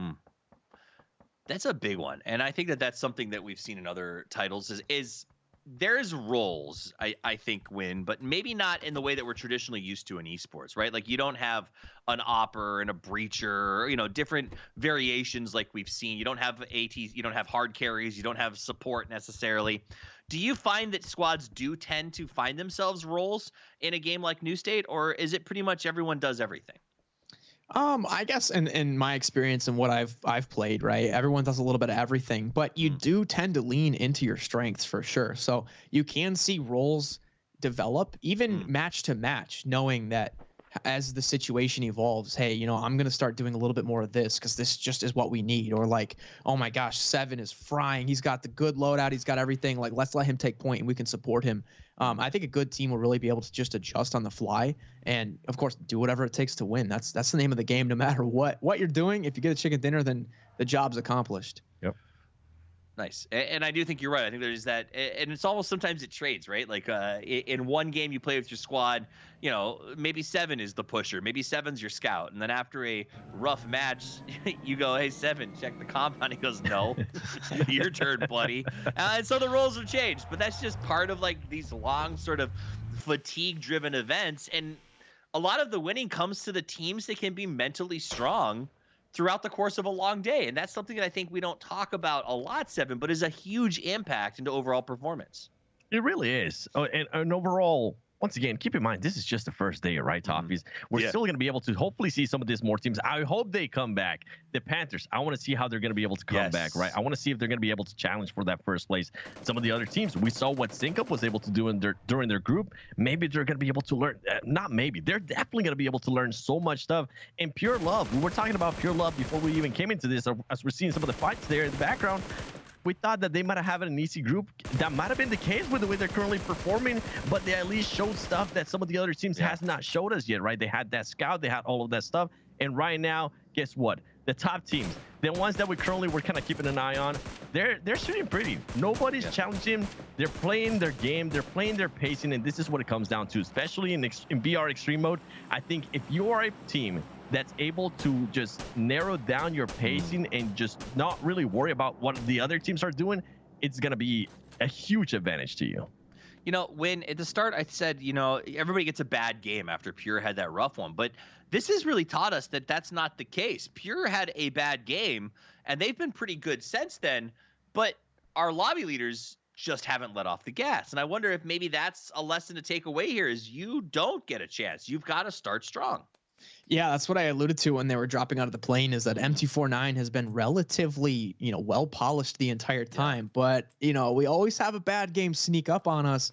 Maybe is it going to be this one, right? If they can just get through this last match, they have a pretty decent run, you know, without many flaws. But you never know. Like, this really is a testament to if they can clutch up or if they're going to get nervous and squander this lead. We'll see how, you know, how well they perform in the clutch. Yep. No squandering, boys. We're checking in here with Notorious GG. They are in a comfortable spot. I like how active they're being about scouting. They got Triss up on the hill over there. They got Electrician up in a good spot for visuals. So they're sort of watching their surroundings, but everyone being very careful as we go around the map. I do want to say this for the Panthers. I think you touched on it for just a second, Seven, but I'm getting strong Dark Horse vibes from them. They seem like the kind of squad that, given it enough time, they have a lot of good fundamentals that over the next 3 weeks, I'm really hoping to see growth. They definitely are. And I kind of wanted to mention it because this is a team I've actually seen play before. By the way, what a shot. Yeah. You've been talking about it when there with that SLR. Guess what? We were able to see it just now. But going back to the Panthers, this is a team that definitely has experience. They just might be adjusting here to the new state, right? They might be adjusting to what the meta is going to be, how it plays out. They're really not used to playing in this extreme environment of how quickly the circle moves to and how they're going to have to position themselves right away. This is beneficial for them. I do want to see them back. They're already showing us how they're able to adjust. They're already showing us how they're able to position themselves within those circles. And I take it too. They are the dark horse. Hopefully, they're able to come out on top here in this one. And maybe, who knows, M249 might have a bad game. Oh, overall, it's still just the top two teams. It's between M249 and Notorious GG. Check out Panthers, though. I mean, hey, I've got to apologize to them. I said last game, I was like, oh, they got some points. Is that just a waste because they're at the bottom of leaderboards? Yeah. Well, it sure wasn't, because they are knocking on the door for top 4, and that's going to be some cash for them. And who knows how much more they can earn. Yeah. I'm going to be excited to see, though, after this first kind of match or day of matches, will teams shuffle up? Will maybe some of the top performers across multiple squads say, hey, why don't we team up and re-register? Because obviously they can continue to try to get into the grand finals. Today is not the only chance. So it'll be interesting to see what players kind of re-roster themselves with each other after they see how they perform today. That's even really for people currently watching, right, Toffees? For people currently watching, if you're saying, hey, I can probably do that and I can do that better, you can still sign up. You can still be part of this and get a chance at winning some of that prize pool next week, whether it's qualifiers, whatever it might be. Just sign up and see if you got what it takes to make it to the top and end up walking away with at least $2,000 in first place when we do this influencer events. Yeah, 2,000 for first, 1,500 for second, 1,000 for third, and 500 for fourth. So when you look at the Panthers, who they're not in the money, but they're 4 points from $1,000 or $1,500. No, it'll be 1,000 because there's no way they get second.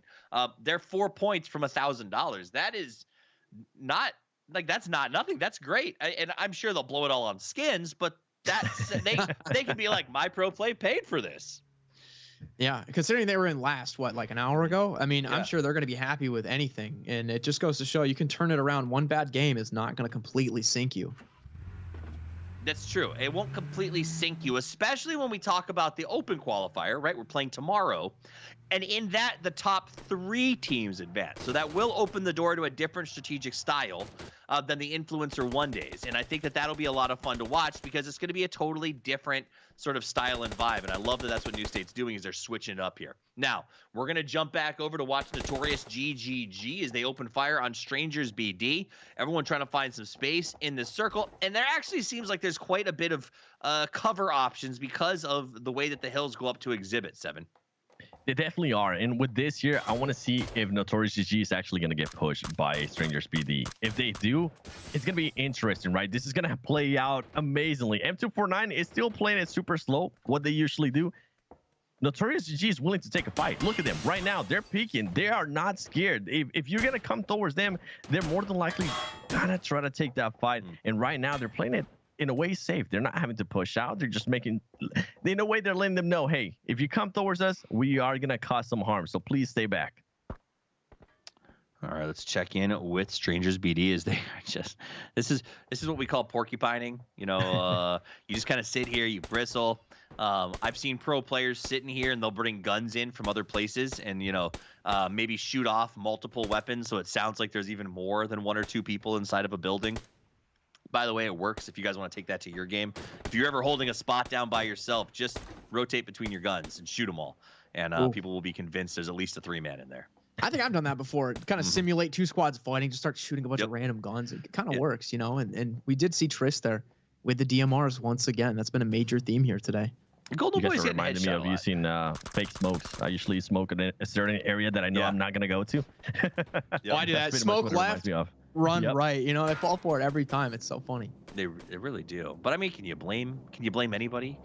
Like and that's the beauty of these kind of games, and that's what drew me to Battle Royales in the first place. Is it's not all about mechanics. Sometimes it's about outthinking your opponents, and that really adds a whole new layer to this game. As we watch Peter Boy, this is from the Panthers, trying to get a couple of good shots. We saw him get one of those hits on Golden earlier, and they're just having some reducing resources, right? Hurting the helmets, hurting the vests, making the final circle a little bit easier. Kind of looking at Pure Love, you know, they came out of the previous group with 43 points in 2 games. Yep. They're now only sitting at 22 points after 3 games. So it's maybe a little bit of a rude awakening for them to to come into this competition in the round of 8 that we're in now. Certainly not, what they were used to from the previous round. Yeah, considering that in the previous round, they appear to be that aggressive team, right? Now they're being met with even more aggression. I mean, the Panthers too being able to be aggressive, even though right there they're able to knock off Khaled. Overall, Pure Love is going to be learning so much stuff from these matches that I'll say it again. I'm hoping we get to see a lot of these teams again. I want to see the progression that they just keep improving, Win.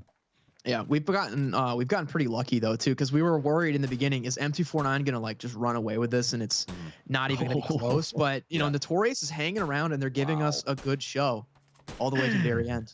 Look at the teams that didn't even have to move. Right, I was saying, dear teams in the lead, would you like a final circle? But that's what as weird as funny as weird as it is, I kind of want to see that, right? Like I want this to really come down to these two teams going head to head. So if some people could feed a couple of kills over to the team that needs it, get us a little closer, and then maybe it's all, man, if this comes down to a 4v4 for like the ultimate win. Imagine like those points are gonna decide it. Oh my gosh. Yep. I mean, it's 39-46 is not that far a shot for Notorious GG, who is actually in a better spot to get pickoffs based on the map right now to put a couple of extra points on the board. And then remember, winning is 4 more points than second place, so that does change things quite a bit. But let's take a look at the aggression coming out of Sync Up as they try to move up here, up the hill to where Pure Love is. Pure is kind of all over as they try to make their rotation. I think they're not going to get much out. They're going to stop. Oh, they're fighting. Okay. Ooh, they're actually going to go for it. Remember, they usually use Cross as that scout player. Right now, it seems like Sync Up is debating for it. Nah, I think that's the smart player right there, Sync Up. Good job. They're deciding to back off, and they're going to go straight into Notorious GG. Right now, what I want to see on a M249 is hopefully they're getting a lot of right shields. Look at the mini map. Yeah. It was chaos in that last scene right there. You could barely see the circle. There's so many players around. Still 28 alive, 18 minutes in. Notorious GG is now being infringed upon by our purple team. Botswan actually is inside the compound with them, so we're going to see how that one plays out. You can see the knocks. Notorious GG getting what we wanted, which is a couple of potential kills here and a few more points on the board. Meanwhile, on your screen, you're going to see Pure Love continuing to try to cause some damage over there to Violent by Nature as they leapfrog across this map. Panthers just got a kill too. Obviously, they're on the bubble of money, and car drove past them, and they were able to rip Sunset out of that vehicle. I'm trying to figure out what Aggression's currently doing. He just did the craziest drive of his life. He passed by the Hunters. They lost the player. He passed by M249, and then he ended up being in the exact same spot where his teammates ended up dying. Notorious picked up points there. They're now only 4 behind. They did.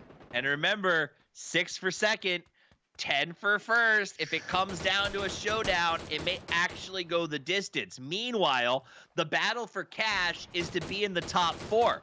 The next 3 are all right on top of each other. So every kill is literally the difference between dollars and none as this thing continues. Let's check in right now. The Panthers looking, they smell the money. They're just outside of it and they want this cash. They're 4 up. SBD is down 1. Pure is 4 strong. Notorious GG at 3. And the Panthers get to 4. So currently they're in a position to get $500. They're opening fire. They're causing a lot of trouble for Notorious GG right now, who would like them to just leave. Like, leave us alone. Like, we want 200 grand, man. You can have the $500. The Panthers saw what happened in the last match when they ended up with high ground. They're trying to mimic that right now. And I love the spread that they currently have, right? They have Peter Boy looking at M249, and now we currently have 3 players here very close to Notorious GG. Notorious GG is going to have to take this fight. The perfect play here would be if Notorious GG can knock one, just full send it to them. But I don't think they have any vehicles because they really haven't had to rotate in so many circles. M249, they're the furthest from zone, and they have yet to pick up a kill. So they might be feeling a little nervous right now that this one's slipping away from them. They've got to make a big play here, and they have to do it quickly. And no one else has to at the moment. In fact, Peter Boy could be a spoiler for them if they try to rotate in that direction. That's why Panthers has players still sitting out here. So they're going to have to make a big cross across the open. Going to cause a lot of trouble. Now, when Pure enters this circle, that may be the door. Here comes the rotation. This is a big moment as you see Notorious M249 is going to come in next to Pure. They're going right by Pure. Opens fire. Pure is waiting. Let's jump over there as Pure starts to open the spray. Sleep in some trouble. Kyrox jumps out. He's got that Thompson. He's shooting everywhere and anywhere. The smokes are out, hoping for something. Pure is getting dominated right now. They did lose Kyrox. Immediately, the Panthers are interested. The Panthers smell blood. Look at them coming over to try to get these shots. Pure is out. I think that was the elimination for them. Pure is out, and that was huge for M249. They needed those kills. They needed them big time. And right now, I'm loving what I'm seeing from the Panthers. We talked about them being the dark horse. The dark horse. Guess what? They're currently showcasing it right here. They sense blood in the water, and they're going for it. They're going for it. They're tied for a fourth, and they want to secure it by pushing in. Pure out. M249 out. 52 points is all they got. Notorious GG just lit up like a firework because they know the chance is now. The Panthers climb to third and make another $500 and are happy as clams that they've done it, but SBD hasn't out of the game just yet. They're watching, they're waiting. Stranger SBD wants to try to make up that fourth position. They'll need one more kill to do so, but the story is Notorious GG. They want to push the Panthers. They want to lock up the kill right now, but the train is there. TRSS goes down, and now the rest of the Panthers are going to try to hold the defense. Notorious GG closing the gap. They need these kills. They need the win. They may cost them too much from a team like Panthers, who's on fire right now. Sap starts to move forward. He sees the rock. He knows the threat is there. He tries to move outside the left, but he's taking fire from the mountain. Legal's got the side shot. Will it work out? Sap with the pre-fire, has the reload, goes for the spray. Can't do it. Ooh. He goes down. The Panthers are playing out of their mind right now as they eliminate Notorious GG. Panthers just saved M249. The Panthers win. The Panthers win, and M249 advances to the grand final. That is how you end a game. Panthers spoiling it for Notorious. Wow. We talk about how much of a dark horse the Panthers could be, and they just showcase it. And they showcased it in a perfect way. The splits, something that they were able to improve there earlier in the games. We saw how close they were. Right now, they decided to do the splits, whether it was a 2-2 split or it was a 1-3 split, and making sure they maintain that high ground. I feel like that was the meta right here for at least today, being able to maintain the high ground. And as you guys mentioned it right there, M249 fan club being able to get first place, 52 points. Notorious GG, what a day as well though, with 47 points. They're going to be proud of themselves. Panthers are going to be ecstatic as they get to walk away with $1,000 from nothing to there in 2 games, 2 back-to-back chicken dinners. And M249 breathes a massive sigh of relief because the reality is they got caught out of position. Notorious took an advantage push against the Panthers, but that might have cost them everything because they weren't prepared for how the Panthers have gone from 0 to hero in a matter of a few games. That was awesome, Win. That was honestly incredible. And Panthers, I'm sure they're going to make it to the grand finals one way or another. They just, they strung together 2 amazing games. They're probably going to come back, see if they can just string together a little bit better of an overall performance to get to those grand finals. But they went from 0 to hero, 0 to $1,000 in 3rd place. That's incredible. That's huge. And we talked about the start, Seven, that there's some teams that have gone ahead and put the tags on the names. These are guys who are serious about going the distance. The Panthers is one of those teams. They put the TP on there. They committed to the roster. And if we see them in all of these events over the next 3 weeks, I mean, they went back-to-back chicken. Sure, they didn't make the grand final, but that is not easy to do against the teams we saw, Seven. Yeah, when we talk about improvements, I mean, go back and watch those first 2 games from the Panthers. I did not expect to see what we just saw out of them. For them to be able to realize, okay, you know what, we need to start actually worrying about position instead of taking those early fights on, they were able to adjust that. And then after that, they were able to adjust, as I was mentioning earlier, spread out. Don't be so close to each other. Cover your angles so you don't get any surprises from anybody, and make sure you guys also use those scouts. They knew where M249 fan club was. They were able to kind of neutralize that, right? Once they were able to fully neutralize M249, then they all focused themselves into Notorious GG. Overall, the Panthers want an improvement. Once again, they're not gonna make it through. They didn't get first place, but overall, a great improvement out of that team. But they got better. They were like a fine wine, man. Ooh, they got better and better. And honestly, I'm going to sidetrack us for a second, Win, because I think Notorious threw. I know you do win-win segments, but I kind of want to throw segment, because the reality is M249 went down, and you could literally feel through the computer miles away. I don't know where these guys live, but I could feel the bloodlust dripping from their fangs as they saw M249 go down. And they Chad pushed Panthers. And I do not think that that was the call. Like, Panthers were spread out. They had a semicircle of passionate defense. And there was just, like, literally, they just fed themselves to lead. It was frustrating for them. Fun to watch. That whole final circle, I'm sure a lot of teams could have gone, wishing they could have had that one back. But the Panthers don't. The Panthers, they got the job done. And they were composed. They're behind a rock, zone to their back, low health. They got the meds off. They pushed together. They did what they needed to do, and that's why they got their second chicken dinner in a row today.